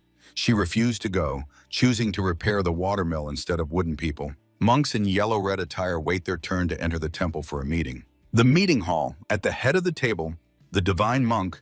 Behind him stands the stern Chongyul with thick eyebrows. Next to the divine monk sit Mujin and Yu Chun. Further along the table are other Shaolin masters. Mujin silently watches as the hall gradually fills with monks. Mujin recalls the night conversation. Solyon had seen wooden dolls since she was 10, although the world will see them for the first time. The dreamy face of Solyon against the starlit night sky. Mujin flinches when a proposal to start the meeting sounds in the hall as everyone is present. Chongyul announces they will discuss Mujin's punishment for violating the 3rd commandment. The floor is given to the defense. The calm and friendly face of the divine monk with a mark on his forehead. Enraged Mujin declares, after months of work he has earned trust, so he does not understand the essence of the accusations. Chongyul with a stern expression listens to Mujin's arguments. Shaolin monks attentively follow every word in the meeting hall. Dr. Yu Chun sits next to Mujin, maintaining calm. Mujin directly asks the keeper of the commandment, does he really believe that doll repair was just a cover for stealing techniques? One of those present rises from his seat, closely observing the tense situation. Chongyul admits that he does not believe in the intent to steal arts for profit. Mujin is puzzled. If Chongyul believes him, then why does he still insist on punishment? Chongyul replies relentlessly, the commandment orders so. Mujin's hand resting on the table begins to noticeably tremble with anger. Mujin shouts, doll repair forces one to study Shaolin techniques. If this is a crime, then the temple has been preparing a trap for fools for 300 years. Focused Changbok with warts above his lip and eyebrow listens carefully to the speech. Mujin's fists, which he leans on the table with, clench fiercely. Mujin defends himself. Studying the lotus fist was inevitable. Could an ordinary carpenter have repaired such a mechanism? Chongyul silently contemplates, weighing Mujin's substantial evidence. A group of monks whisper about what they heard. Tension in the hall rises. Chongyul retorts, Mujin robbed the temple without studying the art with the master. Mujin understands it's already too late to join.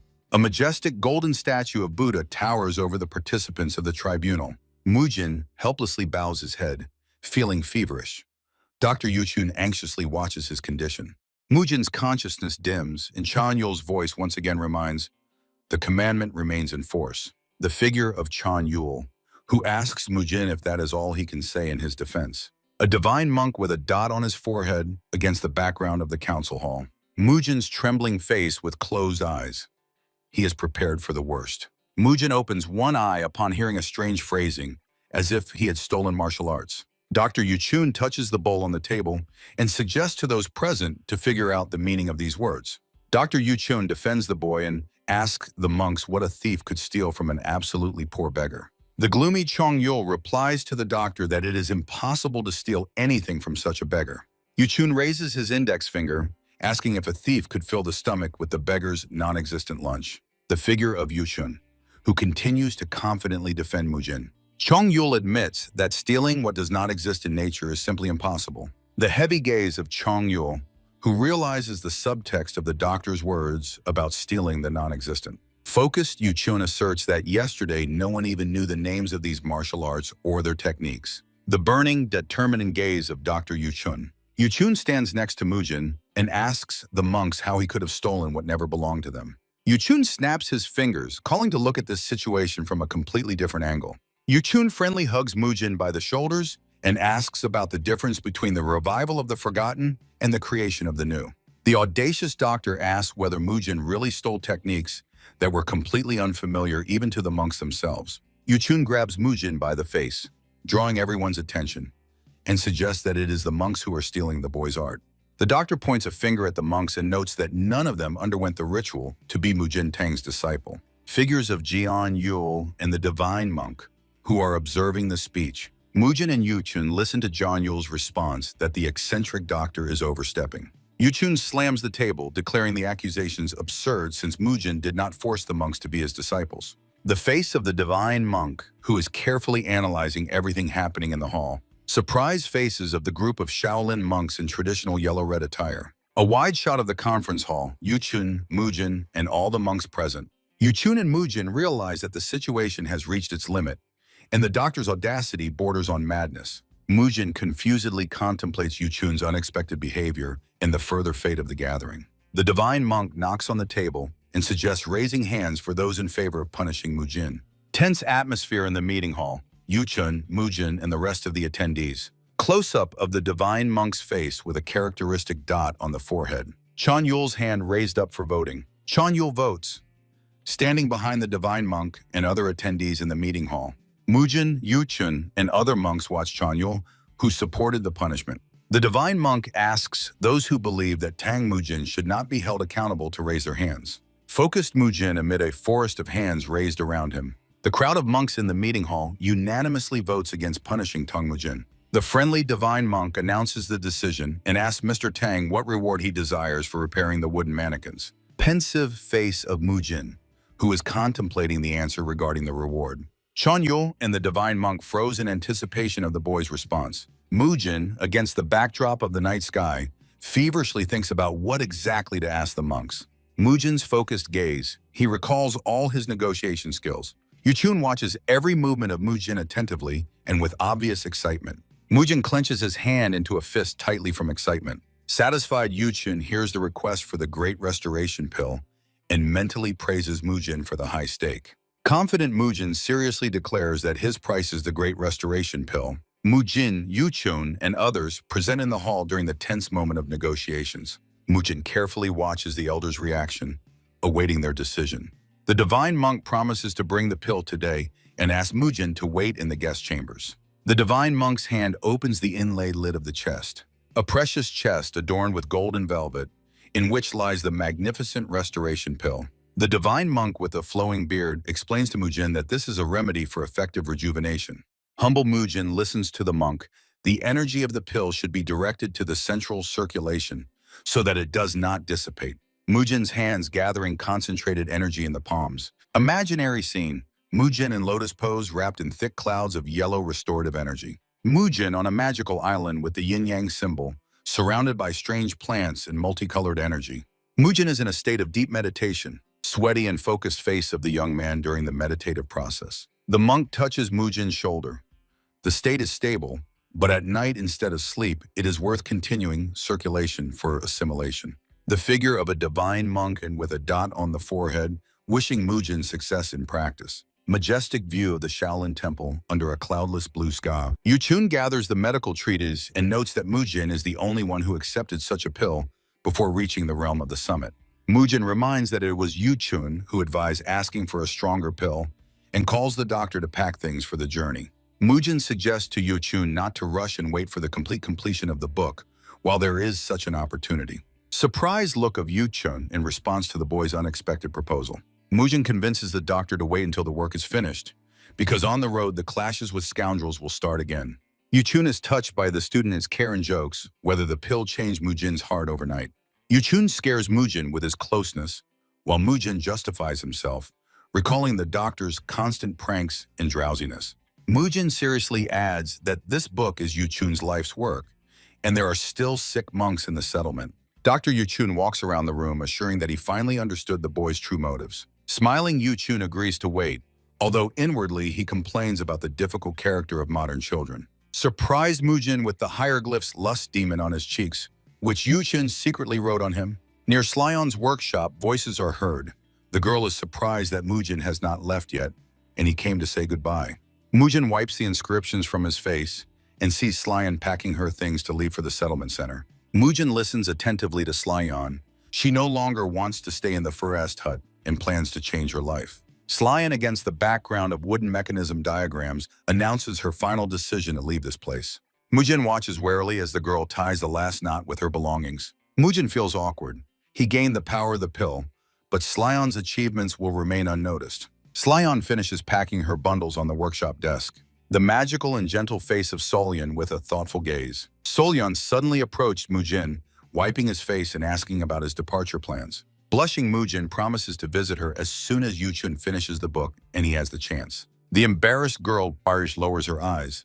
Mujin asks if his frequent visits would bother her. A huge bundle of things, through the ropes of which Solyon's pickaxe is threaded. Solyon throws the things over her shoulder and replies to Mujin that she will wait and he will not be a bother at all. Solyon's hand gently waving goodbye. The girl walks away from the workshop with the bundle on her shoulder, cheerfully waving her hand as she goes. Mujin remains alone, thinking that the true hero is Solyon. Mujin's upset and lonely gaze. The boy alone surveys the deserted yard and workshop. Long felled tree trunks lying lonely near the workshop. Mujin recalls Solyon's words about wooden dolls she had seen since childhood. The boy quickly enters the empty workshop. View of the town center, where among passers-by a small two-story tavern is visible. Joyful Solyon skillfully works in the tavern, carrying a tall pyramid of plates. Figures of 3 monks slowly entering the establishment. Solyon, as a waitress, attentively watches the monks who came to rest. The girl listens to the conversation about the 4th wooden mannequin and loss of balance. Shaolin monks boast of successes, discussing the revival of technique by Master Tan. Lost in thought, Solyon accidentally begins wiping a monk's bald head instead of the table surface. The frightened girl snapped out of it and confusedly apologizes to the surprised guests. Solyon mockingly thinks to herself as she loses her calm every time she hears about the wooden people. A sunny day in the town, visitors enter the tavern and people stroll through the streets. A 2-story tavern, illuminated by light from the windows, against the backdrop of a starry night sky. Tired Solyon steps out into the night coolness, scolding herself for inattentiveness because of the rumors. Solyon is surprised by the appearance of Mujin, who jokes about her mistakes at work today. Mujin boldly reminds that he will not leave without saying goodbye, but his journey begins tomorrow. Solyon's upset face against the deep evening sky. The girl listens attentively to Mujin, who admits that something has piqued his interest. The radiant Mujin approaches Solyon closely and enthusiastically offers her to follow him to show something. A small 2-story tavern under the starry sky with dark windows and an empty yard. A huge bright moon in the night sky surrounded by dense stars. Solyon and Mujin walk along a forest path, lighting their way with a lantern. A familiar bridge over the river near Solyon's hut. Crossing the bridge, Solyon asks if they are going to her place, to which Mujin confirms the direction. Solyon's anxious face. She questions Mujin about what exactly he has prepared. Mujin recalls sleepless nights working, and Solyon doubts whether it is worth following the man at night. Mujin assures that it must be seen now, and Solyon remembers his departure tomorrow. The flashlight beam falls on the ground. Mujin says they have arrived and asks the girl to look. Solyon's face filled with genuine surprise. The beam of light catches a long, closed box standing near the workshop. Solyon holds her breath, not believing her own eyes at what she sees. Mujin opens the box, asking Solyon to watch carefully and finally see the result of their work. A shot in which Mujin slowly lifts the lid of the long box. Solyon's eyes suddenly fill with bitter tears. In the box, an active miniature copy of the Hall of Wooden Mannequins from the Shaolin Monastery. Mujin jokes about the guards, and Solyon sadly realizes that it will have to be destroyed later. The wooden mannequin moves exactly like a real one. Mujin asks if she likes his work. A lonely tear from Solyon falls right on the head of the small wooden doll. Looking at the figures, Solyon recalls her childhood with her father and brother. A painful memory. Little Solyon and her brother burying their father. Solian remembers the moment when she was left completely alone after the death of her relatives. A memory of how she vainly tried to fix the wooden doll with her own hands. Solian imagines Mujin tirelessly working on copies of the Shaolin mannequins. A landscape of the purple night sky and autumn leaves swirling in the air. Solian trembles all over, not taking her eyes off the wooden copies. From painful memories, Solian's hands involuntarily dig into the damp earth. The girl cries bitterly, and Mujin, standing nearby, tries to comfort her. The hands of Solian, with which she, in despair, digs even deeper into the ground. Pieces of mud that the enraged Solian throws by handfuls into the box with mannequin copies. Solian throws dirt at the toys, and behind her stands Mujin, stunned by such behavior. Through tears, Solian begins to laugh hysterically and at the same time with relief. Mujin's admiring gaze.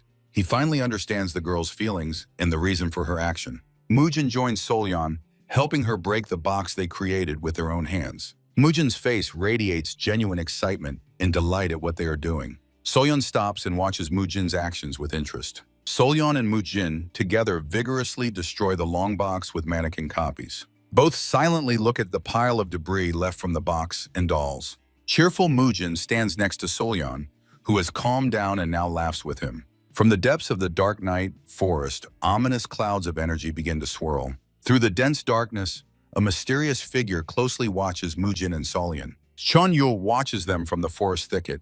His eyes glow with an inhuman, beastly gleam. The darkness of the night parts for Chon Yul.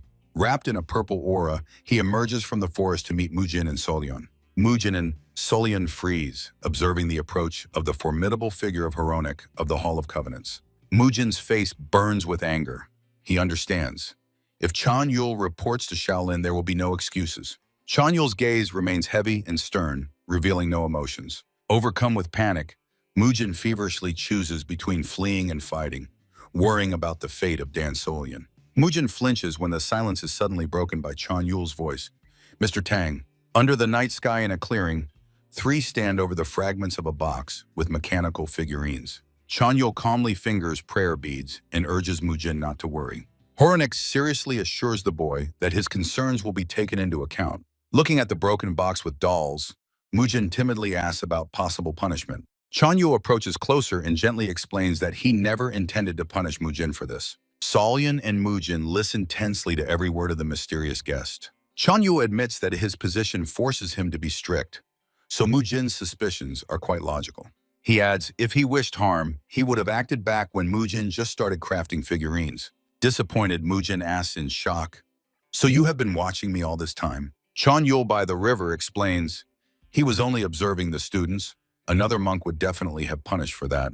Alert Solian listens as Mujin reproaches Chon Yul for the recent attempt of murder or maiming. Chon Yul sincerely apologizes, explaining that the commandments are created for order, not to harm outsiders. Looking at his reflection in the river, he says that Horonik's duty is to act despite insults. Suddenly, the face of stern Chon Yul is illuminated by a barely noticeable smile. Mujin watches in amazement. He has never seen a smile on this face before. Chon Yul compares the world to a changing river, where Shaolin is just a raft that stays on its surface. Autumn leaves slowly swirl in the air under the endless, dark blue starry sky. Mujin and Solian watch the leaves in fascination, listening to the wisdom of Horonik. Chon Yul raises his hand with an autumn leaf, noting that the raft cannot escape the force of the current. His fingers unclench and the leaf slowly descends onto the mirror-like surface of the water. Mujin and Solian silently watch Chon Yul, who has sat down right by the shore. The fast night water picks up the leaf and carries it away through sharp stones. The 3 of them follow the leaf with their eyes as it disappears into the darkness of the river flow. Chon Yul and Mujin stand on the shore, absorbed in the silence of the deep night, the figure of Chon Yul against the backdrop of stars. He explains that the founders created an anchor so that Shaolin would always remain unshakable. Mujin asks Chon Yul again about the 3 great commandments. Chon Yul explains, thanks to the 10 commandments, Shaolin does not seek power or profit, preserving the teachings through the ages. Shaolin temples among autumn mountains under a dark purple starry sky.